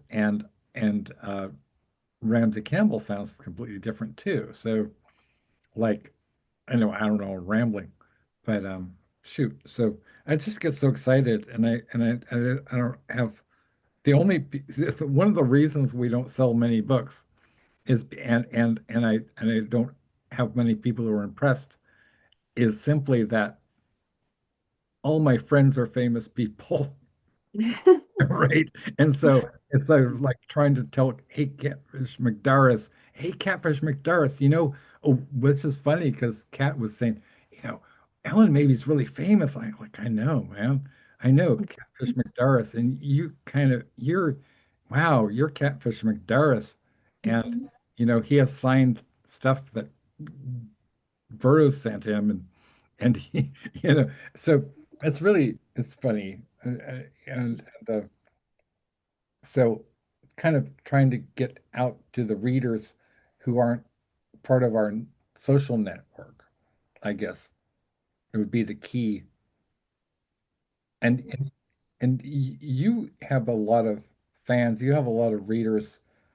So what was like so I know you've probably over the years you've had a lot of people who just regular folks, who've come up to you and said, I really love that poem you read, whatever. What was like one of the most memorable times or people that came up to you and said, I love that poem you wrote that really resonated? Um, oh, there was a reading with, I think, so I think my mom heard someone, they wanted to speak to me and they were nervous, and my mom told them that they were shy, and maybe it's like might have been the publication party, Uh-huh. for a book, and my mom told them not to worry, that I am shy too, and Right. they should Yeah. feel comfortable to go up and talk with me, and that was really touching. Yeah, I Oh, thought good. that was, yeah, because I know that can feel like to be nervous like that, Yeah. just and shy. So that was really, it's really, like, yeah, yeah, yeah. So it's Yeah. always people, and it's nice, that there is stuff like in general Facebook, people connect to each other and just that, I mean, in Zoom is great. I'm always such a glad because I mean it's so rare now. It's totally rare to. I don't because I haven't been doing in person stuff for so long. But I feel like I see people all the time. I mean, I Yeah. feel like it's not like I mean I could see that a person don't really feel isolated though. You know what I mean? I've got all my classes. I've got so many classes from so No, many schools. I'm busy. I just it's a different life though. It's different. Yeah, it's pretty different this way, but yeah, I think it's still really interesting. Like I like taking all these classes. I like being able to right. have these conversations and go to events on Zoom. It's Yeah. just it's it's a different era, but it's Yeah. still exciting. And I think it's cool that there's still this much on Zoom. It could have that was a quite a change, but it really, you know, yeah. I mean, even just events, there's a lot. It's a different realm. I mean, I know a lot of people are like it's regular things, but it's not. I don't. I just don't Uh, feel. Yeah. I mean, it's different. Yeah. I think we're definitely moving into an era where we can curate our environment, and especially it's important for neurodivergent folks such as ourselves who might, have be distracted by a lot of stimuli and a lot of, you know, I know that Pickles especially has gets very much overwhelmed. Autistic people get overwhelmed a lot, and I get overwhelmed by I can't like if there's I can't not, well, certainly with the brain disease, I couldn't function in the outside world anymore. But so thank God for the internet and for Zoom, right? But even at my best, I have a social anxiety disorder, and so combined with neurodivergency, so I can't really ever be more than a group with more than say 5 people at a time. And usually at a party, I would just be just interacting with 1 or 2 people at a time. And I've always been a kind of one-on-one person. And Yeah. like, like, like just because I can't really, it's actually kind of pretty remarkable that I'm able to negotiate being a host on these shows, I guess because I'm in love with all of you. I can't really, I wouldn't be able to do it if I didn't feel the warmth and the community. It would be horrible if I just did a show where everybody was just a professional guest or something, maybe like, hey, hi, this is Alex S. Johnson, and this is whatever, this is the whatever show, and we got our special guest and blah blah blah, and they're known for this and that, and they have them on, and I can do that. I mean, I was a professional journalist for more than 2 decades, and so I've interviewed everybody. But my favorite interviews and I think that my interview subjects appreciated this were people like Lemmy Kilmister. We just have a conversation with Jarbo. I mean, I interviewed Jarbo for Metal Maniacs. It was a very nice conversation. I don't think that she'd experienced anything like that.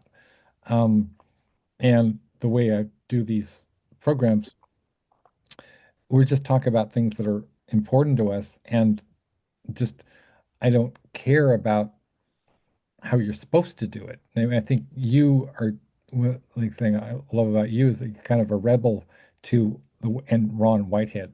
It's just like, okay, so you're so incorrigibly, irredeemably individualistic and anti-authoritarian that the whole notion of like, I refuse, I refuse, I refuse. I refuse to wear underwear. I refuse to kiss anybody's ass except gin bugs. I refuse to, you know, to toe the line. I refuse, I refuse, I refuse, right? And so, I'm like, yeah, yeah, fuck yeah, yeah, collective paw refusal, he's just an American outlaw, man. Like all these great American, he sort of reminds me of like a folk hero, somebody like truly is larger than life, right? Like the crazy. He's the only person I know who's done crazy gonzo shit with Hunter S. Thompson. Who's as legendary as Hunter S. Thompson, and not only that, but somebody that Hunter himself was like, holy shit, this guy's crazy. So to have Hunter S. Thompson go, holy shit, you're crazy, man. I dig you. I dig your vibe. Is just the ultimate compliment, I mean, right? Yeah, yeah.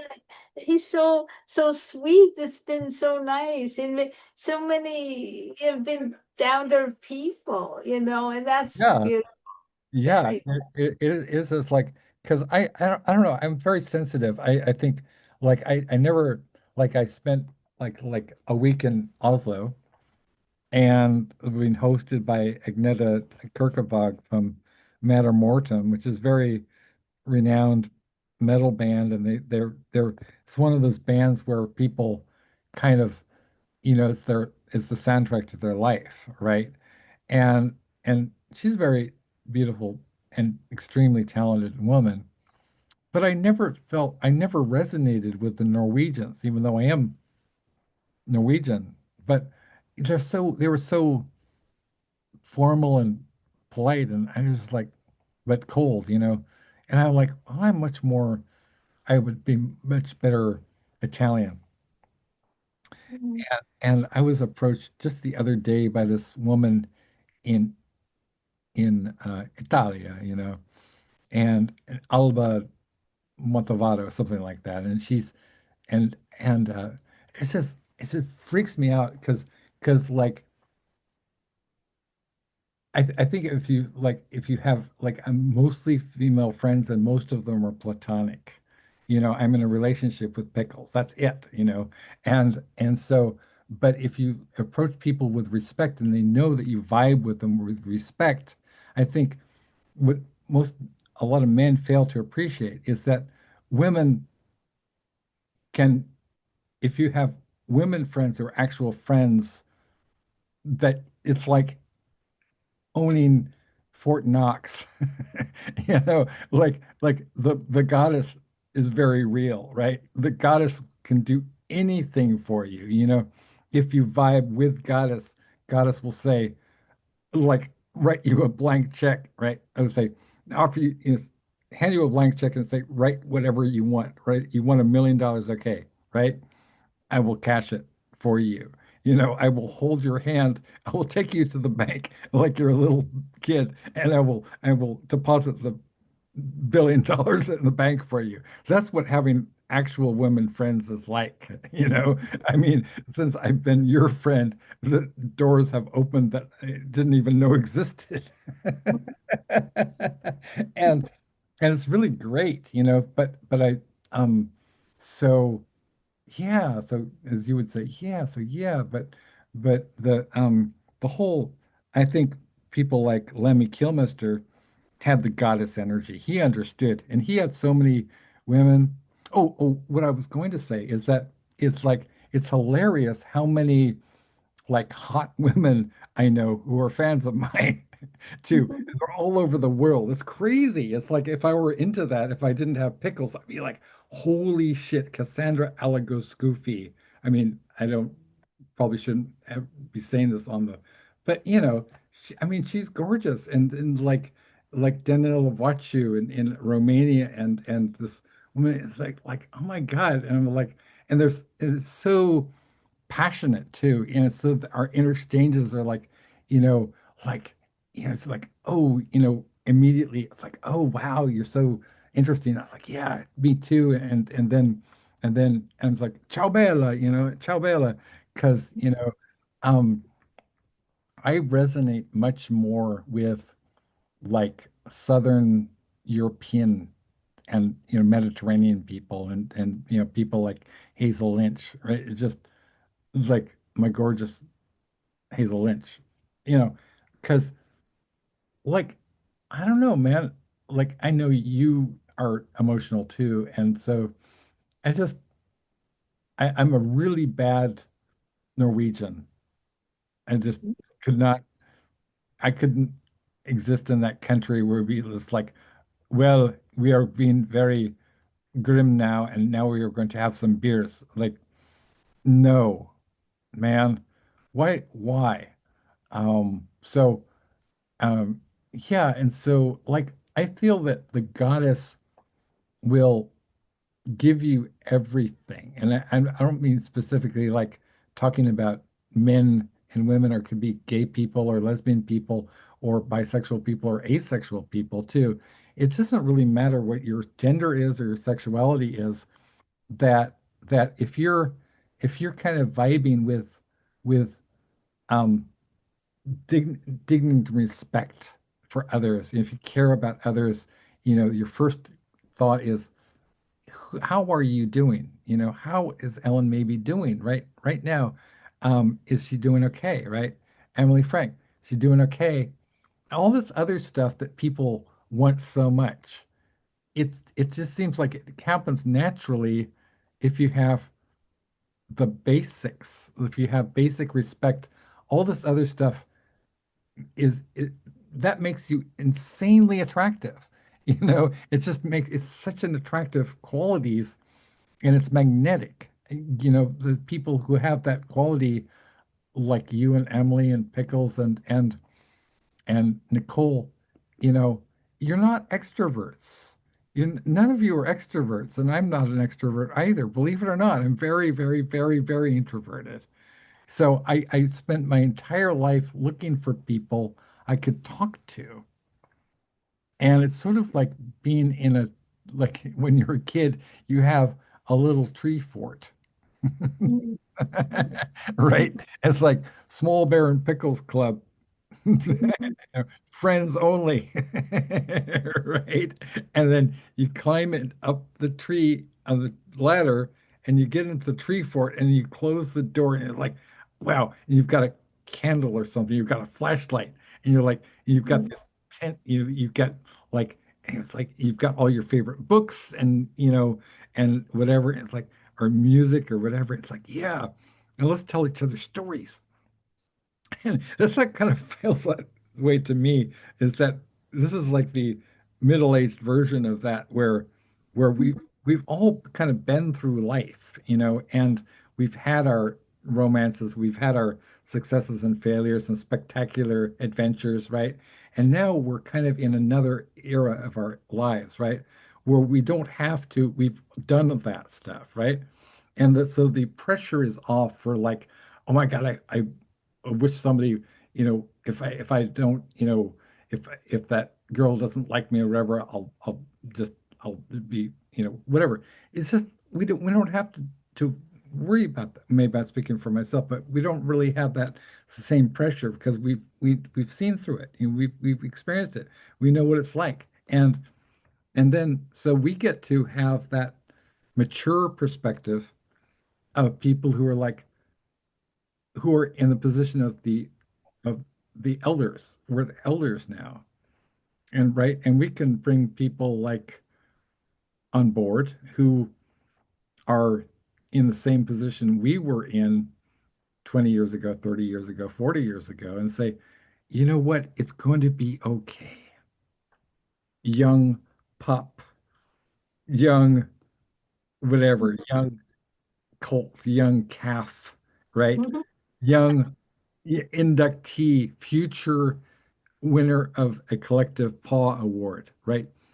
You too, one day.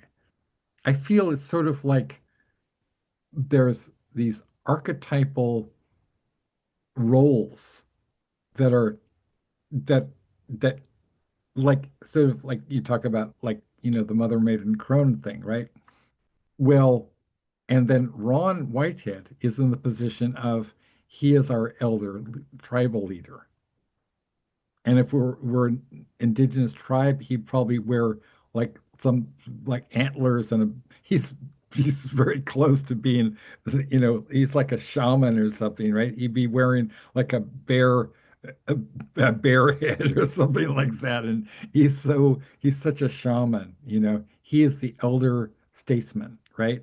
You are the elder, um, you are the kind of presiding elder goddess, So, and you and Ryan Whitehead, I feel truly are leaders, are tribal leaders, and so, and then I get to be sort of, I'm also one of you, and then we get to look and see who is coming up, and I especially want to interact with people who are unknowns and people who are just what aspire to do what we did and say, young pup, um, we extend. We're not sitting in in Olympus or anything like that. We're right here next to you. How are you doing? Right? Here's a paw. You need something? Here's some food. You want some? What do you need? Right? Oh, you need a squeezy hug? I'm always looking for people who need a squeezy hug so I can, you know, because I got squeezy hugs for days. Mhm.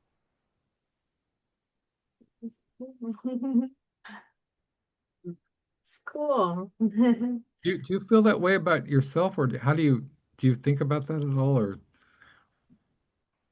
Well, I think that it is, I mean, like towards like finding kindreds and encouraging people, in their work. Yeah, that's wonderful. That's important. I absolutely. I think that's really means a lot to people. And I think it means a lot to us as people. uh, And I think it would mean a lot to yeah. Because a lot of people, it's a real struggle. A lot of people are struggling. So I think that it's important that people are still communicating a lot together. And, yeah, some people do that in person, but then there's a lot of ways that people can do that without the in person. Still, the they're getting to, yeah, talk and stuff. That's important because logistics are so different.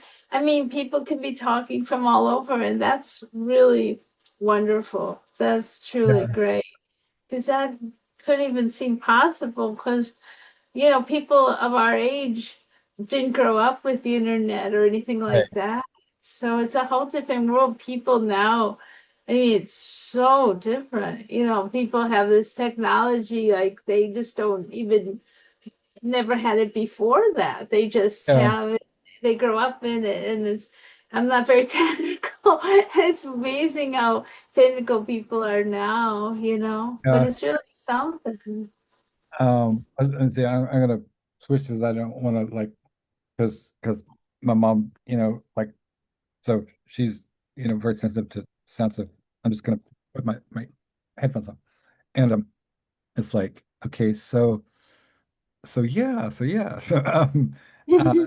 so we grew up in a very, very kind of almost like the dark ages, where, like, I remember when I went to school, I went to private academy, and then I went with the same bullies to to high school, and then the same bullies accompanied me to college, and I'm like, holy shit, they would never let me live down. I made one mistake in primary school. And then they were like, hey, you made that mistake, Alex. And I'm like, yeah, but that was 6 years ago. We were in primary school. Well, you made a mistake. And I'm like, hey, yeah, okay, so can we talk about interesting subjects that are interesting? Do you want to remind me that I made an error?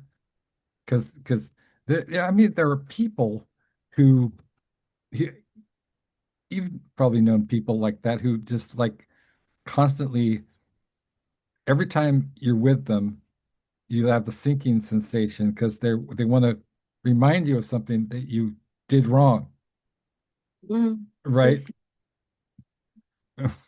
Yeah, yeah, you have to be really cautious, I think, and how where you spend time and the energy of it, because especially if you're sensitive, and also, yeah, it doesn't. I think it's important if you have a few close friends, you don't have to have a whole lot of, you can have few, and and also it just, and I think it's very important to be comfortable with oneself in, just like not feel like you constantly have to be around people, socially. I mean, I've never felt that, but just, just enjoy one's own company is really important.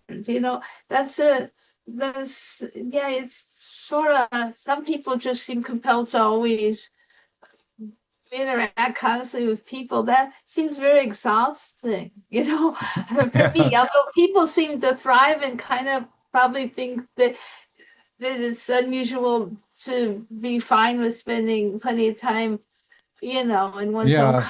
company, Well, I mean, we're literally introverts to the point where it's very unusual, I think, that we're able to spend so much time with one another because I think we're running on the same batteries.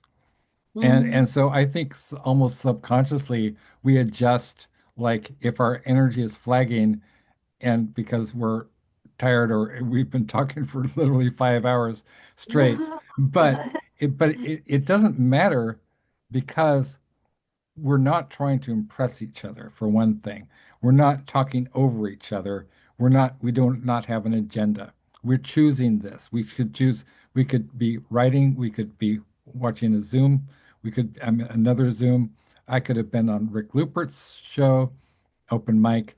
I could have, watched a film, et cetera, et cetera. But I'm choosing to spend time with you because you're very important to me.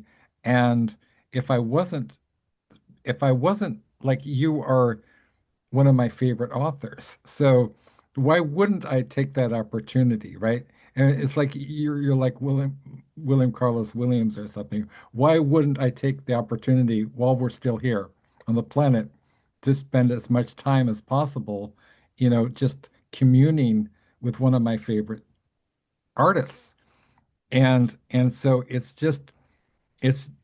I think we have one of those legendary friendships like Ezra Pound and T.S. Eliot, or,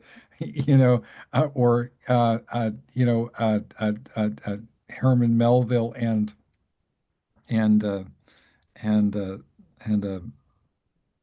Scarlet Letter guy, Oh, or the Hawthorne, yeah, Nathaniel Hawthorne, or you know, uh, uh, Harpo Marx and uh, Dorothy Parker, right? Or S.J. Perlman, or Robert Benchley and Dorothy Parker.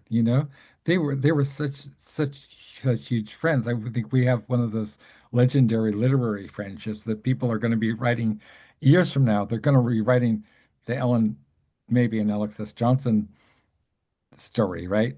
That's going to happen one day, and they'll be talking to our friends and say, "What were they really like?" Well, um, Ellyn was really shy and giggles a lot, and then this whole thing, and so, but I've always, I would be reading biographies. I'd be reading biographies of people like Franz Kafka. I love reading about artists too. Or Hemingway or Fitzgerald. I mean, like F. Scott Fitzgerald is one of my all times, and Flaubert. I cannot get enough pure or Nietzsche, I keep these volumes near my bed, and I'll reach out and I'll pet them. Like to it's like, oh, Carl Jung, oh, petting him like he's a dog. And I think that this kind of extreme pleasure is extreme gratification in things that are purely of the spirit is so rare. And it seems like a lot of people, they're not even awake yet. They're not even awake. They don't even realize how much joy there can be in not or people like read New Age self-help books, or they read Carlos Castaneda, or they read whatever, and it's like, or you could just communion with yourself. Like there's a line in Self-Reliance by Ralph Waldo Emerson. He talks about hearing the sense of alienated majesty when you hear your own thoughts repeated back to you by somebody else. And it's like you think, wait, I had that thought, but I didn't believe it in myself. And so another person says it, and I'm like, damn it, now they said it. Now it'll seem like I'm just copying them, right? And your line about playing solitaire is extremely well taken. It's like I've told you the story before, but I had this friend, well, yeah, kind of a friend, at when I was working for Kaiser Pasadena, and her name was Anna something or other. She was Polish, and I didn't realize that she kind of wanted to, have sex with me or whatever. It was just because I'm kind of innocent that way, and I was like, oh, I just asked her out on like a movie date, but I was just more like, I mean, she was kind of hot, but in a anyway. But I'm primarily about friendships, and the other stuff is a bonus. I can take it or leave it, but it's mostly a bonus. So, and so she seemed to resent the fact that I wasn't immediately coming on to her, and she accused me of being passive. And we were out for on a movie date in Santa Monica. And I'm like, oh my God, so she isn't really appreciating my friendship here or having our conversations here. She's more interested in I haven't made a move on her yet. And she got angry at me and she accused me of being passive. And I'm like, passive, I asked you out, we're we're sitting here and we're having this conversation, and we're not living in a third world country. We have enough to eat. We're not starving. We're respectable people, reasonably intelligent people, and we're sitting and eating some food in a nice restaurant. And so it's like people who are never who aren't satisfied with just the basics of being alive. You don't need much: food, companionship, health, well-being, good friends. What more do you need? You can watch a film, you can read a book, you can go online, you can travel in your head, you can read philosophy, you can meditate, you can sleep, whatever. You could, eat, and that's fine too. You can, like, drinking a glass of water is very soulful and spiritual. But there are people who just don't who aren't satisfied where they are. And she seemed to resent, she was actually getting angry at me, and she was being abusive to me. And I was like, do you realize you're being abusive to somebody who's your friend? Right? Why are you abusing your friend? And she never seemed to understand that. Also, and this was the this was the this was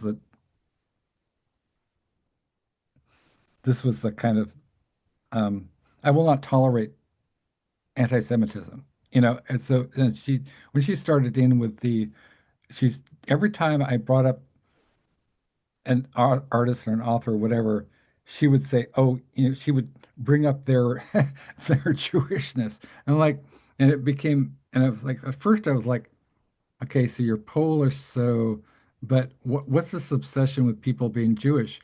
And I'd never had a friendship with somebody who was an anti-Semite before. I just didn't. I was like, holy shit! Like, what is this madness? Why are you so insane? What does it matter?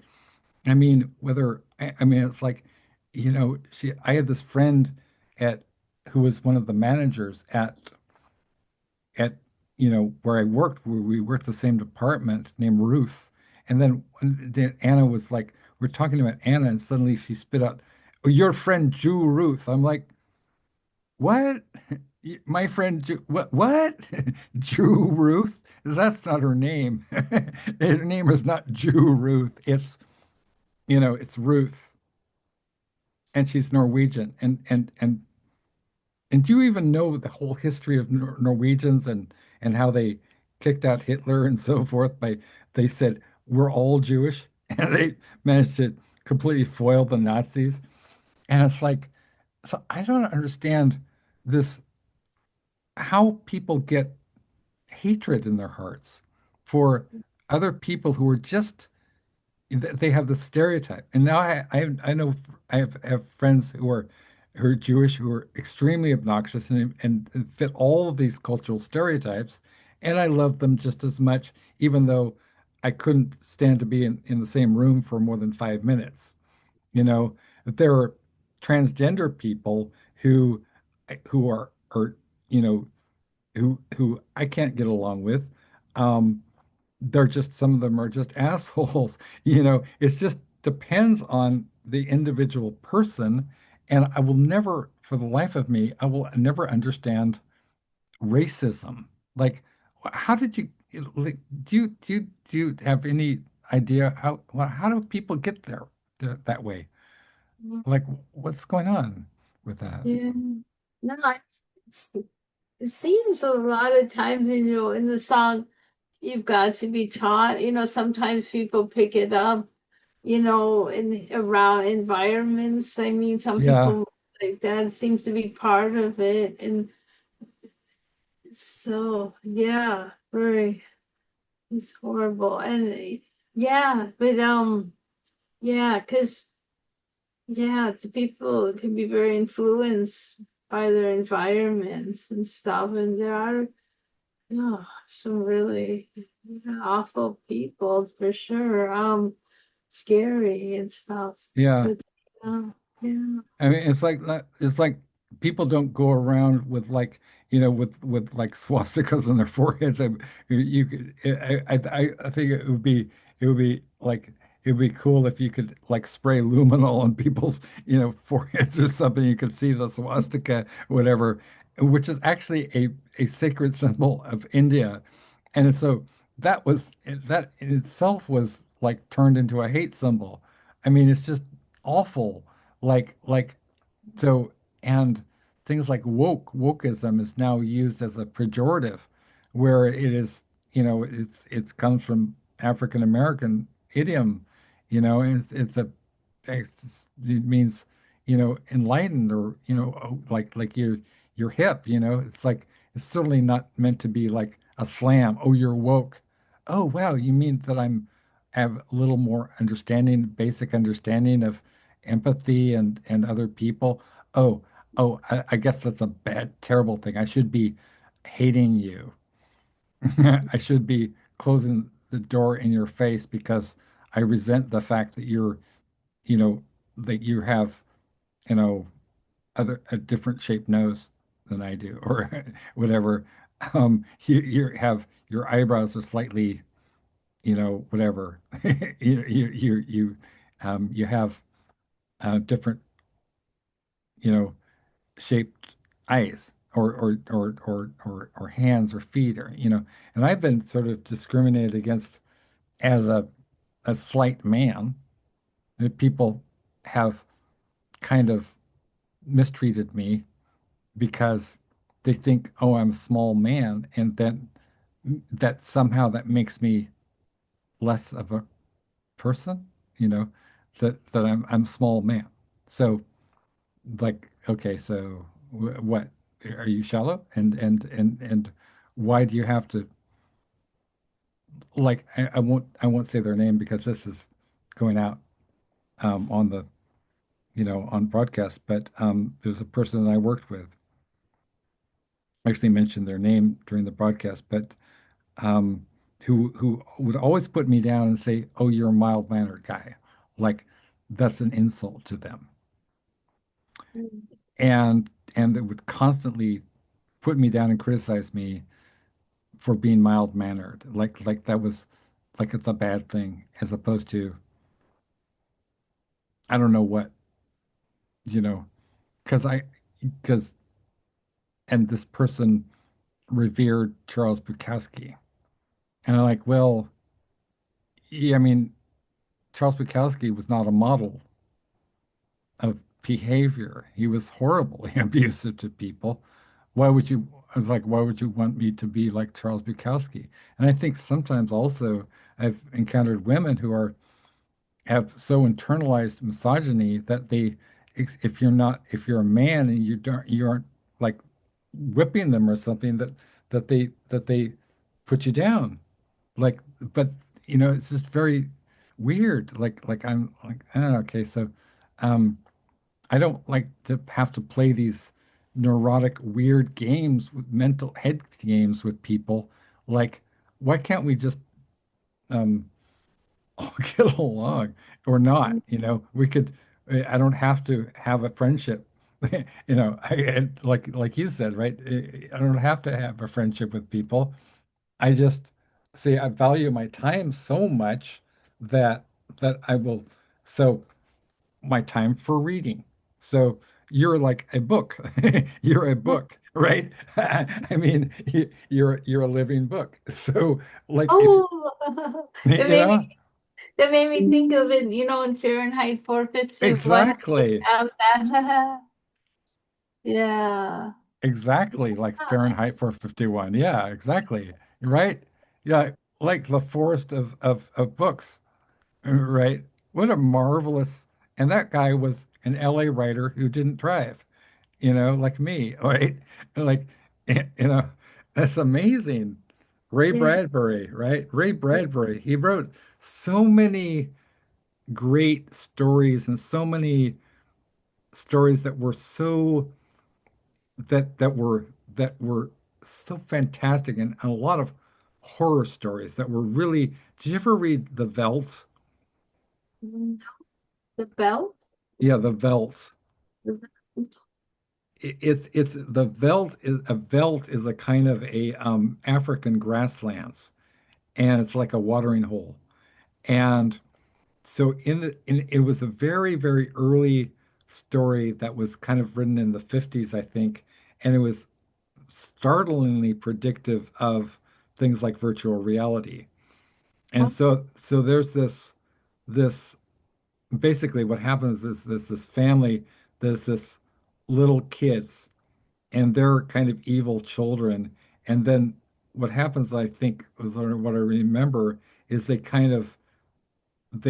basically wind up feeding their parents to like lions or something in Africa because it goes way beyond virtual reality because it's sort of like a little wedge of another dimension in time and space, right? So and is this one of the most terrifying and brilliant stories? And he wrote like Something Wicked This Way Comes, The Illustrated Man, and so many great stories. And like I also liked Isaac Asimov very much and Harlan Ellison. Do you ever read Harlan Ellison? Oh, I have seen some of how, I mean, I have, I'm trying to think what I have. And then he's also written like about television, I think he has something Yes, called Glass Teeth and The stuff. Glass Yeah, Teeth. Yeah, yeah, yeah. exactly. I think I even met him, that he did some, like sometimes he did appearances, Yeah, Yes, yes. At the different, there used to be this bookstore. I don't know if it's still there in the valley. I think it was Dangerous. Dangerous But Visions. in like the on Yeah, Shura and stuff. And yeah, you know what? It's yeah, so prolific. He's very brilliant, I think. He's very, very brilliant. Yeah. he was always one of those elder statesmen, or like every fan convention I ever went to, it had Harlan Ellison, and he was usually very, I mean, he's so outspoken, and so and I miss him. Like I didn't know him. I know like my friend Paul M. Salmon is a good was a good friend of his, but he's one of those people that always spoke his mind and was always. Do you ever read the essay? If you haven't, I totally recommend it. It's one of the best pieces of it's a classic piece of new journalism, and it's called Frank Sinatra Has a Cold by Gay Talese. Oh You know what I'm talking about? I mean, I no, I haven't read that. No, I mean, wow, wow. I'll have to check that out. Yeah, Wow. it's about okay, so it's about like Gay Talese was one of the biggest figures in new journalism next to like people like Tom Wolfe, right? Mhm. And he also wrote like things like Thy Neighbor's Wife, and he was just one of the big heavyweights of he was also a very um I always liked people who had a certain sartorial sense about them. Like Tom Wolfe would always have the his white suit, right? He was always looked so stylish and just and Susan Sontag had a very kind of wonderfully bohemian kind of sensibility where she was just like Sontag was such a sublime stylist as well as just incredibly brilliant. And I got to actually teach some of her stuff. I taught like notes on camp at Marymount University because I thought these kids need to really appreciate some Susan Sontag, right? And but Gay Talese was one of those people. He always dressed very snappily, like a three, whatever, like three-piece suit and like a his hat. You're very well known for your hats, as am I. Mhm. And well, I just got the one. You've got several, and and um and so this story is basically so he wanted to write a story about Frank Sinatra, who was a obviously huge legendary entertainer, but he could not get access to Frank, so he kind of stayed in his sort of periphery in his cohort, and he interviewed his what his henchmen or whatever, right? And whenever he tried to get an interview, they would tell him Frank Sinatra has a cold, hence the title Oh, of the article. mhm. And the centerpiece of this, I think it's in like look up just Frank Sinatra has a cold. I think it was published in Esquire. It's on Esquire.com. And so the centerpiece of this article is where there's this encounter between a very young Harlan Ellison and Frank Sinatra. And Harlan Ellison did not take shit. He was extremely pugnacious. He was kind of crazy how he would had no fear of dying, you know. So he was very natty dresser too. He was just what he was whatever in his like I forget exactly what he was wearing, but that's not the point. Um uh so he's playing pool with this other guy. Frank Sinatra comes into this club, which he sort of he didn't own it, but he sort of ruled, and he was well known to have mob connections. So if Frank Sinatra didn't like you, he could make your life hell, and there was always the fear that you were going to be beaten up or worse. And so he starts to pick on Harlan, who's just trying to play some pool. And he's like, I don't like what you're wearing. He's like, well, and Harlan said, without even looking up, because he was just trying to get this shot, right? To line up his shot. He's like, who are you again? It's like, and it's like everybody, everybody froze. It was like a scene of, it's like the scene in the Western movie where the gunslinger comes into the saloon and everybody's like, they're, everybody's frozen. They're reaching for their six shooters. It's like, wait a minute, did Harlan Ellison just disrespect Frank Sinatra? And it's like, and he says again, I don't like what you're wearing. And then he didn't respond. And he finally, without looking up, he says, I don't care. And then, so so Frank is, this is his club that he's rules over. He sends one of his goons over to to talk to Harlan. And this guy is like he's like a professional, like boxer or something. He's like this huge guy, and it says, Harlan wants you to leave, and it's like, I'm not fucking leaving, man. I'm playing billiards, and do you want to get out of my way? Because so the guy gets in his face, and he gets right he's shoving his belly in his face, right? So Harlan, without breaking like even he took his pool cue and he jammed it in the guy's gut. And it's like Oh, tunk, like that, right? And everybody's like, holy shit, you know, Harlan Ellison is a dead man.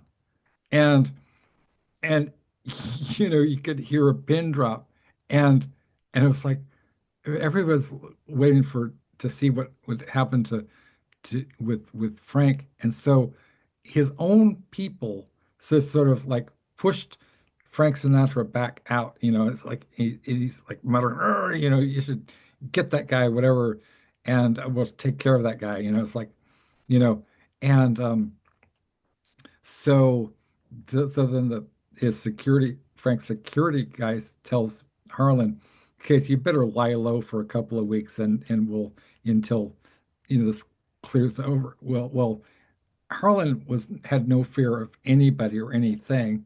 So the next week he comes back to the same place, and nothing happened. And so there were bets were placed, how long, Harlan was going to survive, right?